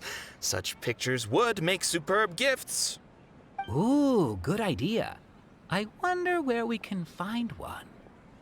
I don't want you giving pictures of me to everyone. I'm satisfied just being able to perform here. There's always a lot going on at the Grand Bazaar. Yeah, and that's why I love it here. Traveler and Paimon, could you help confirm if the letters were actually delivered? If for some reason they didn't receive the letters, then please tell everyone that there will be a feast here. Yeah, we can also check out how everything in Sumeru is going now.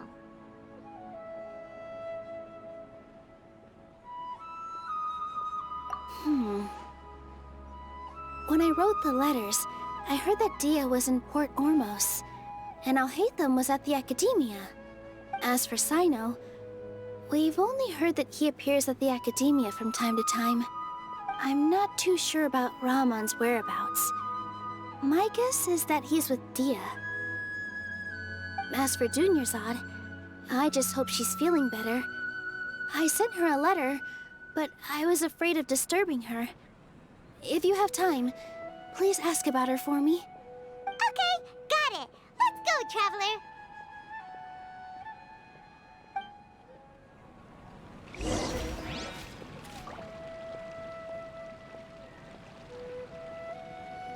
I'll go to the Adventurers Guild later and ask Ms. Catherine if she knows how to get one of those cameras. Yes, please do. I'm sure the audience would be thrilled at the chance of receiving commemorative gifts. It could be our special surprise that we prepare for everyone. I think it's an amazing idea. Who knows? If we take more pictures, they might even become the signature souvenir of the Grand Bazaar. And Nilou will become even more famous. Ha! It won't be long till people are fighting for front row at your performances. I've heard that this camera is not just something anyone can use as they please. It must be aimed properly, and subjects should pose for the best results. Oh, should we get ready then? Perhaps we should wear something a little more appropriate. No. I think we look absolutely fine. If anything, when we pose for this, clever invention, we should just be ourselves, You really think so?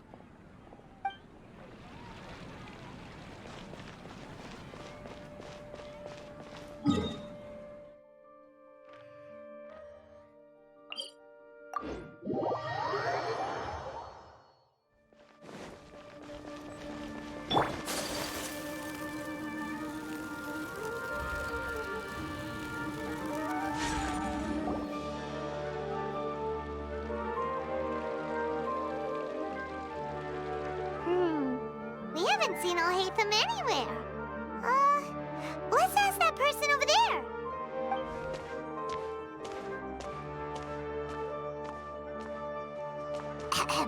Hey there, have you seen Alhaitham around? Yes, it seems Scribe Alhaitham has gone to the House of Dana.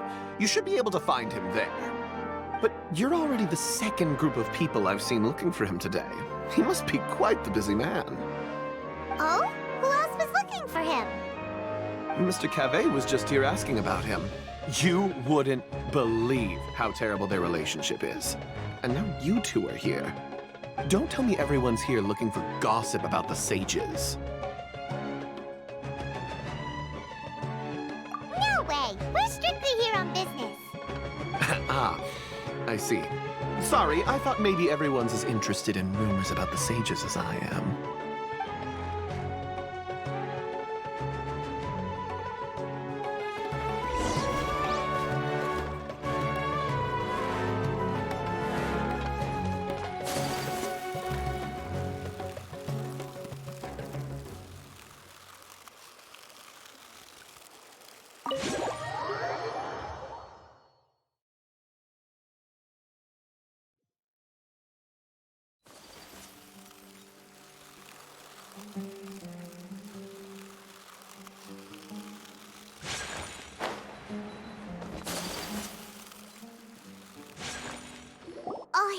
to be around here somewhere, right? Oh, he's over there! But it looks like he might not have time for us. Just put down that worthless book and tell me what happened in the academia. This is not just some worthless book. Do you have any idea how difficult it is to find a physical book like this in Sumeru? It doesn't matter. It's probably just another thing that you used your authority to get your hands on anyway. Just put it aside. Listen, I came back today only to hear that the sages have disappeared. Oh, you sound surprised. I thought you would already know the inside story. Would I be here asking you if I knew? You're the scribe, not me. So just tell me what you know already. Well, I almost became a sage. Huh? Oh, don't sound too surprised now. You're the renowned Kaveh, light of the Ksharawar. Besides, as a master builder and craftsman, chances are you'll be appointed as a sage too. Why do I feel like you don't really mean it? Huh. What makes you say that? Why would you question my heartfelt sincerity? Maybe it's because you've never said anything good about me before. Yeah, well, I share a similar sentiment, and anyone who knows you as well as I do would surely do the same. Oh, you... See? This is why I hate discussing anything with you. Your ridiculous and arrogant attitude always gets in the way. It seems that you really can't stand my personality. Ha! What was your first clue? Well, then you might as well move out of my house. Are you threatening me? Stooping to a new low, I see. Ugh, and don't change the subject. You, a sage? What a joke. The academia might as well just close tomorrow. Are they having a fight? Forget what's going on with the academia. Haven't you been busy with your construction project? Tell me, when are you going to build yourself a mansion? Don't get me started. I get angry just thinking about it. So, what great building did our master architect work on this time? Like I need to tell you. Keep your nose out of my business. No, I think we deserve to know. Where were you when Sumeru needed you most? I was in the desert for a large project, but considering Haravatat's utter ignorance of architectural and aesthetic matters, you probably wouldn't understand. Which is truly unfortunate. I can only pity the man who doesn't understand the first thing about beauty and romance. Unlike a true... hold on, wait a second. What do you mean by when Sumeru needed me most? Well, while you were out fiddling around in the desert, many people came together to save Sumeru from a crisis. Ha! And you think I'd believe that? Look, all you really need to know is that Azar and all his accomplices have all been overthrown. Huh? What nonsense are you talking about? It's no skin off my nose if you don't believe me. It's not like my Darshan was the one trying to apply for funding from the Grand Sage. Yours, though, on the other hand... You know what? I'll ask around. I'm sure someone knows what's going on here. You're dead if I find out you're lying to me.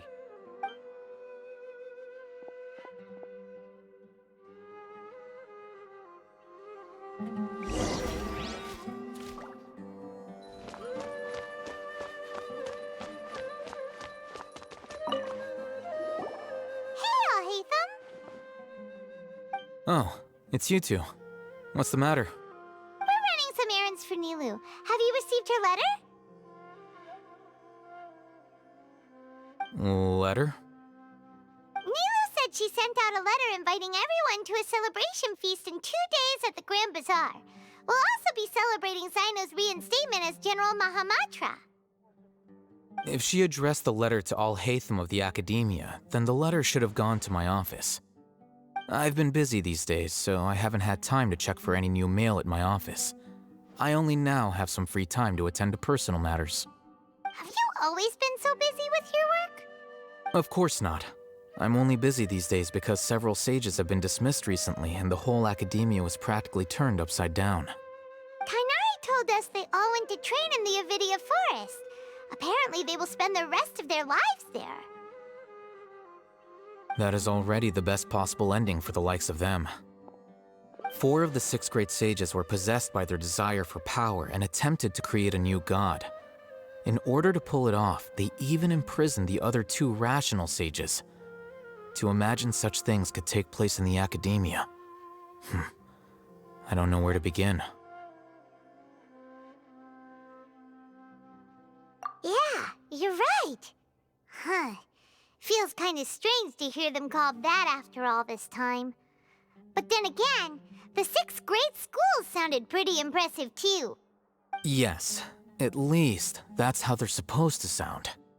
It's said that when the academia was first founded, the Dendro Archon herself established the 6 great schools, each representing one of the 6 different types of wisdom. Numerous Darshans have sprung up and faded. Only the 6 Darshans attaching themselves to the 6 great schools have stood the test of time and obtained permanent seats in the academia. Now, the 6 Darshans are nearly synonymous with the 6 great schools, and the leaders selected for the schools are the 6 great sages. Among the 6 great sages, there is one central leader, the Grand Sage.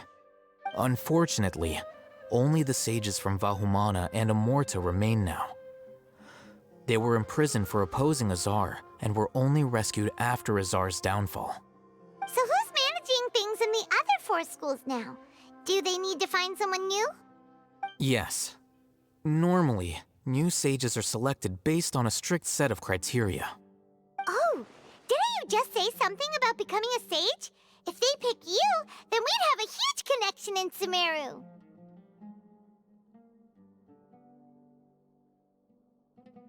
Yes, about that. You didn't let me finish my sentence. The person in charge of personnel affairs nominated me to be the Grand Sage in place of Azar and help Lesser Lord Kusanali manage the academia. But I refused. Huh? But why? Ugh, can't you be a little more ambitious? I'm not even interested in being one of the 6 great sages. Like I said before, I don't like being a leader. Oh, all right. So are you busy these days trying to find others to take the job? That's not my job either. I'm only responsible for handling important affairs within the academia before the new sages take office.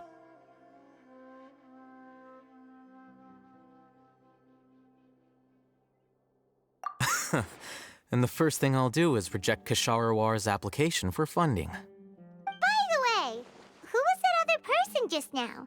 Is he your friend? Do we look like friends? Paimon doesn't know. That's why Paimon's asking. His name is Kaveh, my roommate. You could say he's the representative for Ksharawar scholars.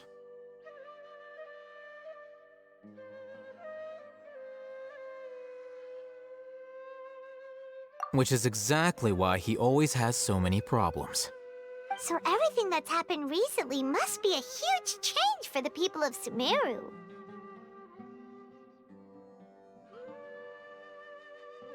Such is the work of the Academia Scribe. Well, anyway, no matter how busy you are, since you are our planner, remember to attend the celebration feast in 2 days. All right, I'll see you there.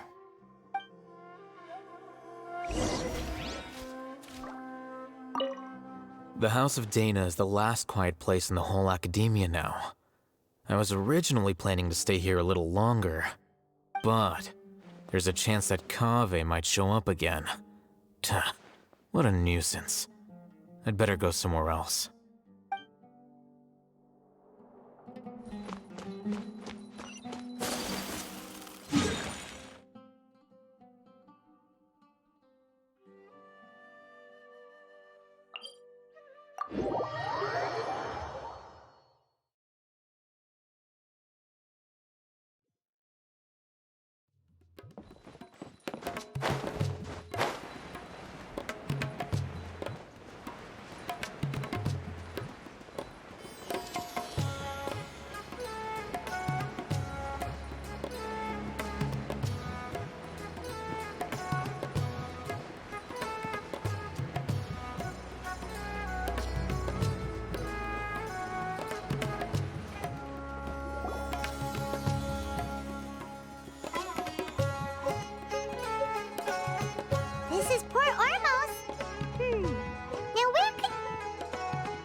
Is that Paimon I hear?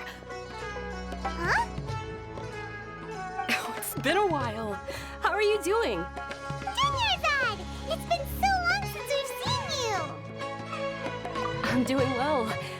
I can go as far as saying I have never been happier in my entire life. I don't know if you've heard, but Elazar has completely disappeared, and all the patients have recovered. You kidding? Knowing them and the connections they've got, I'm sure they've heard about it. Yeah! That's right. My lady is feeling better now, so I'm accompanying her for a walk. Why do you still call me that, Dia? You've already informed my father of your resignation. I guess I'm just used to calling you my lady. Old habits die hard. Resignation? You mean you're quitting? Yeah, I might start losing my edge if I keep being a bodyguard for the Homayanis. You know that my parents and I are fond of you, and that we appreciate you very much. It wouldn't be a problem if you wish to continue to be our bodyguard. I'm not a woman that's easily persuaded. You should know that by now, my lady. When I took this job, I'd already decided that I'd quit as soon as you'd recovered. It's time for me to get back out there and chase that horizon. So what are you gonna do now if you're not gonna be a bodyguard anymore? I want to take a risky job and put my body to the test again. Huh? But we literally just finished one of the most dangerous jobs ever! Are you getting bored already? I know. If I hadn't joined in that plan with you, I wouldn't have come up with this idea. I guess I still get fired up by that feeling of going all out in a fight. It made me realize that I'm still a mercenary through and through. Life is short, and I'm happy that I got to be a part of that operation. But the whole thing also made me realize that there are still many problems in Sumeru. And as a desert dweller, I'm still not completely ready to settle down on this side of the wall. Well, I remember a friend had someone bring you a message. You mean I'll hate them? I didn't expect him to still remember that. I thought he was joking. We just came from talking with Alhaitham at the Academia. Did he tell you that he suggested that I come work at the Academia? What? I heard that Azar and his cronies fell from power, and Alhaitham told me that now was a good time to find a job in the Academia, but only if I wanted to. Whoa. Paimon can't see you being anything other than a mercenary. Me neither. But I think Dia would look great dressed up as a scholar. Ugh, forget about it. I wouldn't last 10 seconds in there. Alhaitham probably just liked the way I worked and knew I'm good in a fight. So he suggested I find some work in the Academia. But you know, if you take him up on the offer, Sino might actually agree and let you become a Matra. Because you're super amazing! The Matra have all the talent they need as long as they have Sino. I prefer to be free to live however I choose. In fact, I chose this job from the very start because I knew it'd be right up my alley. Even if being a mercenary means facing all kinds of danger. A lion has to return to the wild sooner or later. If anything, being your bodyguard has been unfamiliar territory for me. I don't want to see you go, but I'll respect your decision. I'm glad to hear you say that.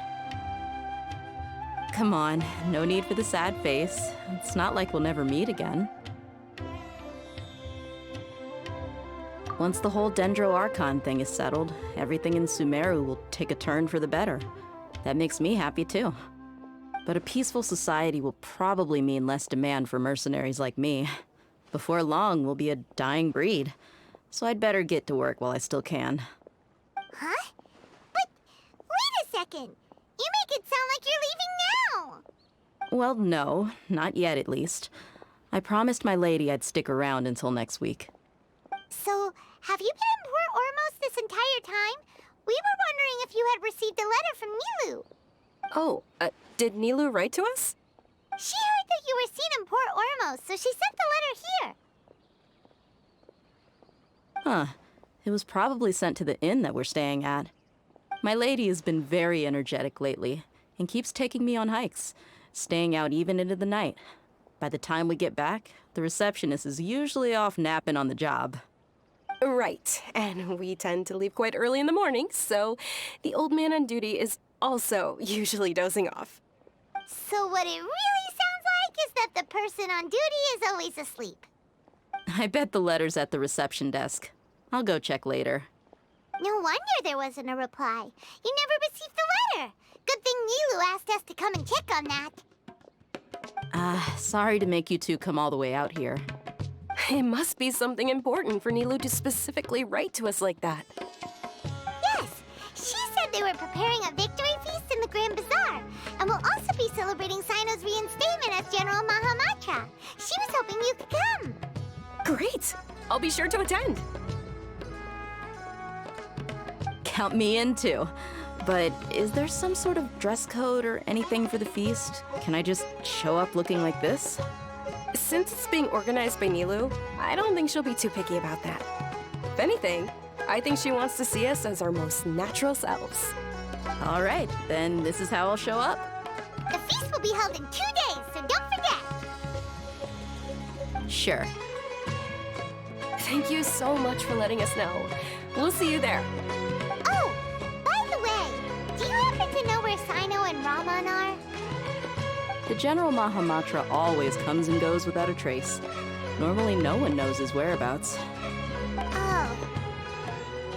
But last time we met, he mentioned that he had something to do in Aru Village. You can try your luck there.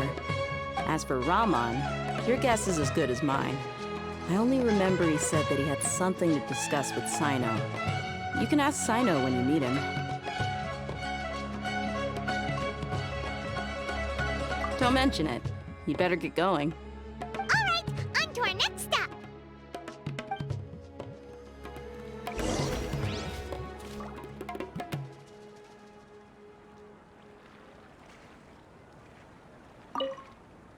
After recovering from Elazar, everything seems so different to me.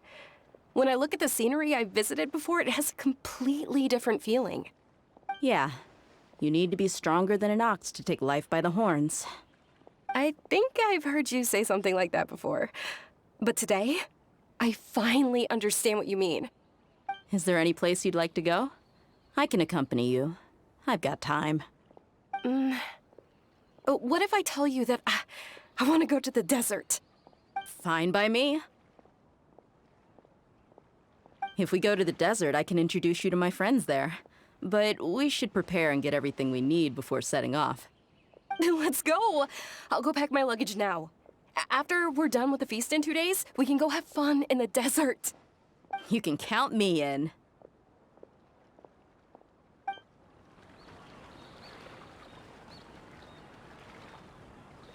If you want to eat like a king, you've got to work like a mule.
It's been a while since we last visited Aru Village. Ah, there's Sino!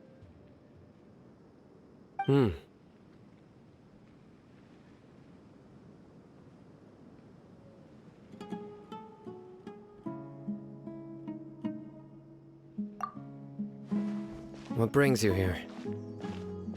We recovered well, and Tanari agreed to let us leave, so now we're out and about again. It seems Gandharvaville's medical treatment is still as good as ever. And Tanari is recovering well, too. That's good to hear.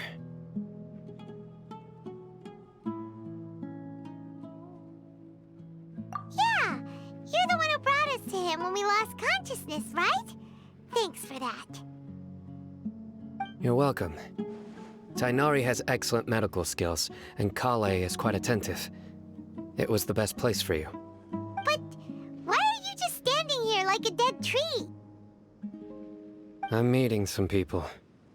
Oh, you mean Candace? I've already talked with Candace and the village chief. They're still at the usual place. You can go there if you'd like to see them.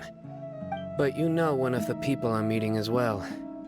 Oh, by King Deshret's blessing, my friend suddenly appears in the desert. Don't tell me you've run into trouble and need us to help now. Roman! And, huh?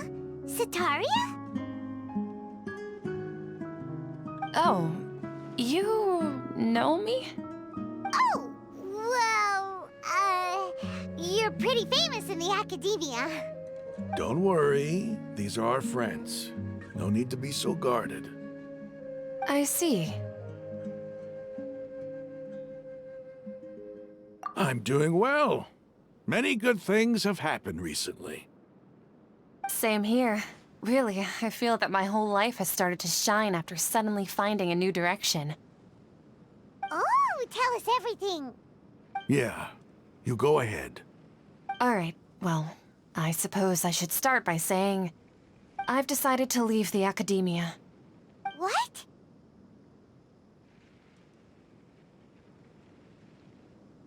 It's not that I've given up on being a scholar. Instead, you could say I've found a new identity. I will no longer pursue research like a typical scholar, but I have not completely given up on my relationship to knowledge either.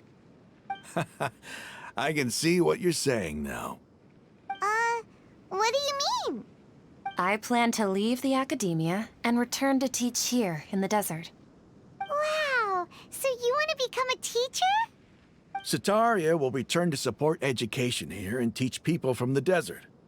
She can't teach everyone on her own, but there are many of us Eremites all over Sumeru. She came to discuss a collaboration with me and hoped that I could bring her ideas to the Eremites. Yes, it's my hope that the Eremites can help me select a group of smart people with the best aptitude for teaching.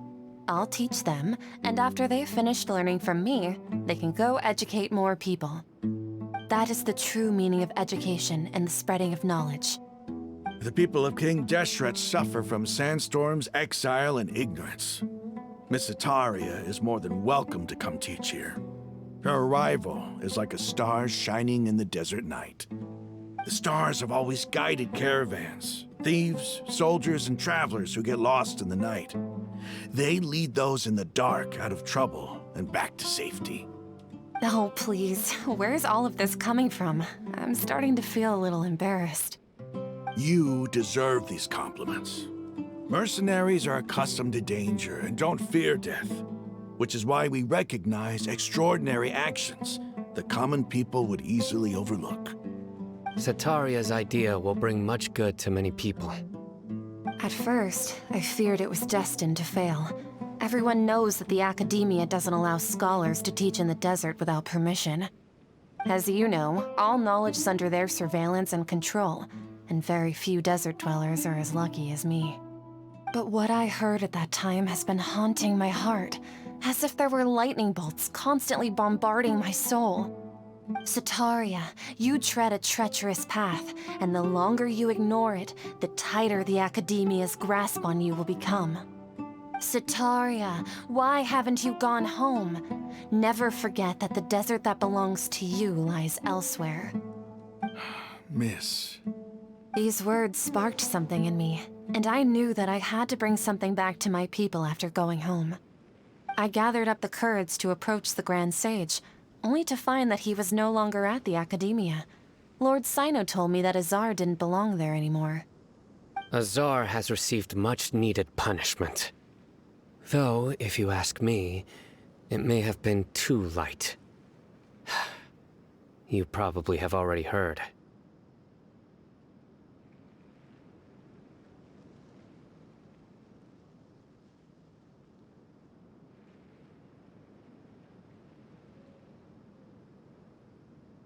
Lord Sino helped me obtain permission to leave the Academia for the desert, and accompanied me here to discuss collaboration with members of the Eremites.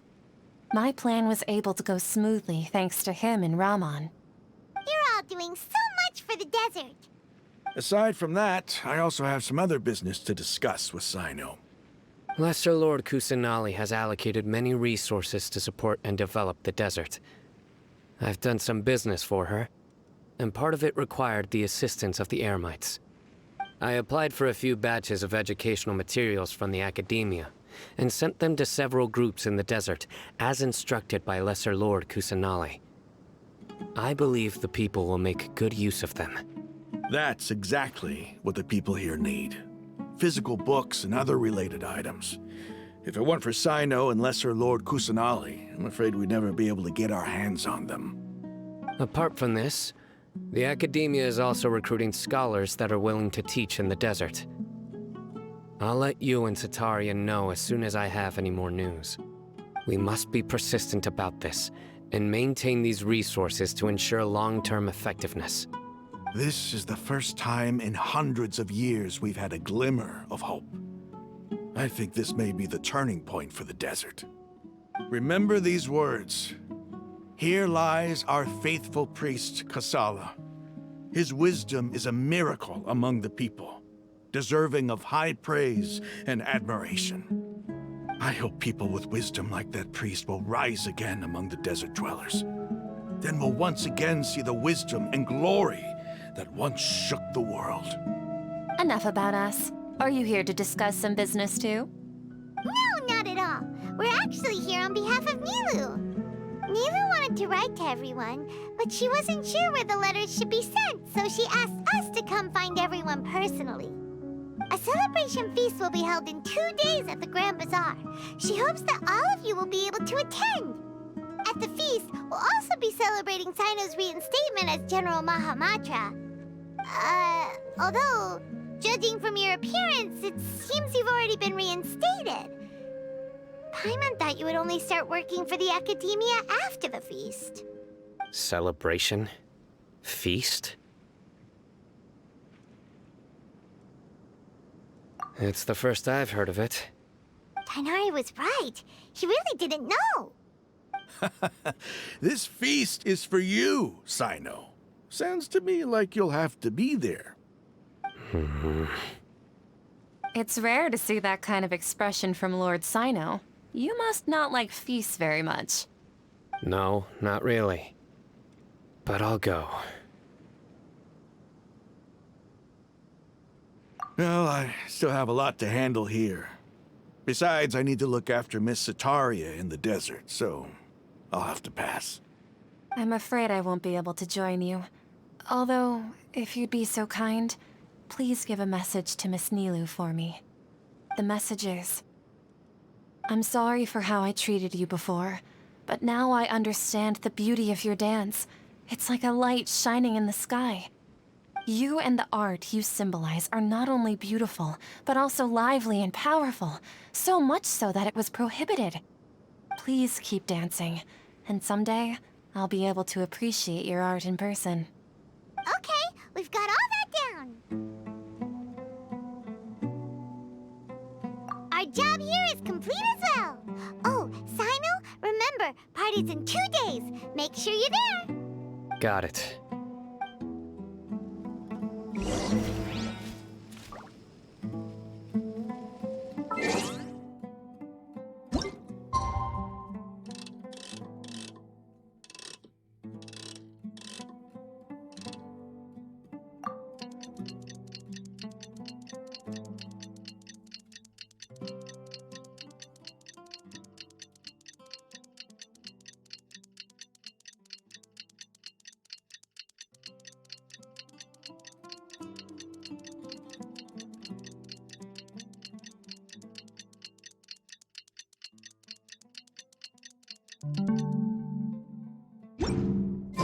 Today's the big day.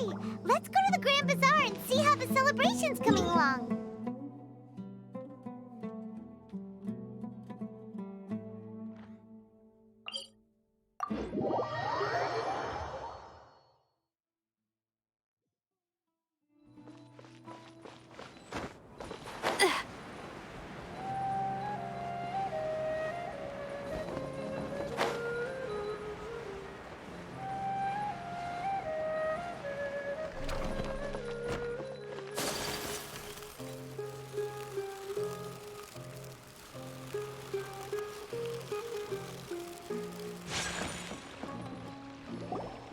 Everybody's already here. Looks like we're the last ones to arrive. I'm here. Ah, there you are.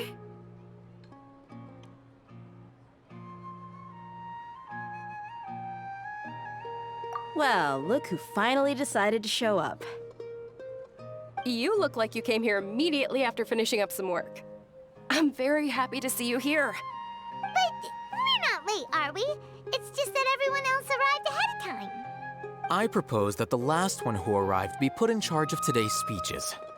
Nah, there won't be any speeches today. Oh, really? Well, even better. Come join us over here. Let's share some great food and drinks, and chat about all sorts of fun things. Everything looks quite good. Wow, Paimon can't wait! Traveler, just look at all the delicious food here.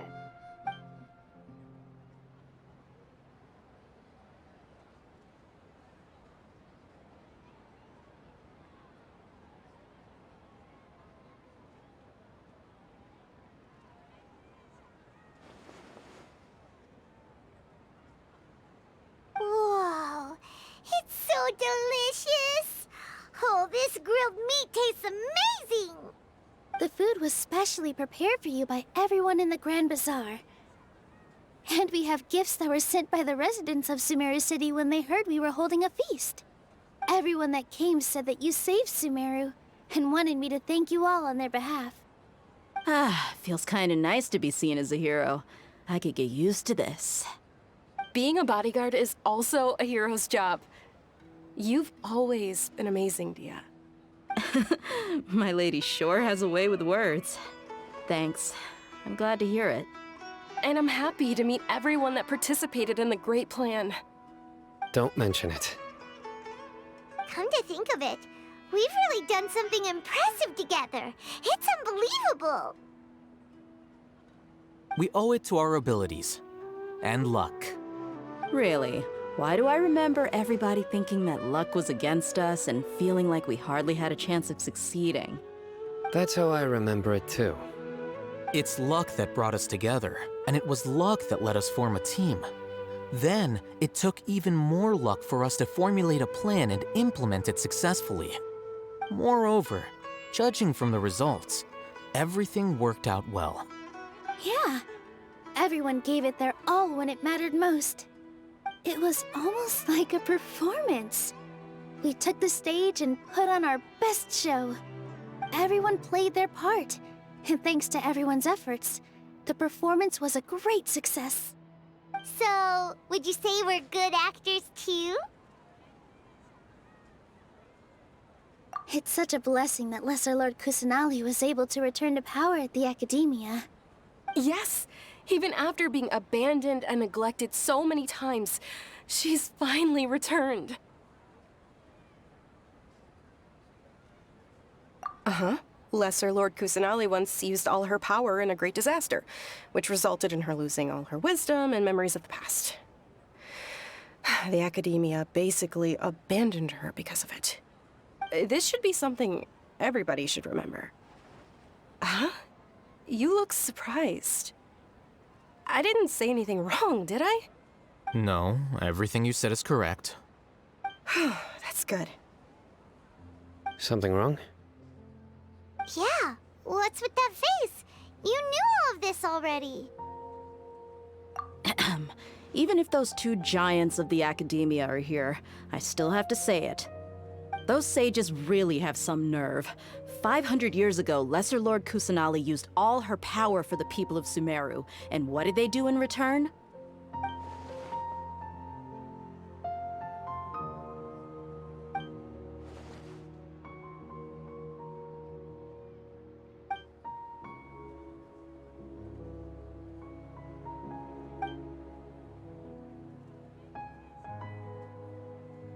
If you bite the hand that feeds you, don't act surprised when it turns into a knuckle sandwich, right, Sino? Perhaps I shouldn't say this, but their treatment of Lesser Lord Kusanali calls for a more severe punishment. You could simply tell Lesser Lord Kusanali that you wish to have Azar and his accomplices severely punished. I respect our deity's decision, and won't interfere in any way. While we're on this topic, why didn't you accept the Academia's invitation to become the Grand Sage? Are you trying to say that I'm fit to be a sage? Not at all. But every person handling the selection process has said that you are the most suitable candidate to lead the Academia right now. Why? Because he dethroned Azar from power? Could you try to put it another way? This is a good thing, yet you're making it sound like I overthrew Azar for my own personal gain. But seriously though, I always wondered if you had some personal motives behind it. I did have my own motive, but it had nothing to do with being a sage. If the rules of our nation were suddenly cast by the wayside, then it wouldn't be long until chaos ensued. I had no intention of letting their dreams disrupt my life. By that, you mean your life working as the Academia's scribe. Precisely. Wait, is that all? So, that's the only reason why you joined us and came up with all those plans? It's reason enough. You've certainly got quite the personality. You flatter me. All right then. How about you? You've already resumed work as the General Mahamatra, right? That's right. Will you be happy with that life? It's not about being happy. There are merely a lot of things that I must do. Even so, keep your spirits up and try to be happy, okay? And try to smile more every day, just like I'm doing now. Thank you. I'll keep that in mind.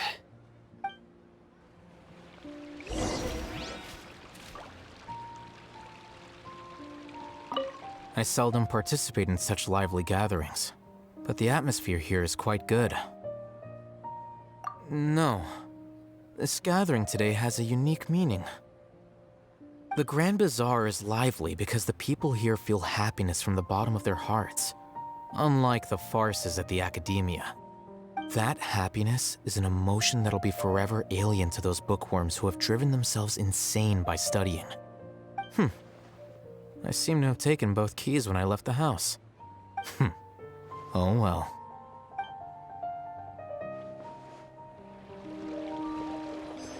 Ah, there you are, traveler. Well, how is it? Are you enjoying the feast today? If there's anything you're unhappy with, just let me know. I'll be sure to take note of it. That's good.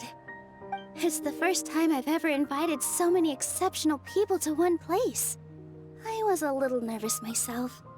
You see, every guest here is quite extraordinary. It's unbelievable that we've got everyone together here. Almost like a fairy tale. Make sure you live it up tonight. I'll be happy as long as you're enjoying yourselves.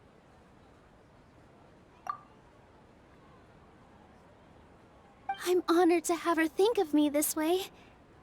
If I have a chance in the future, I would really like to invite her to one of my performances. I can't explain why, but I just feel elated right now. Thank you.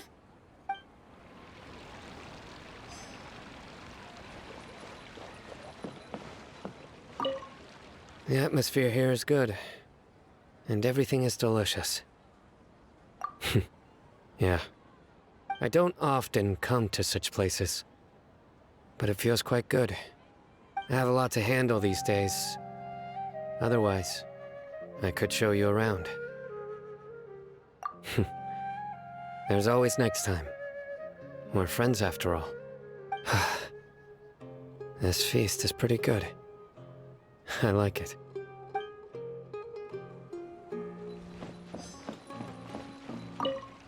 My lady, the grilled meat over there is delicious. Have you tried it? Yes, I also tried some fruit just now. Oh, they're very sweet. What an amazing place to relax. No wonder everybody likes to rest at the Grand Bazaar. You said it. Oh, look who else is here.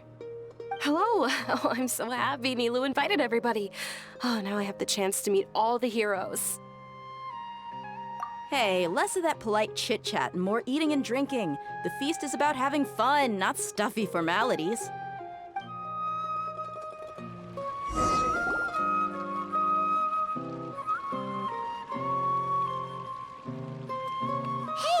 What's wrong? Your head is starting to droop. Hey, you can't just fall asleep here. Paimon will go find something delicious for you to eat. You'll wake up once you've put something yummy in your tummy. Of course, just wait here for Paimon.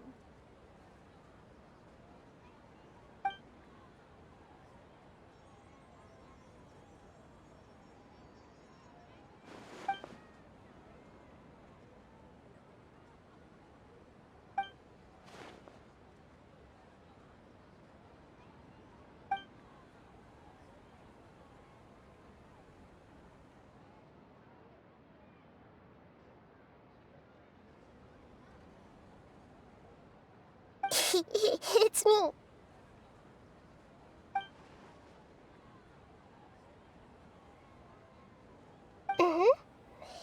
You may blame me for being a bit too self-indulgent.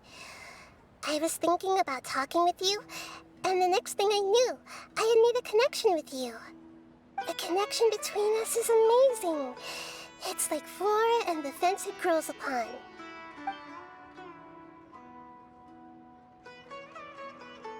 I heard there's an amazing celebration feast today at the Grand Bazaar. I wanted to have a look for myself, so I snuck in.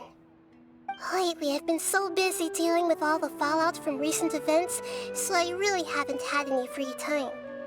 Although you've already helped me with a lot, there's still one more thing I hope you can help me with.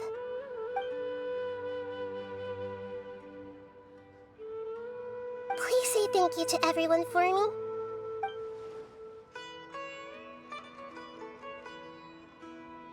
Oh, is it not convenient for you to do that for me?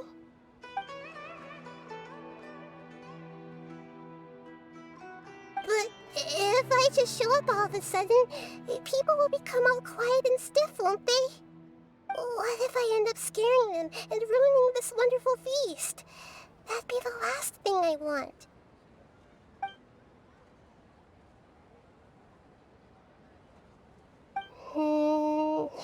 Let me think about it. Okay.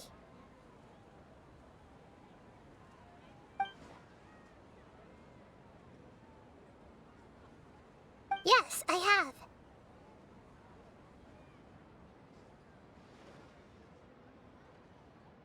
You said I should go thank everyone as myself, right? So... I've decided to borrow your body for the time being. Please don't blame me. The flora also climbs up to the fence to get closer to the sky.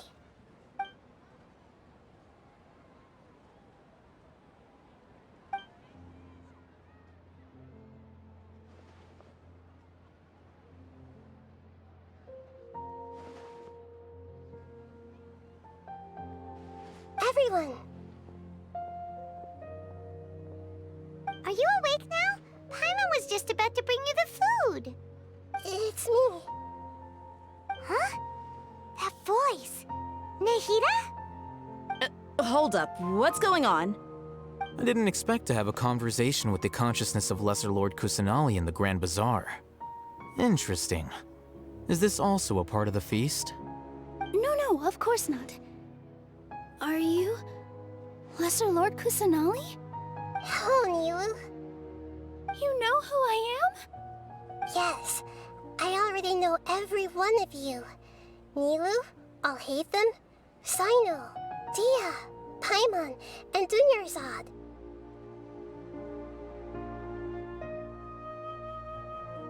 Lesser Lord Kusanali? I took the liberty of occupying the Traveler's body so that I could thank all of you in person. Thank you so much for rescuing me, even if that meant placing your own safety in peril and taking the risk of becoming enemies with the Academia, the sages, the doctor, the balladeer, and even the entirety of Sumeru. Without you, without any of you, I would have been in a much more difficult situation. Had you not helped me to resolve the crisis, not only I, but Sumeru and even the entirety of Teyvat would have suffered great misfortune. People refer to you as the heroes who managed to rescue a god. I'm quite fond of this name. It not only explains your identities, but also bears witness to your relationship with me. Please, allow me to present to you my most sincere gratitude. Lesser Lord Kusanali, you have done so much for Sumeru, and I didn't even have a chance to do anything for you. You don't have to do this. Dinyarzad, the suffering you endured during your illness is also proof of you being with me and praying for me. Thank you. You don't need to be so ceremonious. It's always been my duty to protect you. This is how the relationship between the Academia and Dendro Archon should be. We just did what was necessary and set things back on the right path. You're an Archon, but you act so humble. You really don't need to be so polite with us. I'm honored to have been able to take part in this plan. I hoped you liked the dance I dedicated to you. Thank you, all of you. Thank you so much.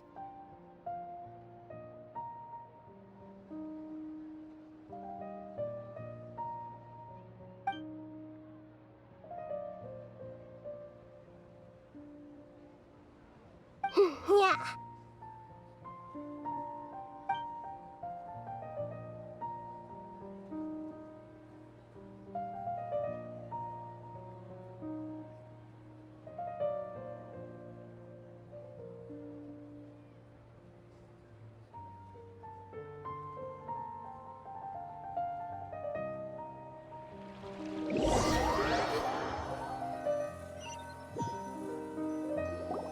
Are you awake?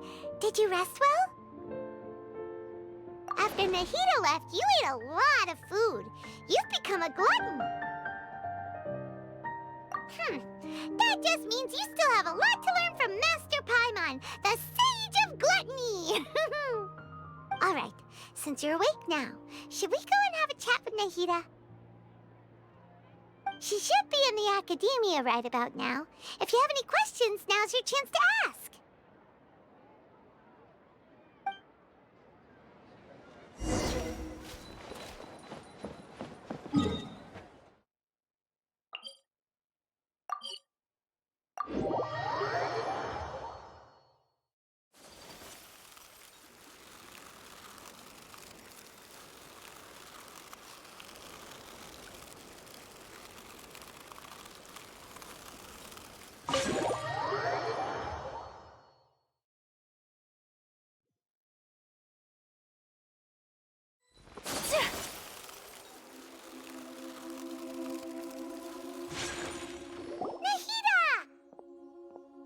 Hello, Traveler and Paimon. What a fantastic night. I'm still immersed in all the happiness and joy, like a candle floating on water.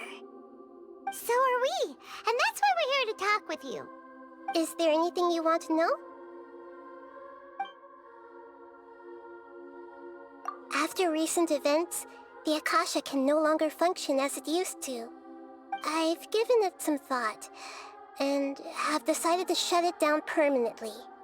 But this is definitely not a bad thing. Even from the beginning, I've been planning to shut it down. The Akasha's centralized administration of knowledge has always restrained people's curiosity and curtailed the number of paths available to them. I don't think this is good for Sumeru. Although people may initially feel a little uncomfortable with the loss of the Akasha, they will soon understand that this life is more suitable for them. And as for the future of Sumeru, I'm preparing to regain control of the Academia. The former sages have received their punishment, but the new sages have yet to be selected. I will oversee the process personally. I hope that the new 6 great sages will be more focused on academics. Sumeru needs such leaders more than ever. The other big issue is the people of King Deshret. All the residents of the desert, in fact. They have been mistreated for far too long. I've already taken some measures to address this. It will take some time to rebuild everything, but no matter if it's culture, friendship, or trust, we will rebuild it. You mean What happened after the doctor put you to sleep? Not exactly. The top-ranked Fatui Harbingers, up to number 3, possess power comparable to that of gods. I was no match for him in that kind of situation. However, in spite of the bad situation, I still managed to make a fair deal with the doctor. I'm sure you remember the entity that changed your fate, the Heavenly Principles. In fact, the Heavenly Principles has been quiet since the Conria disaster 500 years ago. I used this point as leverage against the doctor. I told him that the Heavenly Principles may be awakened if I destroy the Gnosis. Although it was just a bluff, he still fell for it. I assumed that the Heavenly Principles wouldn't just stand by and let such extensive damage to its laws take place. And as for what I exchanged for the Gnosis, the exchange served as both punishment for the doctor as well as a boon of new knowledge that I couldn't refuse as the God of Wisdom. He's still in a coma. I've hidden him like how one would hide a feather. I know you have many misgivings about him, but as someone who had become a god, he has retained a number of very useful features. Don't worry, I'll keep an eye on him and make sure he doesn't do any evil. In addition, there are still some mysteries left in him. Some things may be very clear from my perspective, but he is still yet to understand them himself. His future will be determined by fate.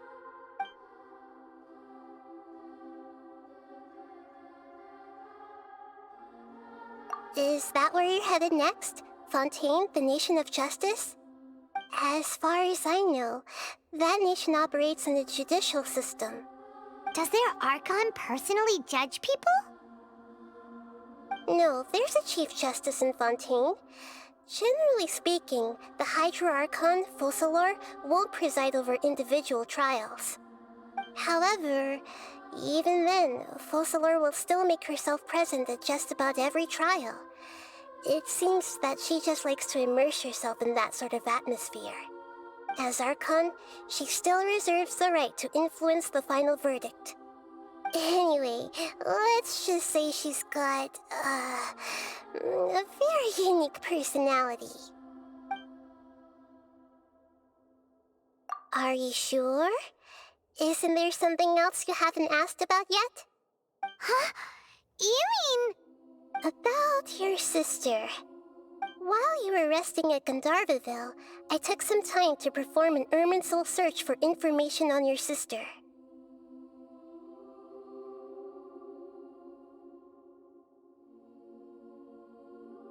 Yeah! Isn't Irminsul a repository for all the information and memories of Teyvat? So there shouldn't be anything on him or his sister. This is true in your case. Irminsul indeed does not have any information on you. However, there must be something different about your sister. Because as it turns out, the world has recorded information on her after all. What? There is only one possible explanation. She belongs to this world.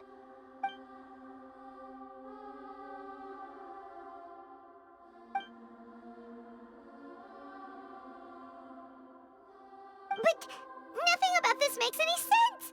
Wasn't this your first trip to Teyvat? According to the records I was able to access, your sibling suddenly appeared in Conria. After the Conria disaster, she began her journey through the 7 nations of Teyvat. But just as her journey was about to reach its conclusion, the Irminsul records on her suddenly become fuzzy. What do you mean, fuzzy? Did something happen to her? All I know for sure is that somebody, for reasons only they can know, is deliberately obfuscating her fate. And whoever it is, if they can do that, who knows what else they're capable of. But even that wouldn't explain how she somehow comes from this world. Something else I noticed was that according to these records, the Fatui have not classified your sibling as one of the Descenders. What's a Descender? Paimon's never heard of it. Look, I'm sure you must be curious about the information I received from the Fatui in return for my gnosis, right? A very important part of the intel was about this world's Descenders. External beings, ones that don't belong to this world. Traveler, you are Tevat's 4th Descender. Huh? So the Fatui count 3 other Descenders before the Traveler, and his sister isn't even one of them? That's right. My current hypothesis is that the first Descender was likely what we now call the Heavenly Principles. As for the other Descenders, I still need to verify their existence. It could take me some time. Paimon's head's about to burst from all this crazy new information. And yet, even knowing all this, I'm sure you must still have a lot of unanswered questions. I must say, I truly regret that I can't help you more as the God of Wisdom. There are many questions in my heart as well. I will need some time to go through each one of them. And soon, you'll also begin your journey anew and depart from Sumeru. I'm very interested in your future. It's a journey that can't be observed or recorded by this world. If fate is the ultimate knowledge, then your future will be the ultimate fate. Paimon's sure glad we got to meet you, Nahida. The pleasure is all mine. I can't thank you enough. Alright, that's enough talk for today. If you ever miss me, just close your eyes, and maybe I'll appear in your dreams.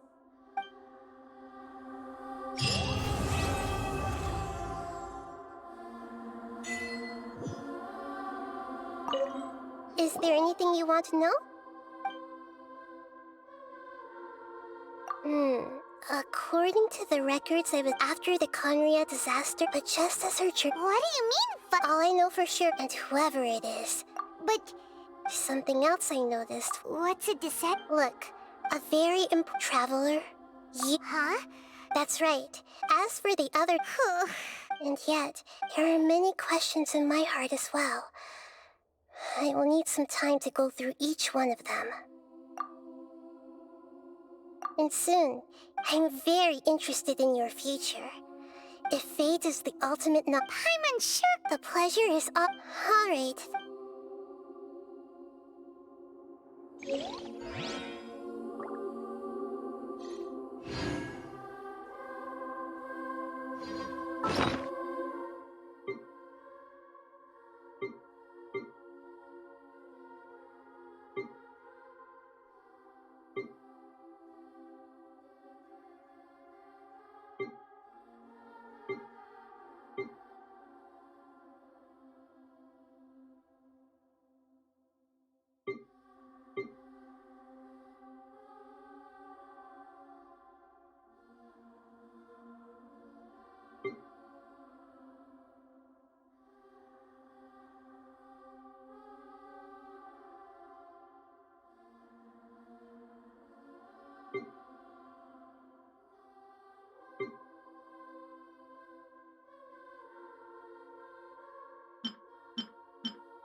A blade is like a tea leaf. Only those who...